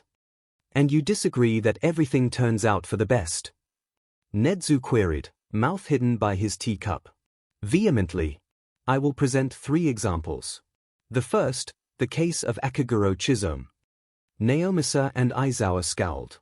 We studied him when I was learning my trade. 𝐭𝐻𝐻𝐿 came to you for 1 year, as a heroic student, before he dropped out. He went from student to orator, standing atop soapboxes on street corners to espouse the corruption within the hero industry. But of course, nobody would listen to him, so he began to take justice into his own hands as a vigilante. That quickly slid into becoming a serial murderer, the hero killer stain.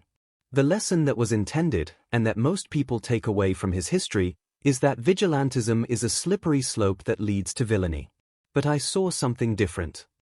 Izuku leaned forward intently. 𝐭𝐻𝐻𝐿 wanted to be a hero, but something about attending you disillusioned him so terribly against heroes that he felt it necessary to oppose them, eventually resorting to murders to make his message heard. That sort of thinking is the thought process of a mentally troubled individual, and the counselors at 𝐒𝐻𝐢 either did not catch it within him or actually aggravated it. Stain was a murderous madman. 𝐻𝐻𝐿 countered. But he attended 𝐒𝐻𝐢 and nobody noticed that tendency in him. Izuku shot back. Not even the counselors who are supposed to be trained to recognize the signs. One of 𝐻𝐻𝐿's eyebrows pared. Interesting point. My next example is 𝐒𝐻𝐢's shining alumnus, All Might himself. I asked him on the walkover, and he received the exact same advice that the students of today are told, which he told me helped him push past his issues. But not resolve them. Focus on being a hero and saving everyone you can, they told a young Yagi Toshinori. And he did just that. He became the greatest hero the world has ever known, becoming the symbol of peace. And he did so by working himself so hard he eventually broke. He felt that he had to take the role of Atlas and hold the world's era of heroes on his shoulders alone, and when the weight crushed him, the world was unprepared for the consequences. He worked himself so hard that his quirk began to sputter away, but he felt he had to keep working, and hide his dying strength from those he protected. Until that final fight against All for One, when the last embers of All Might's strength petered out, leaving him weak and forcing him to retire. All because he worked so hard for so long that his quirk burned out. That is the result of the counselor's advice from so long ago. Yes, they allowed the world's greatest hero to rise, but also encouraged the habits that would be his own downfall. There were extenuating circumstances that you are unaware of. Naomasa said. But I do see where you are coming from, with an outsider's perspective on the matter. An outsider, and the public's perspective. The world does not know the circumstances you're talking about, they just saw their greatest hero burn himself away on one last, televised villain fight. And people who can make the connections I have will follow the threads of his habits all the way back to you. And your third source of evidence? 𝐻𝐻𝐿 prompted. I will preface that by asking you a question. Is the school aware of Todoroki's family situation? Todoroki shifted uncomfortably as 𝐻𝐻𝐿 pet his head. We are aware of his distaste for his father. But not of the circumstances behind that hatred. Todoroki. Izuku turned to his couchmate. Would you like to retell these fine gentlemen the same story you told me, or would you like me to recite it? I'll do it. It's easier than I thought it would be to say it out loud, now that I know what you've told me. Todoroki nodded. I'm proud of you. Detective, if you'd like to train your quirk upon Todoroki so that you may know the veracity of his words. Izuku sipped his tea as Todoroki told his sordid history. He watched Naomisa's face twisted in distaste, and even 𝐻𝐻𝐿's permanent smile took on a brittle quality as Endeavor's crimes were laid out for them. Only Aizawa was unaffected, as he was too busy concentrating his quirk on Izuku to pay attention to the content of the meeting. Quickly Todoroki wrapped up his story. There was a moment of silence as the weight of Todoroki's words settled in before Izuku spoke up. Detective, if you'd like to turn your quirk on me again. Thank you. Do you know what I took away from that tale? Young Todoroki is the victim of child abuse, and Todoroki is guilty of at least 7 different charges of domestic abuse. And do you know what Todoroki told me when I asked why he had not told anyone else? He had. Nezu breathed, his happy facade fallen in shock. And the counselors disregarded his tale and told him to focus on being a hero. Exactly. I did my research on UA's faculty policies and I can pinpoint the areas that have perpetuated this CYCL. Nezu's face hardened. Do tell. I believe after what I have heard that UA is due for a restructuring. The hiring policy. Every faculty member of UA is a hero, either retired or concurrently patrolling. However, not every faculty member is qualified for their positions. The medical staff and kitchen attendants are required to have medical degrees and food handling licenses respectively. Teachers and counselors are hired directly from their hero agency, no licenses or degrees required. Some teachers have seen fit to obtain teaching licenses regardless of that policy. Not a single counselor has received accreditation from any medical authority. I had to ask, why would you trust its students' mental health to an unqualified, unlicensed hero who had a quirk vaguely suitable for the position, but require extensive proof and higher education before it will allow staff to safeguard their physical health? And I know the answer. It extends all the way back to the founding of U, when its claim to fame was to be the school that produced the highest volume of heroes at the very start of the Age of Heroes. Back then, it was more important that heroes focus on their heroics rather than their emotions, and keeping them in fighting shape took precedence. But as UE grew and the times changed, UE shifted from being the most prolific school to being the school teaching the highest quality heroes. But its policies never changed. And so heroes, who have been through UE and been counseled to just focus on being heroes, come back to work for their alma mater and proliferate that single-minded dogma, perpetuating the CYCL of poor mental and emotional support for the students. Very astute, young Midori. Nezu acknowledged. As the one who has brought this to our attention, have you a solution to offer? You have shown us an issue, but can you also show us a way to fix it? It would be very simple, in theory. I do not dispute that UA's teachers consistently train the country's best new heroes, teaching credentials or no. But you need to require accreditation for your counselors. Make sure that the therapists and psychologists have degrees in their fields, not just quirks that fit the position. I would go so far as to say that you should disregard the heroes-only policy for the staff. If a non-hero was better suited for a position, I would hope that they would not be passed over in favor of a retired hero looking for an easy job. This would also ensure another case like Todoroki's does not go unanswered. Because your counselors have sworn no oaths and do not follow the rules. Regarding psychologists, they were not required to report Endeavor's crimes. They held no obligation to actually help their students through their problems, issues, and DSFNCTNS. But I do, and that is why they disregarded UA's complementary counseling when a higher quality, affordable alternative presented itself. You present compelling arguments, Midori. Detective Tsukochi. Nezu turned to the man in question. Naomasa folded his arms with a scowl. Everything both of them have said is the truth as they know it. To think, we've allowed an abuser and fraud to hold the position of #1 hero.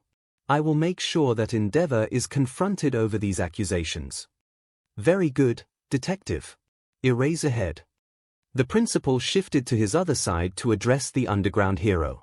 Aizawa closed his eyes and rubbed at them with a hand. I've had Midori's quirk erased as often as I could. If he was capable of influencing one of us with give and take, we'd have known when it was snapped off by my quirk. Since no one felt it, I can safely say he hasn't affected anyone. Thank you for your service. Yeah. Eraserhead grumbled while dousing his eyes with eye drops. Well, Midori, I think I can safely say that we all deeply thank you for bringing this appalling oversight with the nurturing of our students to our attention. I must admit, I too began to have doubts in the counselors when the students began favoring you over them, and it pains me to see that my fears were well-founded. You will have to perform a serious overhaul of the counseling department and the qualifications for its staff. Thank you, Principal Nezu. Izuku directed a sickly sweet smile at Nezu. It is good to know that, unlike its counselors, US principal does care about the health and emotions of his students. And it's odd to think that I just essentially acted as therapist for an entire school system. About that. Nedzu's smile took on a calculating quality. You have become exceedingly popular with the students, and have shown concern for their well-being above and beyond your calling as a quirk counselor. You've demonstrated clearly that you can embody the US spirit of plus ultra, go beyond better than our counselors have. What would you say if I were to offer you the first position among UA's new counseling staff when the restructuring is complete? Izuku leaned back with a sigh. I won't lie, it is tempting. However, I would have to decline. Quirk counseling is my passion, what I'm best at and what I am accredited for. I am not a pediatric psychologist, I just seem qualified when compared to your current staff. And I want to help people to be their very best, I want to save everyone from themselves. At UA, I could do that for the students, but I would be excluding everyone else. I want to stay at my public business, open for anyone who needs help to get it. Izuku closed his eyes, before he opened them with a sparkle and leaned forward. Though, I could be persuaded to start running a special offer.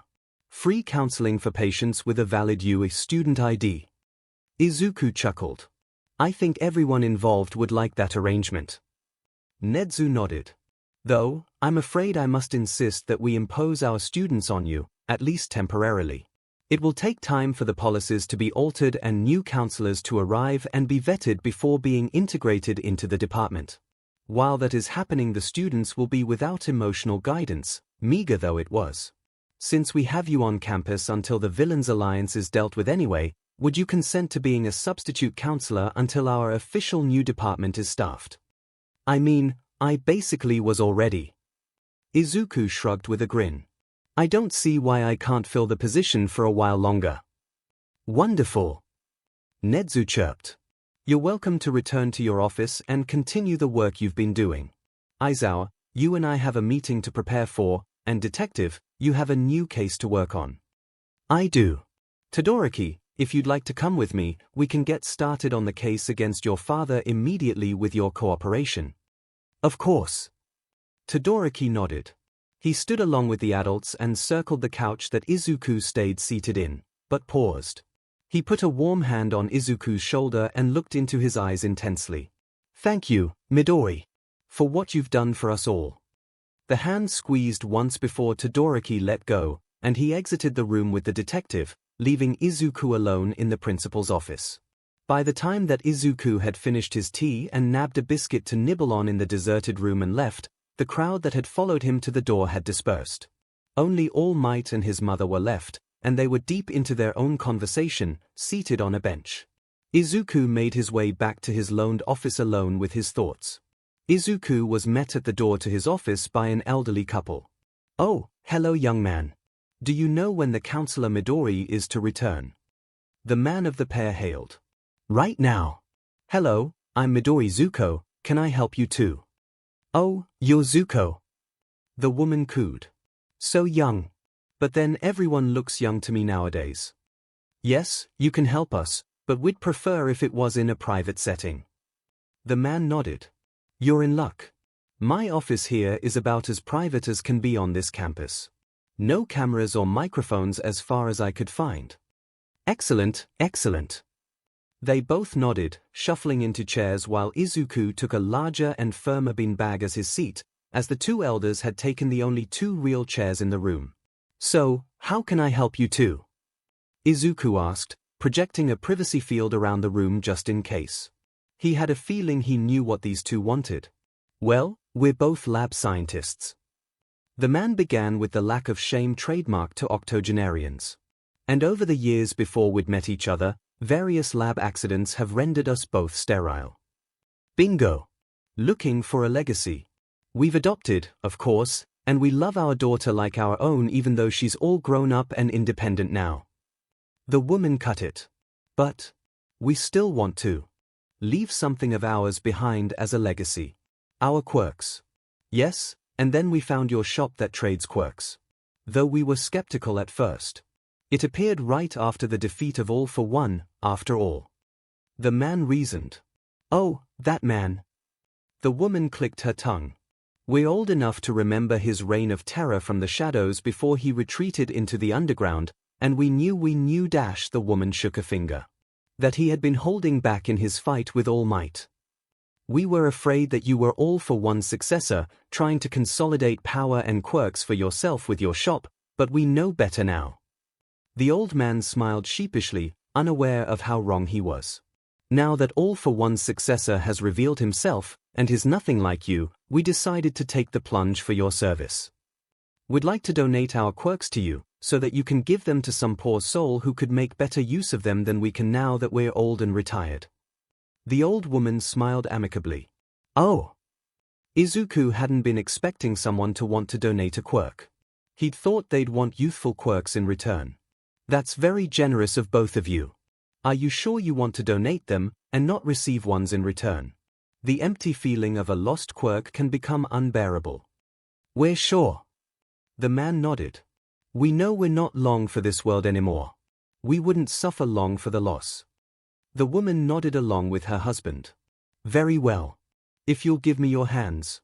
You will feel very tired after I am done, so please support each other as you need. Oh young-en. The woman giggled into her hand. We've been supporting each other for 50 years. A bit longer is nothing but a drop in the bucket.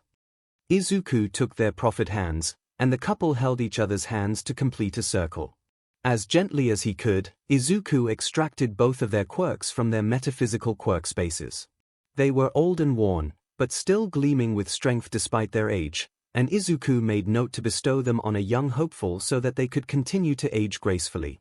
When he was done, the elderly pair held each other close and supported each other through the door and out the campus, content in the knowledge that they had done the last real act of good that they had the capacity for. All in all, thought Izuku, today's been a good day. Probably the last one I'll have until the Villains Alliance situation is mopped up. Izuku's next day was spent seeing his usual clients at UA's loaned office. The lack of students and heroes was easily explained. All hands had been requisitioned to hunt down the remnants of the Villains Alliance. They'd been cornered in a single district, and the heroes were closing in, searching for the specific building they were housed in. When the final confrontation was nigh, UA closed its doors to visitors. They did not want opportunistic villains to take advantage of UA's emptiness as every hero mustered around the Villains Alliance last holdout. Which left Izuku and Inko alone at UA. The perfect opportunity for Izuku to duplicate his clone suching routine so that he could attend the battle, as he had promised. But first he had someone to visit, one last quirk to steal. The warehouse was empty, one gigantic staging area.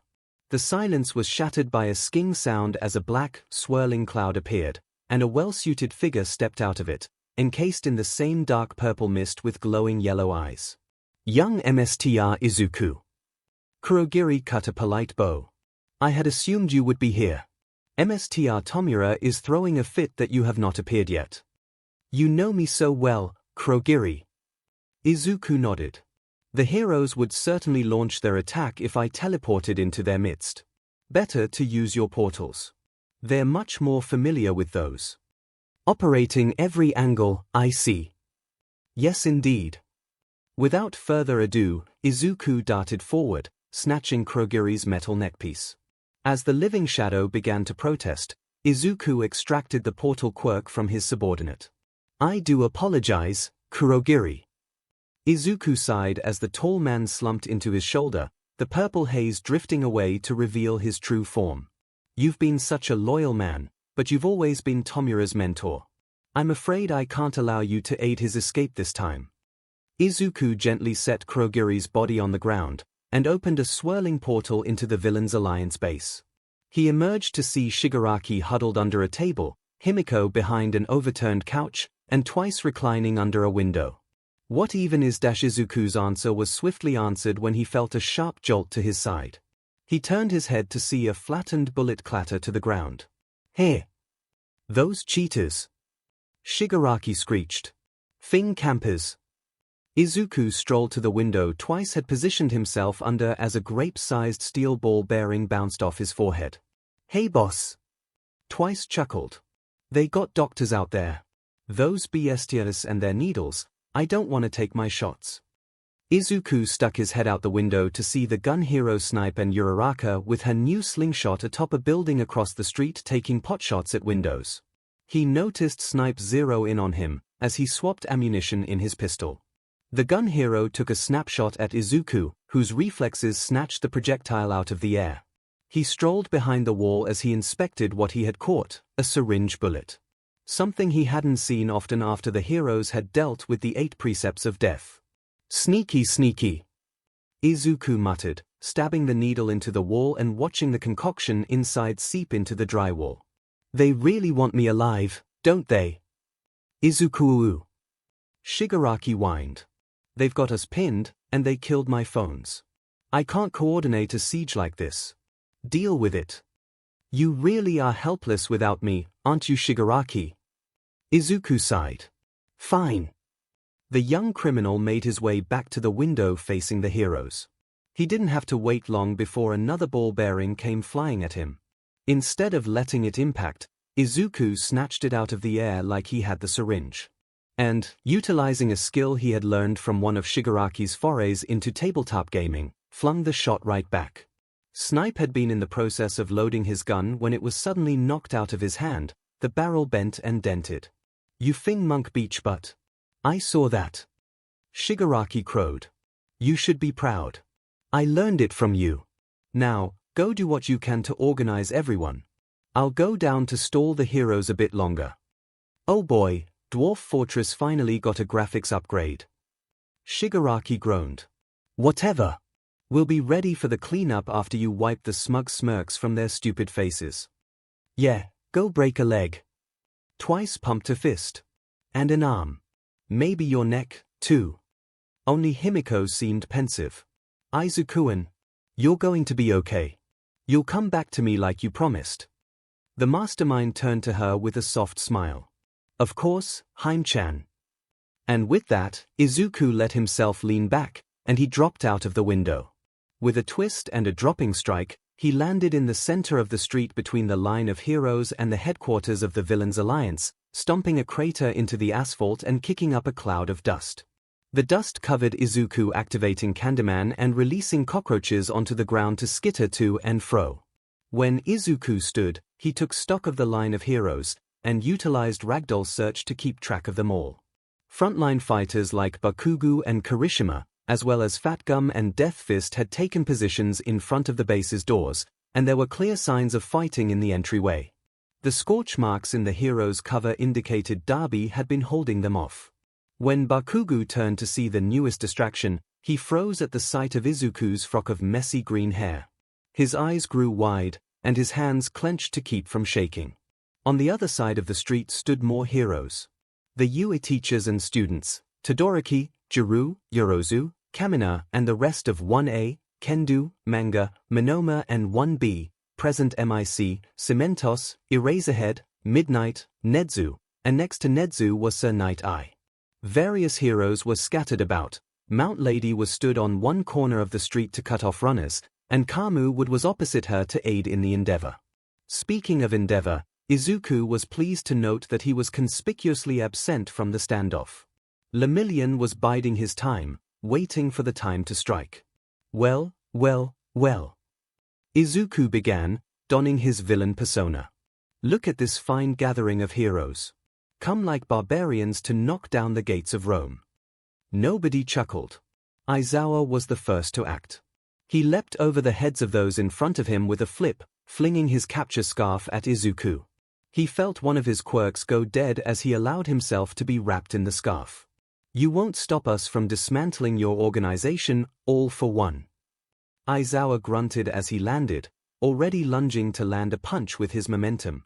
Oh please, didn't I tell you all? Izuku shook his head. He flexed his arms against the scarf and burst the wrappings apart. I'm not all for one. Izuku could see Aizawa's eyes go wide behind his goggles as he could not arrest his forward lunge. I'm just nobody. Izuku grabbed Aizawa's fist and yanked him forward. Aizawa turned the pull into a roll, snatching his arm out of Izuku's grasp and using it as a counterbalance to sweep his feet. Izuku bunny-hopped over the swinging leg and kicked out in the air. 𝐼𝐬𝐽 flipped out of the way and flung the capture gear once more. This time, instead of allowing himself to be wrapped, Izuku grabbed the strands of nanofiber scarf and used them to reel in 𝐼𝐬𝐽. Real sorry about this, Eraserhead. Izuku apologized, reaching his hand out and clasping 𝐼𝐬𝐽's face. It's just, you've got such a useful quirk, so I gotta borrow it for a bit. Before Izuku could work his quirk on 𝐼𝐬𝐽, however, the hero was snatched from his grasp. He followed his trajectory, and subsequently the tongue that had grabbed the hero back to Froppy, the frog hero. I was wondering when someone else was going to join the fun. Really, letting a single hero try to take me on. Not good use of your resources. Well, I'm wasting time, anyway. Gotta buy some breathing room, after all. Buy time. Deku you Fing traitor, what the hell are you playing at? Bakugo shouted, finally getting over the shock of seeing his erstwhile friend in person. Izuku T scared at Bakugo, waving his finger disapprovingly at the nuclear hero. Didn't you hear me, Kaken? You always said I'd be a nobody, and I took that to heart. I'm not Deku anymore, and I'm certainly not Midoriya Izuku, either. I'm nobody. A blast of dark fire blew out the front door of the old hotel. And that's my signal. Have fun storming the castle. Izuku teleported into Shigaraki's command room. Hey base commander. How's the tower defense going? Excellent. 2 Shigarakis responded. One had been scratching at the back of his neck, his fingernails bloody as he picked at himself and tore old scabs open. The other stood swaying and limp. Nice, nice. I like your decoys. I imagine Twice has littered some all around the base. Gotta cover our bases, and when you need something done right, do it yourself. The bleeding Shigaraki responded. The sound of an explosion resounded through the building. Fantastic idea, Tomura. Hey, Haim-chan, can I borrow you for a moment? The swaying Shigaraki pouted behind the hand over his face and put his hands on his waist, ping it to one side. How'd you know it was me this time? Tomura doesn't just stand around and stare at people. He's a man of action. DMN right I am. Shigaraki grunted. But something's wrong. I found a phone and tried to call our emergency exit. He's not picking up. I'm sure there's a very good reason for that. Come along Himiko, you're integral to my plan to distract the heroes and make it easier to pick off enemies. You know I love being your pawn, Izuku-an. Himiko bounced forward in a gesture that was entirely alien with Shigaraki's body. I know you do. I'll be right back, Tomura. Izuku took hold of Himiko by the shoulder and the two dropped out of existence. It was odd, though, and Shigaraki noticed. Instead of silently disappearing, the two had sunk out of sight with a whoosh. He knew why Izuku could pull his usual vanishing act. The teleporting quirk was actually a space trading quirk. Izuku swapped places with the air or an object at a distance. He'd never taken a passenger before because the quirk was limited to his form. When Shigaraki went to look down where the two had been standing, he caught the final wisps of black smoke dissipating from one of Kurogiri's portals. The coordinators of the hero assault were surprised when a portal opened behind them. That's one of the villain's portals. Nedzu shouted. They are attacking from behind. Several heroes surrounded the portal, but were not confronted by a strike team as they had expected, but with nobody and Shigaraki. Why hello heroes. Mind if I propose a trade? This one for midnight. Great, thanks.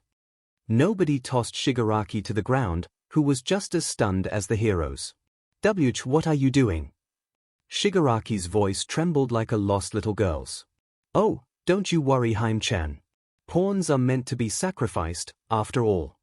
Some intrepid heroes finally jumped to action and fitted Shigaraki with restraints and quirk suppressants, only to find that he dissolved into a naked young girl in their hands, her eyes pricking with tears. Now, Midnight, I apologize in advance for this. Nobody pointed a finger at her. Why do you want me? To steal my quirk? No, because I don't want to get naked.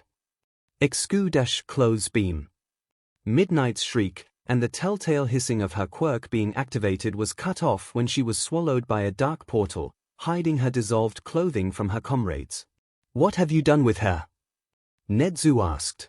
Oh, I'm just disarming the whole villains alliance for you. No need to thank me, they were just causing problems anyway. Bring her back, 𝐻𝐻𝐻 exclaimed, extracting a steel rod from her arm. Yeah, gimme a moment. Izuku looked at his wrist, bare of watch. She should be back right about. No. A portal opened some distance from the gathered heroes, leaking Nemuri's quirk mist. Before the portal could close, Izuku pointed his fingers at it. Clothes beam. The portal dissipated from the beam of white energy, leaving Midnight splayed on the ground in her hero costume. Easily my most metro quirk. You pervert. Midnight cried, covering herself with her arms. Ragdoll's quirk allowed Izuku to know that the heroes had pulled back. They started calling to each other about the villain's collapse and of seeing Midnight being flung naked from room to room by portals. Izuku clapped his hands together to dust them off. A job well done, everyone. Thanks for your collaboration. Izuku.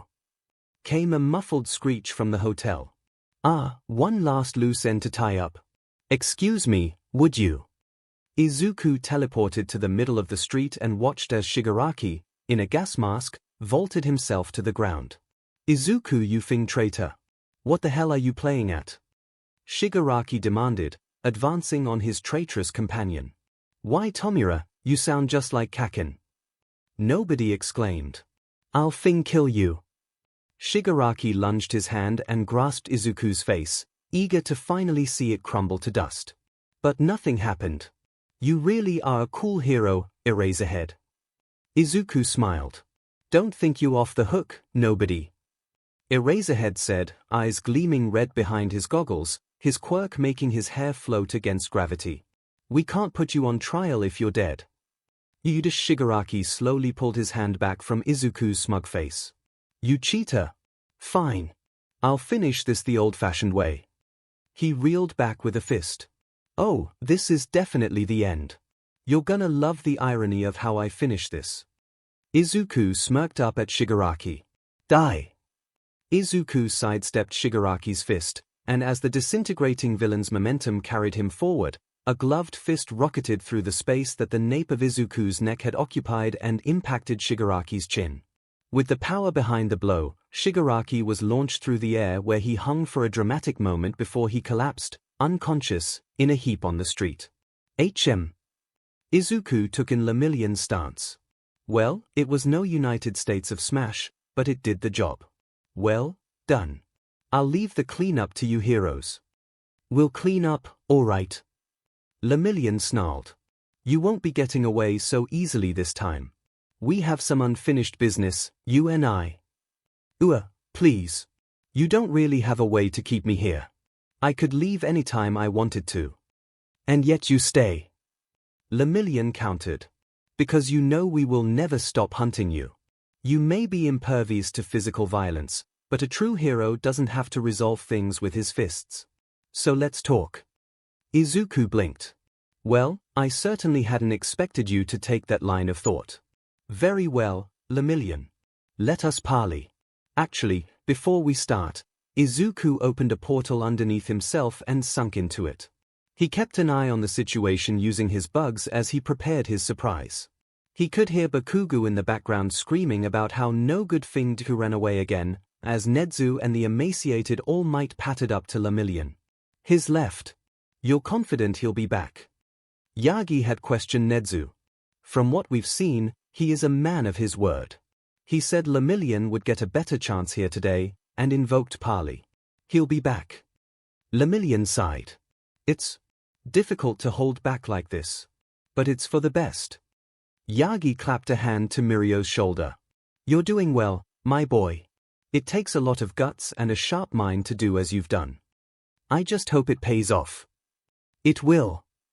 𝐻𝐻𝐻 chuckled as Izuku opened a large portal. See. Here he comes.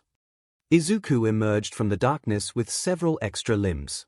In each hand, he carried something, and the scene took shape as Izuku arranged a table, chairs, and tea set in the center of the ring a crowd of heroes had made around the scene. There. Now we've got the setting for a cordial conversation. Shall we? Izuku held out a seat for Lemillion. Mirio took the seat and Izuku scooched him into the table as Yagi held a seat for Nedzu to clamber into before taking one of his own. "Now, we appreciate the help you've granted us, nobody."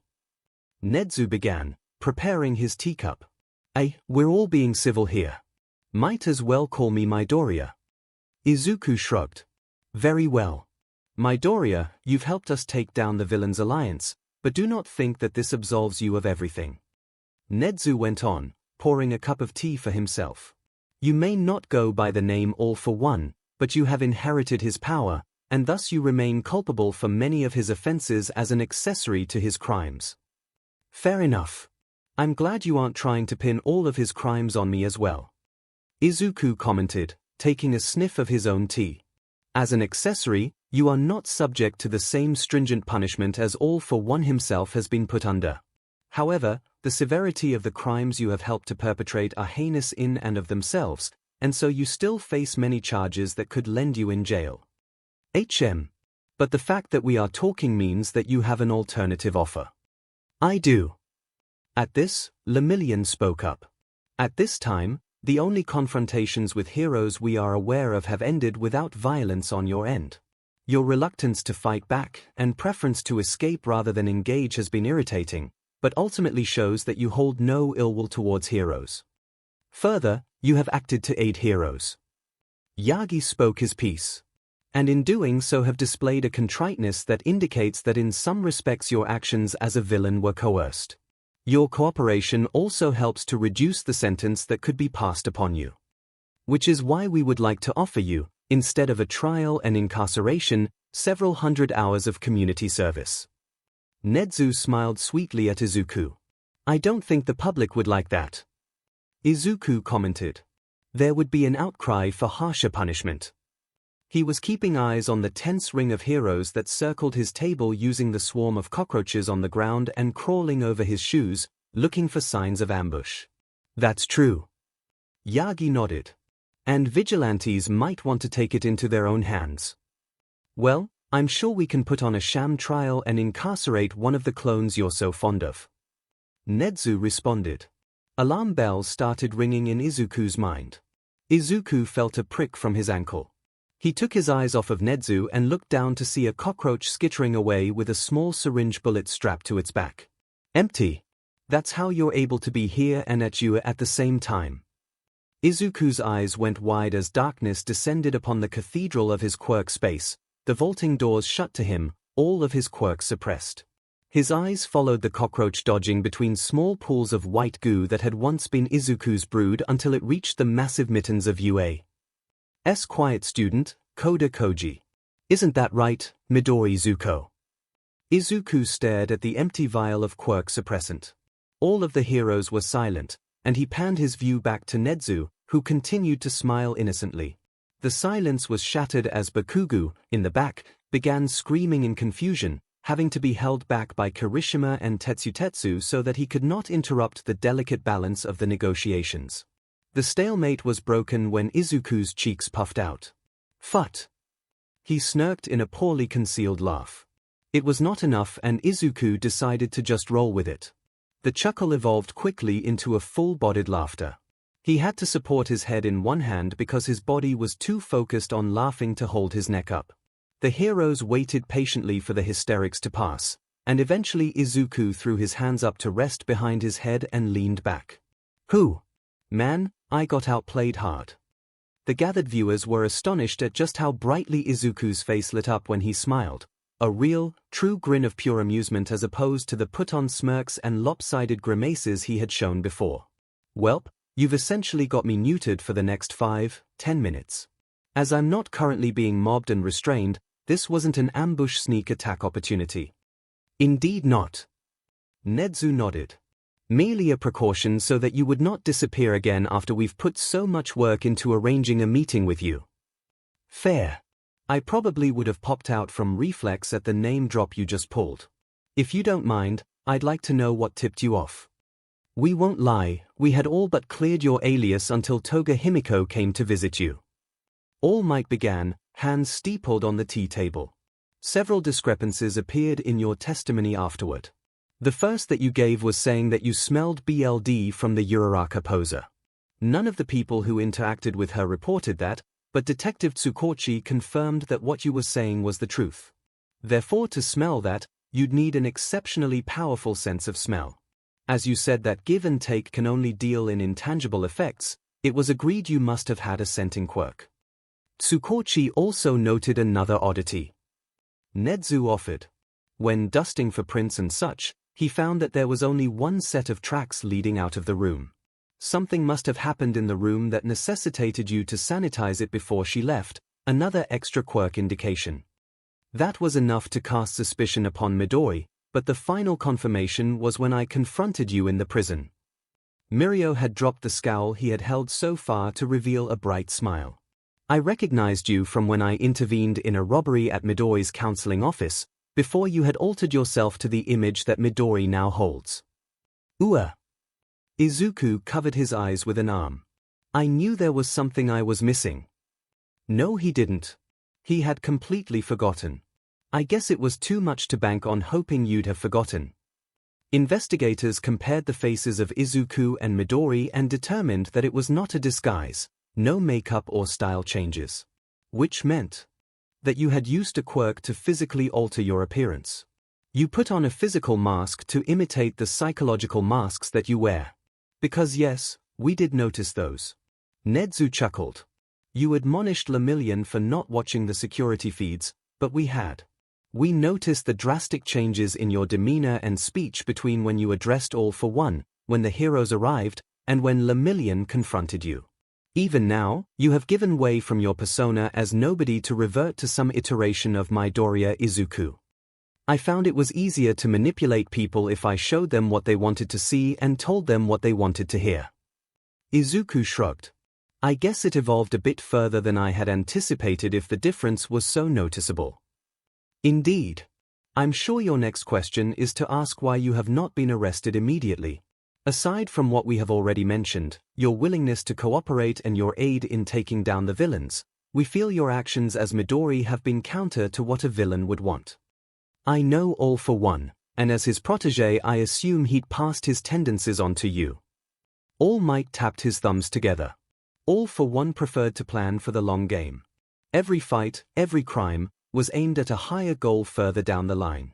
And yet, the way you have helped the students of you with their issues and the vehemence with which you reacted to the lack in school counseling ultimately will result in heroes that are stronger and less susceptible to manipulation. Maybe, but my actions have caused Endeavor to be absent from this encounter. Izuku pointed out. That made it easier to allow every villain to be taken alive and with a minimum of injury. I'm sure Endeavor would have advocated burning the hotel down around the villains. Still, a short-term boon in exchange for severe hardship in the future, and one that supported the efforts to bring criminals to justice. Not the ideal operation for someone who plans to continue illegal activities in the future. Nedzu put a paw to the side of his mouth to pantomime whispering, despite talking at his normal volume. To tell you the truth, I've been looking for an excuse to restructure that department for years. All eyes suddenly swiveled to the man-bear-mouse-dog principle. But Principal Nedzu, if you felt that way, why didn't you just do it? All Might asked, confused. Well, it all has its roots in my tragic backstory. Nedzu cut a theatrical swoon. You see, Midoriya, I am not a highly intelligent and charismatic human with an animal form quirk. I am one of the few cases of an animal with a quirk, in this case high spec, which grants me superintelligence. Early in my life I was in the care of some humans who enjoyed performing tests upon me that did not live up to scientific standards. Nedzu pawed at the scar over his right eye. When they were busted by heroes, I was taken to you for monitoring to ensure that I would not use my intelligence for villainy. Over time, I became the school's mascot, then a teacher, and eventually was granted the position of principal. As someone with severe trauma and preternatural intelligence, I was disgusted by the lack of professionalism in the counseling department. However, as you students may know, I do still harbor some vindictive feelings for humans. Nedzu admitted. I must confess to feeling an emotional high from having complete control over a group of humans, subjecting them to experimentation the likes of which I once went through. which is why I take a great thrill in ensuring that UA's tests and events are as sadistic as they are, all in the name of pushing our students to go beyond their limits. I knew it was SDSM. One student shouted. But it is that tendency that held me back from making the reforms. Nezu continued over the outburst. If I were to alter what the public thinks is a perfectly serviceable facet of you, they would think that I had finally gone mad with power and was sabotaging the students. That the animal had finally gone feral. But you, Midoriya, you stormed into my office full of righteous fury and handed me the impetus and evidence I needed to push through those new standards. Ah, that's our principle for YA. Mirio grinned. Contingencies on top of backup plans on top of ulterior motives. Honestly, the hardest part of our deception was playing dumb for you, Midoriya. Nezu giggled. It was interesting trying to pretend to be of mere average intelligence and blatant obliviousness to the state of my school. That was definitely my least favorite part of this plan. Mirio nodded seriously. Acting as the cliché dumb muscle to throw you off suspicion. A hero is supposed to be a source of inspiration and hope. Not some muscle-bound knucklehead. An awkward cough was heard from Death Fist. So then, this works out for everyone. Izuku clapped his hands together. You gets its reforms, the villain's alliance is gone, and I get to keep doing what I love to do, assuming that the community service you mentioned earlier was to continue giving quirk counseling. It's win-win-win. Except for the villains, but they gave up their right to a happy ending when they started killing people, so nobody cares about them. About that, young Midoriya. All Might leaned forward. I was curious, but there was never a good time to ask. You run a quirk counseling office, and yet your sign reads Quirkless Welcome. Why is that? Well, I suppose it is time I revealed my MSTR plan to you all. Izuku began with an ominous chuckle. Have you wondered why the text on the top and bottom lines of the sign are centered, but counseling is oddly indented? Well, I used an obfuscation quirk to hide that the full line reads Counseling and Trades. Izuku spread his arms melodramatically. That's right. People would come to me, and if they could prove that their quirk was unfit for them, or was traumatizing children, I would take it from them. And in return, I would grant them quirks suitable for their ambitions. And when the quirkless would come to me, I would grant them their own quirk so that they could present as a late bloomer. My masterful evil scheme to support the public. Mwahaha. Izuku paused his deadpan laugh and put a finger on his chin. That reminds me, I need to give Ragdoll her quirk back. Search. Ah, so that's how you dodged my hidden punch from below. Mirio clapped a fist into his open hand. Yes indeed, and you couldn't have timed it any better. Izuku applauded. Why thank you. Mirio cut a seated bow. Wait a minute. The Space Hero 13 pushed their way to the front of the ring. You would deny the chance for a child to earn the mastery of their own quirk. That is an important part of a person's development as a human. A ripple of agreement spread throughout the heroes. You're right, 13. In most cases that is an integral part of growing up.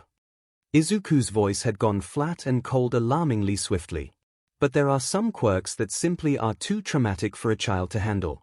They were the primary subjects of the Quirk-Trading, you know. 4- and 5-year-olds who could not stand another day with their quirk. Such as one little girl that came to me. She likes bunnies and wants to be a hero. Do you know what her quirk did? It allowed her to turn inside out. The only course of profession that would have been open to her would have been as a living display for biologists to study organs and muscles. And the children around her were most certainly unready to see her viscera on a daily basis. Or, how about a child 6 years old who acts and speaks like a man 3 times his age? Because his quirk caused him to see senseless death in his sleep. Optimistic doctors had labeled them prophetic dreams, but they weren't. I cross-referenced the events he saw, and that I can now see when I sleep, and none ever came to pass. Regardless, this child was so inured to the thought and sight of death from his own quirk that he was one push away from suicidal. He had a breakdown when I implied that he would see even more death if he pursued his dream to be a doctor. So yes, I took their quirks, and gave them ones that were so severely less traumatizing that they could walk calmly out of my office because a weight had been lifted off of their shoulders. And what about the quirkless? I don't hear any of you decrying my granting quirks to those without. Because you all know that the quirkless cannot succeed in this world where even the most menial and entry-level jobs require a suitable quirk to be considered. Do any of you know the rate of quirkless people who have reached retirement? There was silence. Izuku could almost hear the heroes racking their memories for the statistics. Because I do. Izuku cut their thoughts off. 0%. This time the silence was shock. Izuku let it settle in. Not a single quirkless person has sustained a position as a thriving member of society past the age of 30 within the past 60 years. Most of them die early. All of their deaths stem from their inability to succeed in the face of prejudice against the quirkless in this age where they are the minority. They cannot get jobs, and so cannot pay rent or buy food. They are relegated to the last given service at shelters and soup kitchens in favor of giving those with quirks a chance to regain their footing. And so they die of exposure, freezing, starvation. Some get killed by especially indiscriminate villains. Others take their own lives out of despair at the inability to amount to anything. Those that do not die resort to vigilantism and villainy to get what they need, and in response they are incarcerated, where they receive a roof over their heads and 3 hot meals a day, something that they could not legally get for themselves. And all because nobody cares about the quirkless and their struggles. It even goes so far that when a quirkless person is in danger, has their very life on the line, nobody will step in to help. Izuku could almost hear Bakugo flinching. But as soon as a person with a quirk has a hand laid on them, everyone comes up in arms. So yes, I steal from people the chance to struggle with the hardships they were born with to grow. And in its place I leave hope for the future. I take the hopeless, the helpless, the castaways and the ignored, and I give them hope. I give them the help that nobody can or will give them. I give them the means to earn their places in society, to make their voices heard. Some people have asked me as Midori why I do what I do. And I have always answered them truthfully. Izuku looked All Might in the eye. I just want to help people. Everyone. Especially those who no one else will. Izuku held All Might's gaze for a long moment of quiet. The gaze was only broken because Mirio reached over and clapped a heavy hand on Izuku's shoulder, a watery grin on his face. Now those are the ideals of a true hero. Mirio sniffled, swiping his eyes with his free hand. A wave of agreement and distraught queries ran through the collected heroes. Well, after hearing your motivations and experiences, we'll have to justify making your trading venture public. Nezu sighed. Way to twist our collective arms, Midoriya. We'll have to spin the news that you can give and take quirks away from all for one to keep the vigilantes from lynching you, of course. And I hope you don't mind, but we'll need to have heroes overseeing your business to deter funny business. Izuku was stunned. He'd expected to be told to keep that part of his business quiet, or stop altogether. Hey, let me through UFS. Bakugo grunted as he pushed his way through the crowd. Principal Nezu. If this goes public, their thing needs to be a referral system for people who get registered quirkless. So they can get started on working with their DMN quirks early. Ah yes, excellent suggestion Bakugo. Wasn't that how the villains inserted themselves into your life, Midoriya? Nezu queried. As a false program for quirkless support. Yes it was. A referral system would have to be stringently monitored as false imitators would definitely pop up as a new, popular scam. And Izuku turned to Bakugo, who had become flustered at the sudden attention. Because I know you don't know how to ask. Yes, Kaken. I forgive you. You're not the same person as you were 5 years ago. Izuku beamed a bright smile at his childhood friend, who just looked away, muttering about stupid Dekus and their goddamn stupid cute smiles. I still wouldn't kiss you, though. I am curious though, Midoriya. All Might took Izuku's attention away from a spontaneously combusting Bakugo. You've showcased overwhelming strength, versatile use of your quirks, and a powerful intellect. Why had you not turned in the Villains Alliance before? Or simply destroyed them yourself as you did nearly single-handedly today? Well, that one's easy. Izuku grinned. If I'd done that from the get-go, then we wouldn't have had the opportunity to have this nice chat, would we? And I wouldn't have had the time to demonstrate my goodwill and ingratiate myself to you heroes so that I would not be mobbed on sight when I revealed myself. Plus, it just wouldn't have been as fun. Creepy little freak. Midnight muttered from the crowd. Izuku realized that by all rights, he should not have been able to hear Nemuri's utterance. His super sense quirk must have reactivated. On self-reflection, the quirk-suppressing drag was beginning to wear off. The lights behind the glass murals representing his quirks were beginning to glow, though the doors staunchly refused Izuku access to give and take still. Well. Mirio stood from his seat. If everything has been worked out, we have a lot of preparation to do.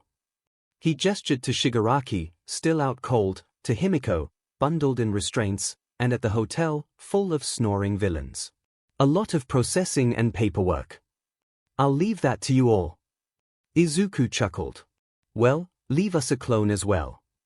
Nezu reminded. If we are to sham a trial for Midoriya Izuku to appease the masses, we'll need a body to show them. And then you can return to excising the emotional chumis from our society.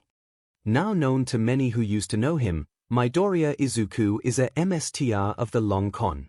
He was taught by the best, after all. From the day he was registered as quirkless, he'd been seeing a tutor who had approached him, offering to teach him how to combat quirks without one of his own. It was a very short few years before Izuku-sensei knew that this quirkless wonder must be made his successor, for his analytical mind, his flexible thinking, and his utter devotion to whatever cause he picked up. So he began preparing the young boy to inherit his final power. He knew that his time was fast approaching its end as both himself and his rival power began to stagnate under the weight of age. 5 years were spent by this sensei attempting to poison Izuku against heroes. He brought together the sprightly young man and the man-child Tomura Shigaraki, abandoned by heroes and society alike for his quirk. Sure enough, under sensei's careful guidance, Izuku began taking on a more serious mien, acting aloof to heroes and their work. But it was all a facade designed to insert himself into his sensei's good graces. Sensei knew that his successor would not only be inheriting his work, but his business ventures he used to stay afloat as well, and so Izuku began studying business instead of the heroics that he had pined for as a child, and pursued in other lives in the multiverse. Additionally, he was put through an early starter's psychology course to receive accreditation, ostensibly so that he could take advantage of a hero's neuroses, but that Izuku bent towards a more altruistic end. Then came that fatal day. Sensei had revealed the nature of his quirk to Izuku, all for one. A quirk that let him take the quirks of others and hoard them to himself or, alternatively, bestow them on others. And upon Midoriya Izuku did Sensei bestow all for one and all of the quirks he had stockpiled for decades except for the quirks he needed to stay alive, and most importantly, put on a good show for his final showdown with the counterpart to his quirk, one for all.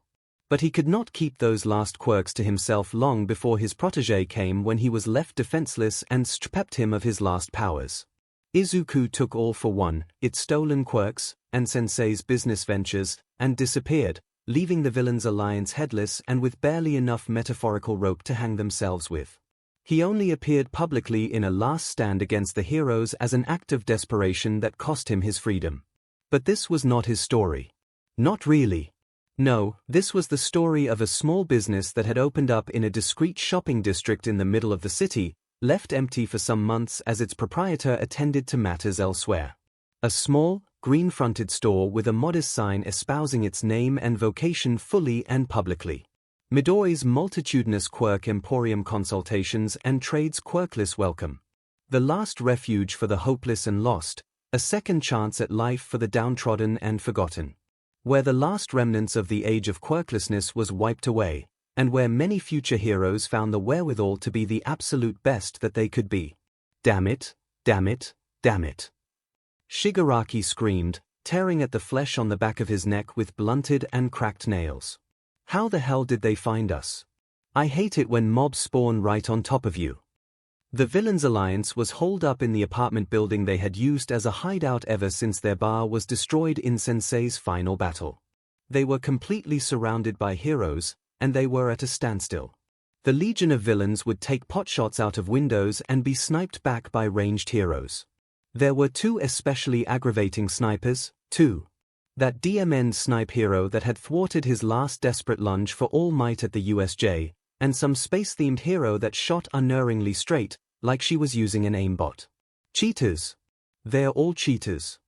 Not only did the enemy have snipers hiding on Overwatch in full cover, but they had some intrepid assaults and rangers camping the doors, prepared to give a shrapnel blast or nasty swing as soon as any mooks poked their heads out. Especially that DMN named NPC that Shigaraki had tried to recruit, Bakugo. That attempt had resulted in catastrophic losses for his forces. And the worst thing of all, the emergency exit, Kurogiri, had completely disappeared. He had gone to set up the evac point and never returned. Shigaraki was getting frustrated enough to blow all of his resources on one last Zerg rush to take as many heroes as he could down with them. Give them a Pyrrhic victory at best. And maybe in the process he'd disintegrate all these DMN bugs that had infested the building. Nezu was concerned. They wanted to take as many villains alive into custody as possible, but there were too many vindictive heroes who advocated simply burning the sum down with their building. Endeavor was the leader of that particular faction. He was nose to nose with Yagi, even if he was drained of his power. Endeavor had dismissed the former champion of peace and had turned to send the signal to his followers when he stopped, interrupted by a soft keening noise. It grew into a scream quickly thanks to the Doppler effect, and Nezu called for everyone to take cover. A green blur was all that Nezu caught a glimpse of before it impacted the street in the no man's land between the hero's lines and the villain's bastion. It kicked up a screen of dust that obscured the missile slightly, just enough to make out a shadowed form on the ground. Out of the dust stood a shock of dark green hair. As the figure straightened itself, sharp green eyes framed by freckles were revealed as the dust settled. A green jumpsuit, obviously patterned after All Might's old suit designs, sheathed a lean, muscular frame with distinctive red shoes. "Ah! It's so nice to be able to stretch again," the figure exclaimed, doing just that, reaching fists to the sky and twisting around. As the dust fully set down, Nezu could see across the street the young hero in Training Ground Zero twisted around looking like he was seeing a ghost. Shifting on his peripherals made Nezu look over to see young Puppet Master wearing the same expression while his teacher, Eraserhead, was already leaping into action. Aizawa threw himself into the air, taking advantage of the lull on both sides to WHP his nanofiber capture scarves around the newcomer. The way his hair floated told Nezu that he was already utilizing his quirk. The newcomer was spun around as he came face to face with Aizawa. "Ah! Eraserhead. Just the man who I wanted to see. Who the hell are you?" the proactive hero demanded. "Oh, I'm nobody special. Actually, no. That was a lie. I'm nobody, but I'm actually pretty special. Hey, that's a useful quirk you've got there. Mind if I borrow it for a bit?" Before Aizawa could recoil, the scarves restricting nobody exploded away from their prisoner as he lunged forward with a hand. Faster than a striking viper, nobody's hand was clamped around Aizawa's chin, and the underground hero went limp in his grasp. Before Eraserhead could fall, nobody caught him. "Sorry about that. I'll give it back when I'm done here. Just need it to get around a few pesky quirks, you understand." Nezu blinked and Aizawa had been laying at his feet among the skittering bugs that plagued the area, but nobody didn't seem to move. "I can't believe it," Shinsu breathed, eyes locked on the newcomer. "Deku!" Ground Zero shouted from his position from the door. Ah. Nobody waggled his finger at Bakugo, a teasing grin on his face. "I'm glad to see you too, Ground Zero, after all this time, but didn't you hear me?" He began walking for the door, arms spread and a grin on his face. "I'm not Deku anymore. You always told me I'd be a nobody, and I took that to heart. So now, I'm not Deku, and definitely not Midoriya Izuku." Bakugo seemed paralyzed as nobody waltzed past, tapping him on the nose with a finger and strolling through the door. "I'm just nobody, now. And if you'll excuse me, I've got some unfinished business with the Villains Alliance." There was a third faction in play and Shigaraki hadn't even known. No wonder everything had gone to SHT. His neck was leaking BLD down his back, sticking his shirt to his spine. It had been right under his nose the whole time, too. A saboteur. A traitor. 𝐈𝐴𝐺𝐿𝐼. Himiko crooned, blushing and drooling. He's so cool now, isn't he? Shut the hell up. That traitor has a lot to answer for. Shigaraki screeched. And he had the gall to open the door like a regular person. If it had been Shigaraki, he would have disintegrated the wall and walked in through the dust, or at least kicked the door in. But no, stupid cheating Izuku had to use the door. Hey, Shigaraki. Long time no see. How's that killing All Might shtick going? Shigaraki didn't bother with pleasantries and leapt, his hand grabbing hold of Izuku's face, which began to crumble away at his touch. But it wasn't the real one. No, the real boss would never have let it end that quickly. Honestly, so quick to jump to violence. Izuku's voice came from behind Shigaraki. The Izuku that Shigaraki had a grip on dissolved and a cockroach skittered away before Shigaraki crushed it under one of his boots. He turned to see Himiko already wrapped around his waist, a rapturously vacant smile on her face. You know, I'd thought you'd give me more trouble. Izuku smiled. But honestly, Himiko's done more to inconvenience me than you have, Shigaraki. His expression brightened for a moment. Oh yeah, I almost forgot. I'll be back in a moment. Shigaraki lunged for Izuku but caught only air, as Izuku and Himiko disappeared. Adding insult to injury, Shigaraki recognized that they had sunk into a dark portal on the floor. At least now Shigaraki knew what had happened to Kurogiri. A dark portal opened right in front of the line of heroes. That's the villain's warp quirk. Get ready. Nedzu shouted. To everyone's surprise, instead of a swarm of villains emerging, Nobody and Himiko Toga dropped out. Hey, I'll trade Himiko for Midnight. Nobody grinned brightly, tossing the girl in the sweater to the ground. She had a moment to look confused and betrayed before a few quickly reacting heroes had her handcuffed and restrained. Midnight stepped forward. Why do you want me? Going to steal my quirk? Nobody had the guts to laugh. No, no, no. See, I don't want to get naked. Excuse-clothes beam. A dark portal opened, obscuring Nemurai's clothes being disintegrated. There was a scream and the telltale effect of her quirk activating before the portal disappeared, and Midnight along with it. What have you done with Midnight? Present MIC shouted, the decibels quickly exceeding safe parameters. Oh, I was just using her to fumigate the apartment complex.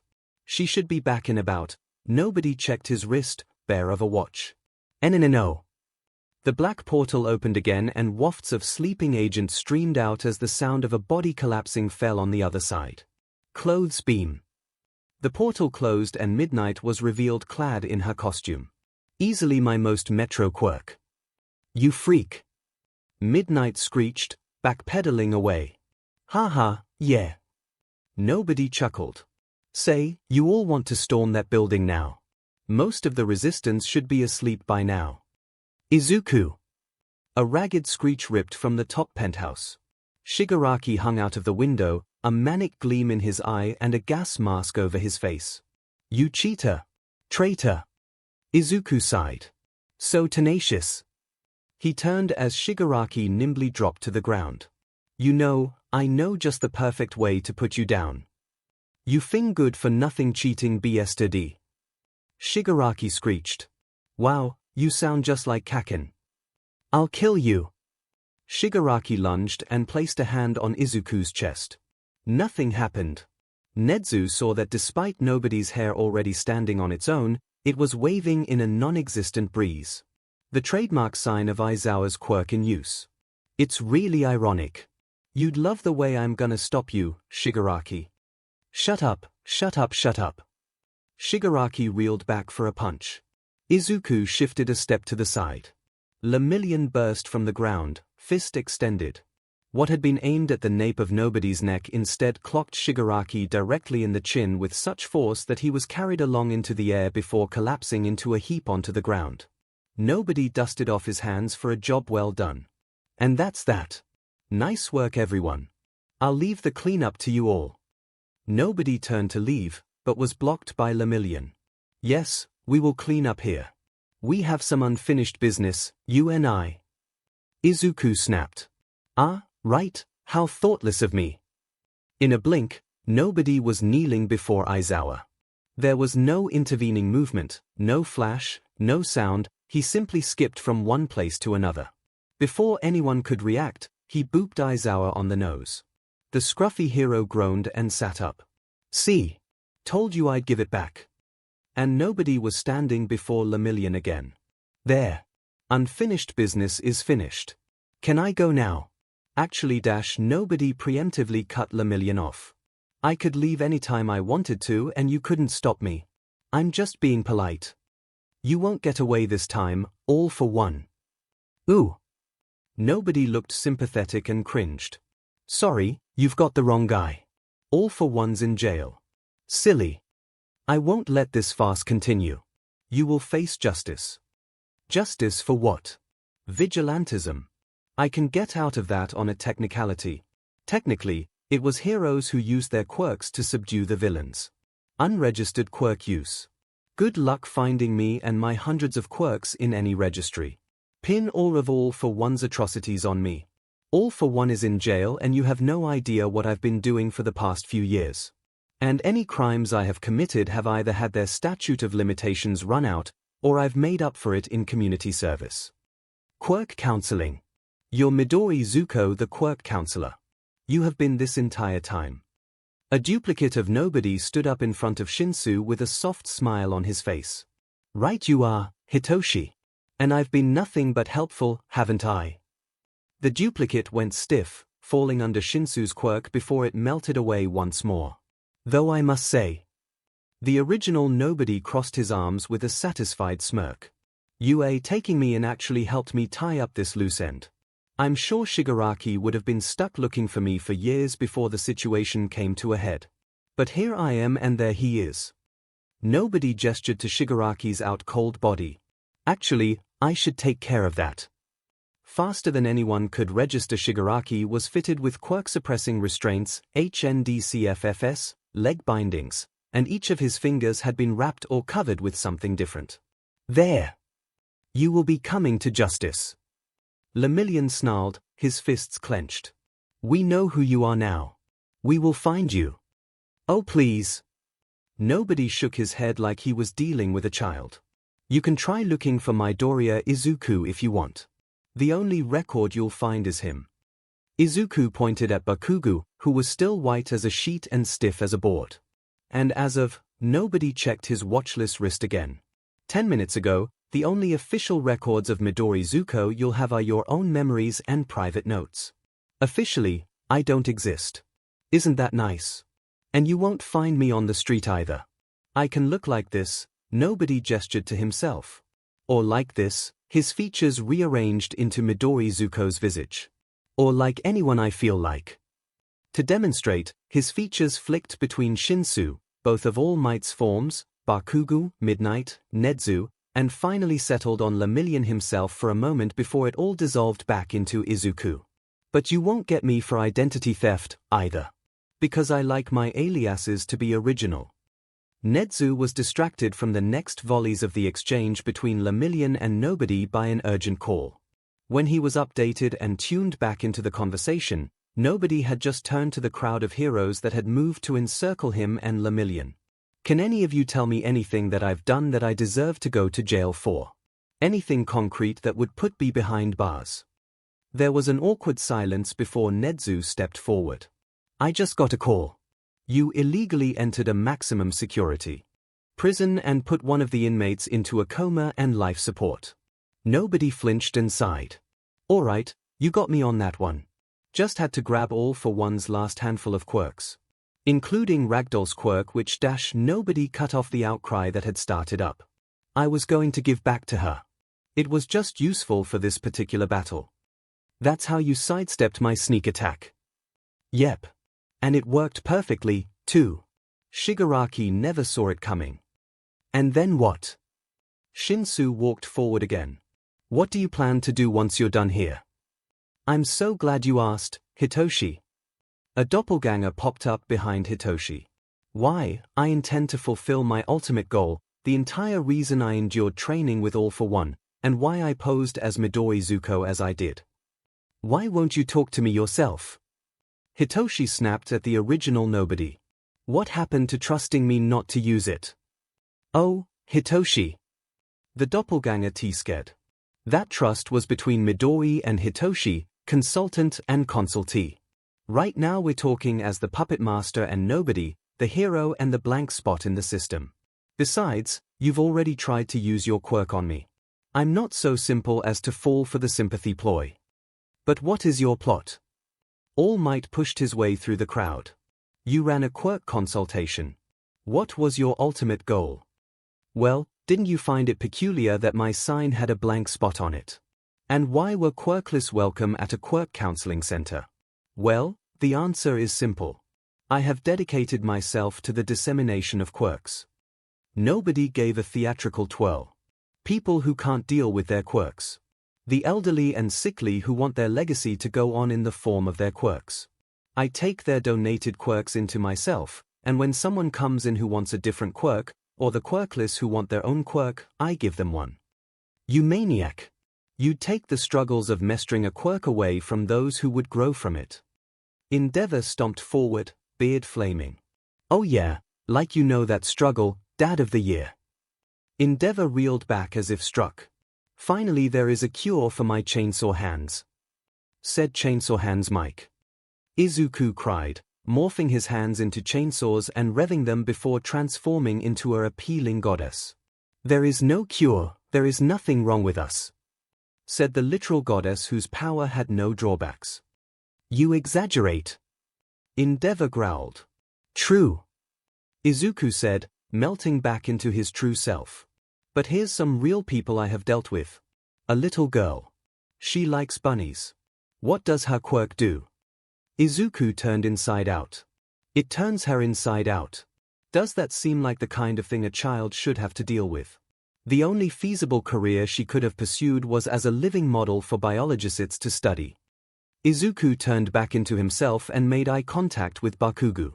How about this, the only quirkless boy in a school? He's mocked, beaten, and left all alone in the world because he does not meet the basic requirement of any job in any field, a suitable quirk. Izuku could see Bakugo working himself up to say something.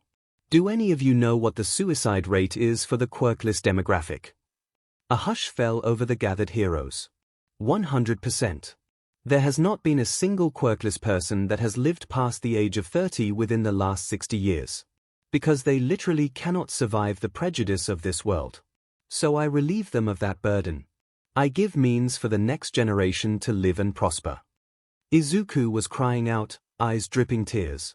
I save the lives that would be taken by their own hand, forced by the choking hold of society. Izuku stopped, and took a calming breath, before continuing very quietly. The heroes had to lean in to hear properly. But here's one of my worst examples. A child of 6 years old.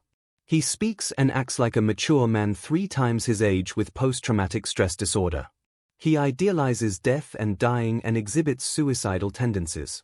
At the age of 6 years old. Why? Because for the past 2 years, ever since his quirk manifested, every night, every time he falls asleep, he dreams of people dying. Because that was literally what his quirk did. The doctors called it prophetic dreams. Izuku shook his head. No. I took his quirk and analyzed it. Do you know what it does? It replaces the dreams of the person with that quirk with visions of people dying without rhyme or reason. Not one instance have they been historic, prophetic, or true. I checked, cross-referenced, and double-checked the records. Just visions of senseless death. Is that something you would leave a child with? That child would have tried to take his own life before he had even reached the age of 10. That is what I prevent. I take the lost, the hopeless, the helpless, and I give them direction. I give them hope. I help them when no one else will. Izuku screamed the last declaration. When I was disguised as Midori, some of you asked me why I did what I did, and I always answered truthfully. Izuku made eye contact with All Might. I want to help people. Izuku stared Bakugo in the eye. That's all I ever wanted to do. Nobody drew himself together and stood tall to address the gathered heroes. Heroes can't help everybody with everything. but they do their best to help where they can. I have been gifted with the ability to help where no one else can, and I will do so to the limits of my ability, whether or not I have official sanction. At some point during Izuku's speech, the crowd of heroes had subsumed lemillion. He pushed himself back to stand chest to chest with Izuku. He opened his mouth to speak, but nobody cut him off. You'll never see me again. I might be the passerby on the street. I might open a bakery. I might even be somewhere out in the world beyond your jurisdiction. But you can rest assured that none of you will ever see nor hear from me directly, ever again. And Izuku was gone. The crowd of heroes circled an empty space where once there was a hero to his patients, who had walked the line between good and evil and decided to pander to neither. He did what he thought was right in the comfort of anonymity, but that luxury had been taken from him, and so he moved on. But one thing was certain.